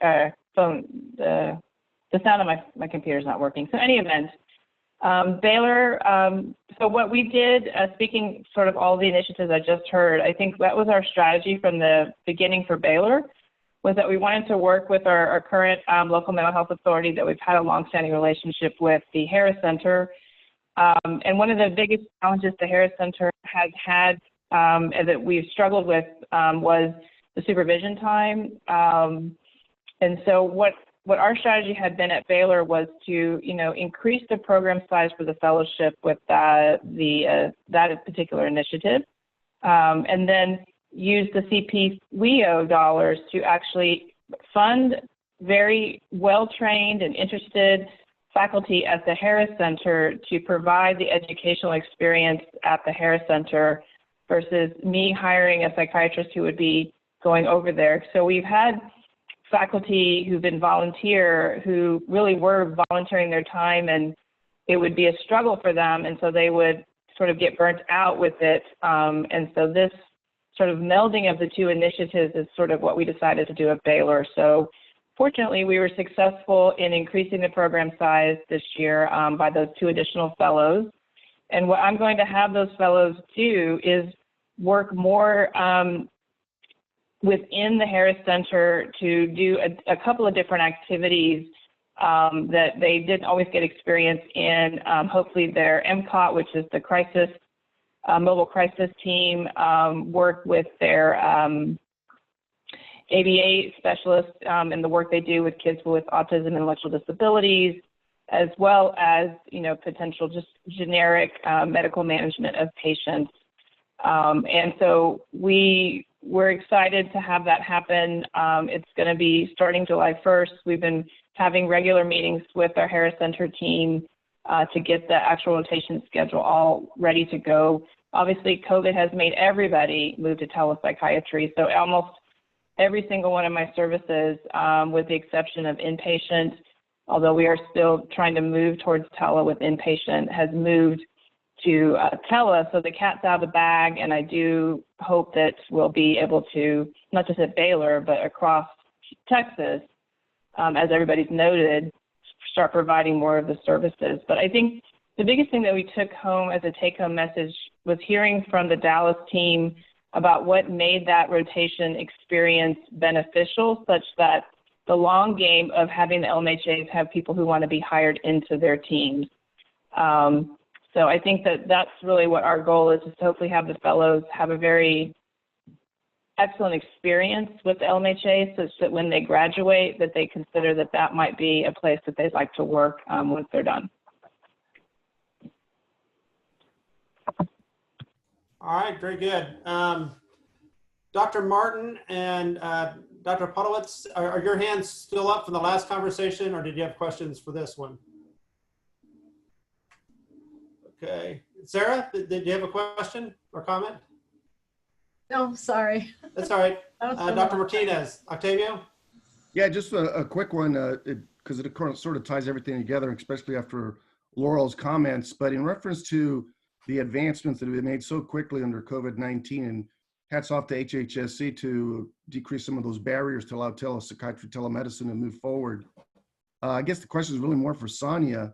Sonia, do you see HHSC continuing those advancements, or once the quote unquote crisis maybe has abated a bit, we're on the other side of this curve as they keep talking about, will HHSC want to revert to pre-COVID regulations when it comes to telepsychiatry, telemedicine? That's a really great question. And, of course, I don't have all the answers today, but one of the things I will say is that because of COVID, I mean, we in some ways have been forced into a, kind of like involuntary demonstration project. And I think we all recognize that as a result of this, we've learned some things, right? Some things that maybe left to our own devices, we probably would not have even tried.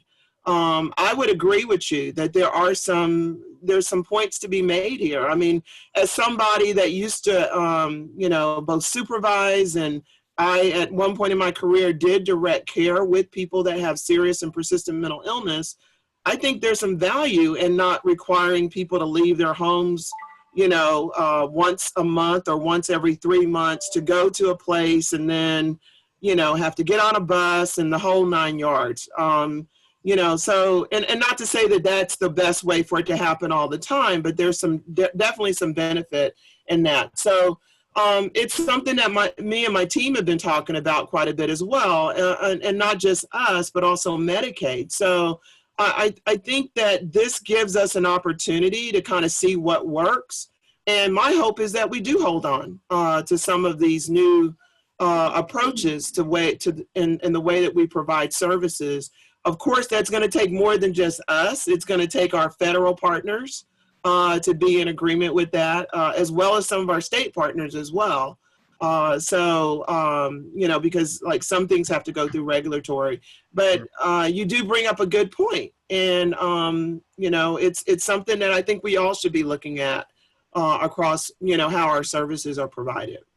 And Sonia, thank you for that. David, it seems to me that the executive committee and really just the consortium, we could help out HHSC and weigh in on this when the time is appropriate to be able to continue the advancements that have been made and of course identify even others that still need to be addressed. But I think we could all work on this on the policy side as well. No, I think that's a good point. You know, some of the barriers we thought that were going to be there because of this unique situation, such as the ability to prescribe medicines through telemedicine. Since they got changed, it became very clear that we could take advantage of that, so to speak, and for the betterment of people and then move this forward. So I think we owe it to the state to collect that experience and what we saw and keep our eyes open if there were downsides to it, but be able to tell that story. And this, as Sonia noted, a huge pilot in many ways to be able to try this, the new policies. So thanks. Yeah, and I think we owe it to our communities. So many have been seeking access, and as we've had the discussion earlier, is also this can help to address disparities and equity. So I think it has a lot of potential. Yeah, good. Any other comments on this part of the meeting? Okay.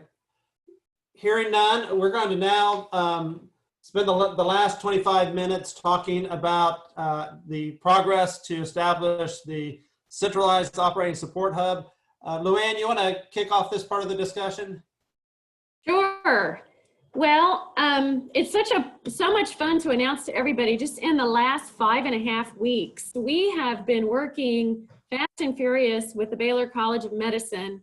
In that amount of time, we were able to get our amendments to their participating institution agreement so that we could work to push the revenue out for them to be able to begin to make purchases associated with the centralized operations support hub. Laurel, Dr. Goodman, and your team at Baylor, y'all have been just incredible to work with. Our UT system team and your team, I know we've worked really hard to get to this place. You all have done a lot of work in terms of getting the vendors together, and I know we're going to hear an update about that. So just want all of you to know this has been a team effort between ourselves and Baylor, and all of you and your efforts to work with Laurel and her team as well as you set up the structure for us to be able to implement telemedicine across the state of Texas. So it's real exciting to be able to kick this off, and I'm going to pitch it to Laurel and Dr. Goodman. Very good. Thank you. I would echo Luann's comments. It's been a real team effort. Obviously, COVID has captured our attention as it needs to, but I think that everybody, in addition to captured by COVID, we've all recognized that there's going to be enormous need for mental health services in the next several months and ongoing. And we need to be poised and try to work to be balanced, to be flexible, and achieve the aims of what the consortium is here for. And that's what, you know, Baylor is hoping to do for I think we've maybe landed on COSH, because I know people keep asking, but we'll still turn around if you say the other way. But Baylor's really primary goal has been, how do we help each of the individual teams? How do we make sure that we have the structure in place that provides the support without being one more meeting that you have to attend? I think all the teams I've met the last few weeks, I said, you know, I don't want this to be a fail by just one more meeting. And so hopefully we will ourselves ask for evaluations from the consortium to make sure that we're meeting the needs. So we just appreciate this opportunity. I'm not sure if Dr. Goodman wanted to say anything before I just moved on to the business, but I'll give him a second to see. Go ahead, Laurel. Just to mention, acknowledge that on the Baylor side, Laurel's done the vast majority of the heavy lifting. And I want to thank you, Luann, and everyone else for helping make this possible. So without further ado, so the next slide, you know me, I had to have at least one semi-humorous slide. And so if you look here, you can see that the kitty cat is also standing in line, socially distancing in order to make sure that we all stay safe. Next slide. So I'm just going to talk about three processes, how we've stood up operationally, the RFP processes and outcomes there, and then the website proposal that was sort of discussed with TChat, some of the things we've already kind of heard about in different forums when it comes to TChat. So I've started working in the capacity as the medical director this past March. 1 second.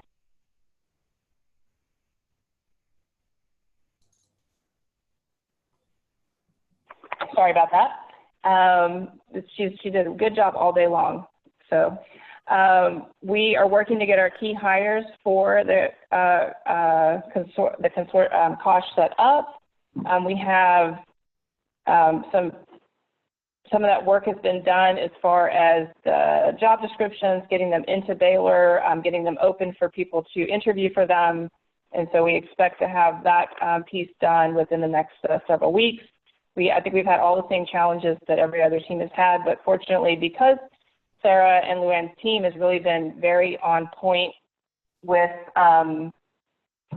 getting those amendments done, it allows us to kind of move forward very quickly.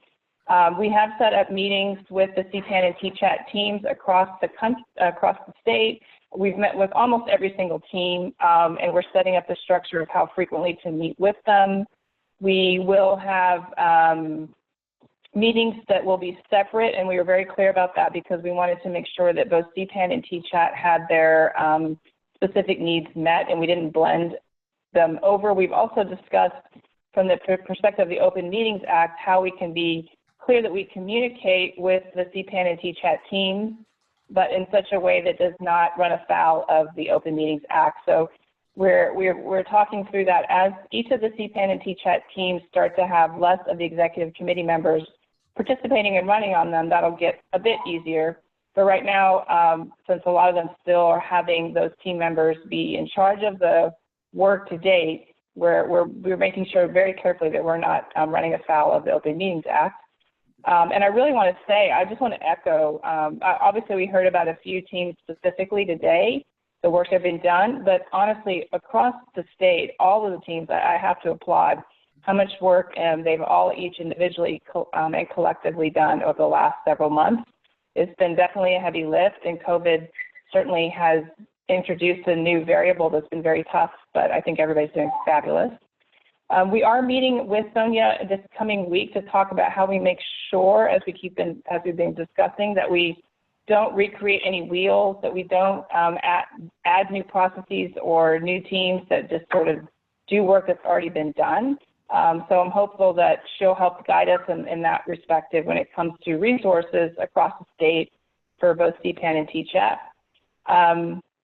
And then we have been continuing our bi-weekly CPAN committee meetings, although this past Friday, the committee did make a decision to move to once a month because of a fair amount of the initial work for that committee has been completed, and now it's sort of rolling down into those individual teams for CPAN, and then therefore I'm working with each of those teams along with Jennifer.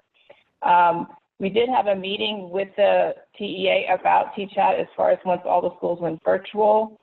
We've discussed with the phase 1 teams that we're planning to do work this school year about the idea of doing virtual visits into families' homes. And so that's going to be definitely how Baylor's going to operate for the next 2 months, is that we're going to do things into people's homes. But some of the other ones are working through with their legal team about how to manage that. Questions before I move on?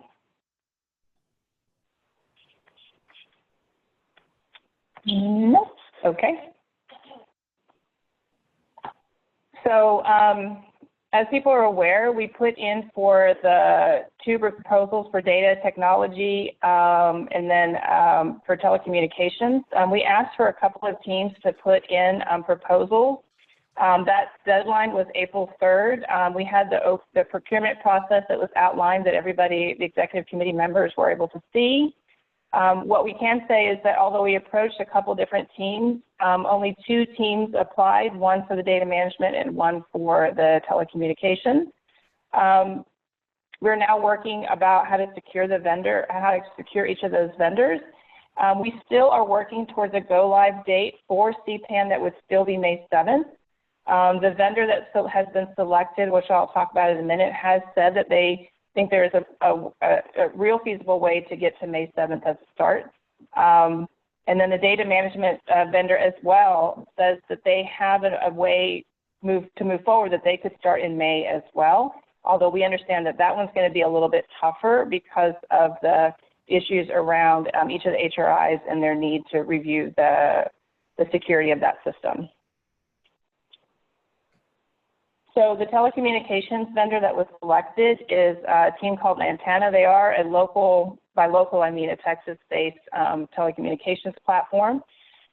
They've been in business now for a good amount of time. They have a lot of experience working with big and large institutions, organizations in healthcare and outside of healthcare. And so I think that they're going to be able to meet our needs absolutely. Next slide. I know we have time, so I'm trying to speed this along. As I said, they think that they could stand up May 7th. We're working on the contract right now this week as we speak with Baylor and Lantana, trying to get that completed. If somehow we can't start May 7th, we still want to have a launch date of May. As we've asked for this vendor, they're going to have a vanity number for us, which will include CPAN in the 1-800 number. So they're going to come up with a couple of different options for us, but definitely CPAN will be included in that number. What we're going to do is for any of the specific hardware needs, and that includes if you're going to use the computer system that you're going to use the phones through, or you need to actually buy phones, we're going to have that process be the HRIs themselves purchase that, and it goes directly to you. But the monthly bill for just the data for the system will go through Kosh, so that you won't have to worry about a monthly bill from the phone company, for lack of a better word.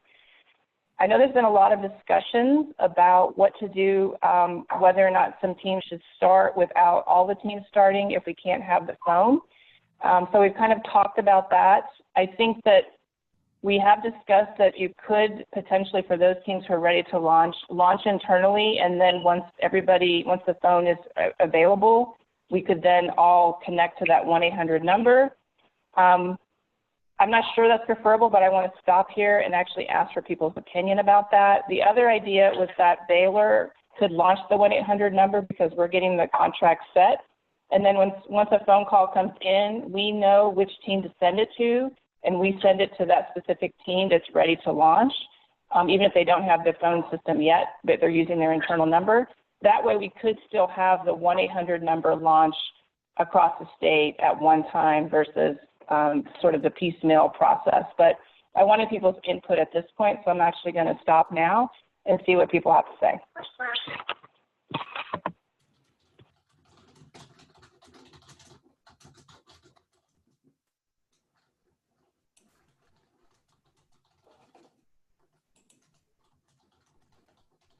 Stephen Plitzka, looks like you have your hand up, and then Sarah Wakefield, you have your hand up too.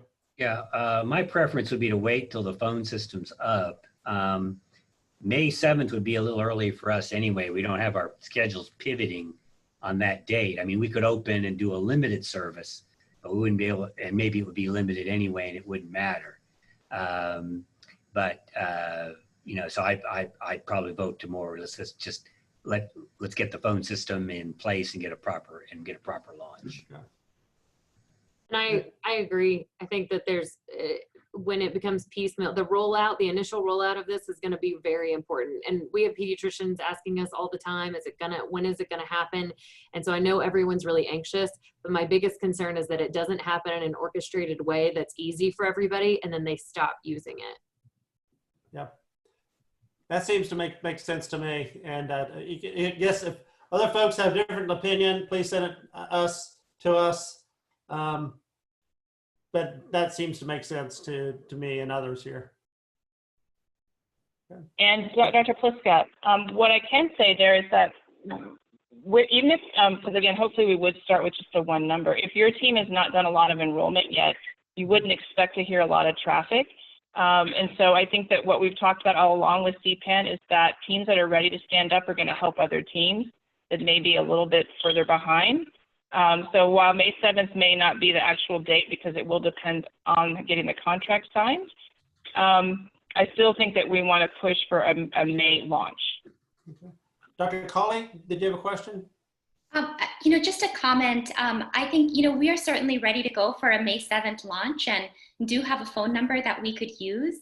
The pediatricians in our community are really looking for more support. So if there's any way we could start, at least with a soft launch, we'd be very interested in doing that.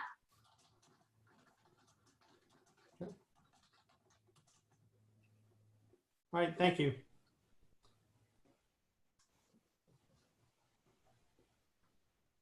Okay. So what I'm hearing now, just making sure, and Dr. Lakey, nod your head, that we're still going to try to do the 1-800 launch, and there could be some teams that will be able to answer the phones right away, others that may need to be a bit delayed, but despite that, as long as we can get the 1-800 number, that's when we should pick a launch. Yeah, it's only 3 weeks away, right? And so, I think if institutions can do it in another way to get, to serve some of that need, so be it. But I think kind of the big launch on May 7th, so that you outlined, makes sense to me. Okay. Okay. Okay. Thank you. Uh-huh. So for the data management, one of the things that we heard very clearly from the consortium, so we wanted to make sure that we were, whichever vendor ended up being selected, that we used a process that would allow for each of the HRIs to feel really comfortable about security, privacy, and how the data is actually managed.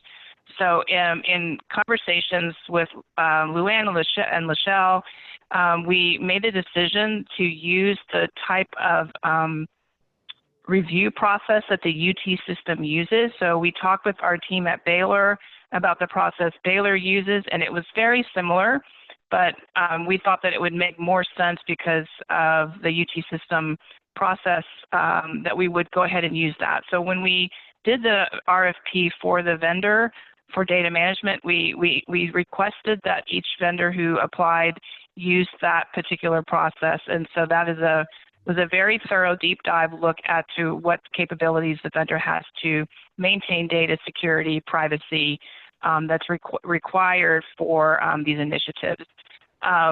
So one of the things that we wanted to potentially do was try to have a joint meeting with all the HRIs and the respective people that needed to be engaged in that, so that we could try to move that process along as quickly as possible, so that everybody who needed to be looking at this, the compliance officer, the IT security officers for each of the HRIs could be working in concert together to try to move this along. We're assuming that whatever one team question might ask, other teams would want to also know that answer to that question as well. So that's why past Friday, your teams were asked to provide Lachelle with the people at your local HRIs who would need to be involved in those conversations. So we're going to try to do this week is to try to set up a conference call to review that RFP and all the information that was provided about this particular vendor. There's a conversation about having an NDA signed, and so that's been given to Mr. Lean for him to review the NDA that the trait team currently uses to make sure that it would would work, and then if we can sort of move that process along as quickly as possible. A question that was brought up recently was, could the vendor that was selected do multi-factor login? And the answer to that question is yes, they can do multi-factor login. We're trying to get that process running through as well. The trait vendor is already working on the CPAN process. They've also started to be involved with the CPAN work group so that we could really have them work closely with that committee to ensure that the build out is done to our specifications and provides the support that our CPAN team needs to be successful. Hey, I have a question or a comment, if that's okay, on this. Sure.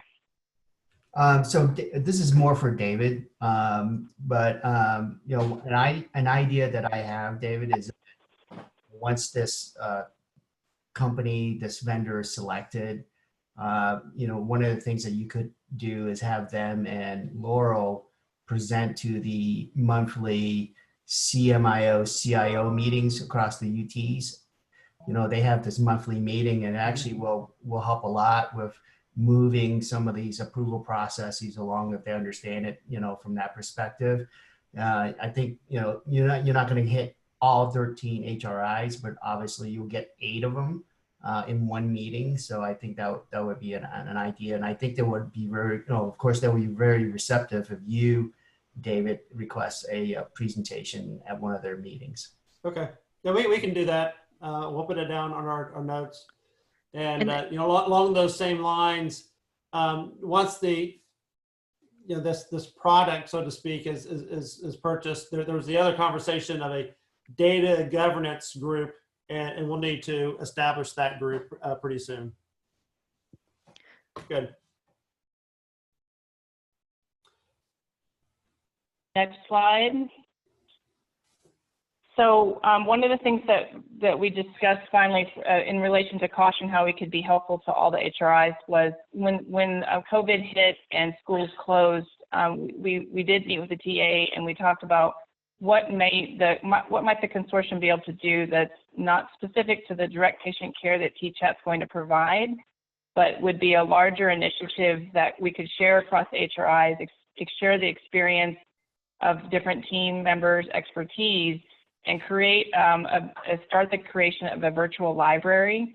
What we talked about was possibly having a back to school learning collaborative that we could do, that would then be sitting, I mean, there would be live initial for these presentations, but then they would be recorded and then kept on the Texas Consortium website so that future individuals who couldn't go to that particular webinar presentation could go back and hear it and learn from it.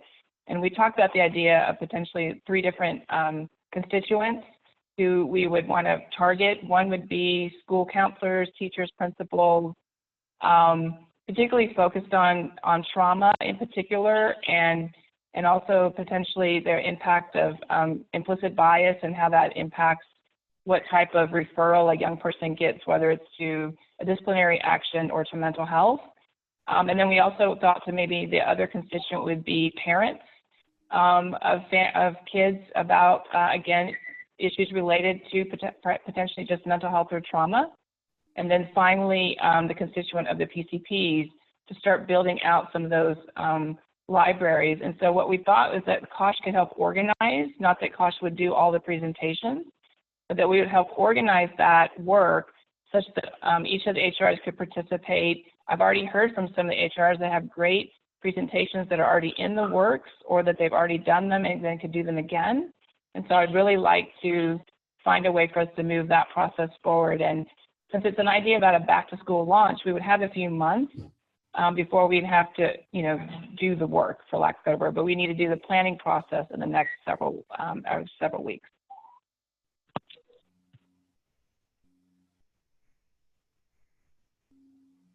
Last slide. So I detect a common theme on last slides with our group. There's a lot of Star Wars fans in our midst. So are there any questions for Laurel related to the COSH? Again, a lot of progress is being made to really stand it up to buy the phones, the data system, and to get it up and functional. But any questions from folks? Alan, I see your hand up. Alan? I think the Mental Health Mondays is a great idea. How we pull that off, I don't know. Laurel, I think you can have some decisions on that, but what a wonderful idea. Okay, very good. Dr. Newland?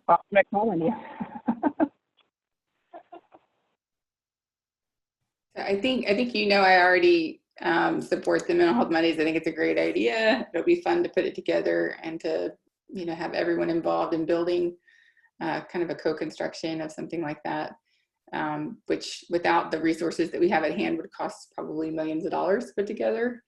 The question I have is about the data management system. I'm a little bit lost on when that starts. Can you give us a sense of the timeline?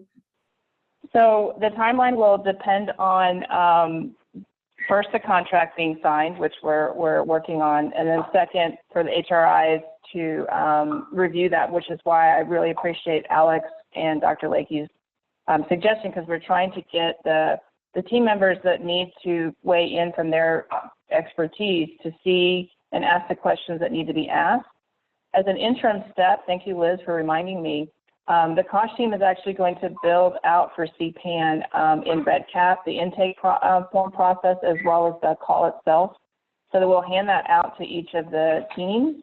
And then once we have a data system that everybody has into that, the REDCap data can then just roll up into that platform. But we'll have an interim step because I do imagine that although I would love to be able to launch it in May, it's probably very unrealistic. Okay. Any other questions? Hearing none. Any other questions about anything else from today? It is right at 3 o'clock right now. So I want to, again, honor your time, but I want to thank you all for the progress that's taking place on all the different initiatives. We have a lot of stuff that we need to take back and work on. But look forward to talking to everyone in about a month. And again, I would like to thank my team. I mean, again, organizing any meeting is difficult, but they've been behind the scenes trying to make sure the slides are coming up, how they're seen, and a variety of things. And appreciate the work that they're doing. So with that, again, thank you all. And on the research team, I look forward to some additional conversations within the next week. And hopeful and plan at the next meeting to again have a concentrated discussion on it to make sure that we're moving it forward. But in the meantime, we can start moving some of these things forward like we are with the other projects. So with that, again, thank you everyone for your time, and I'll talk to you later. Thanks. Thanks, David. Bye-bye. Bye. Bye. Bye-bye. I think Have a good day, everybody. Bye. Bye.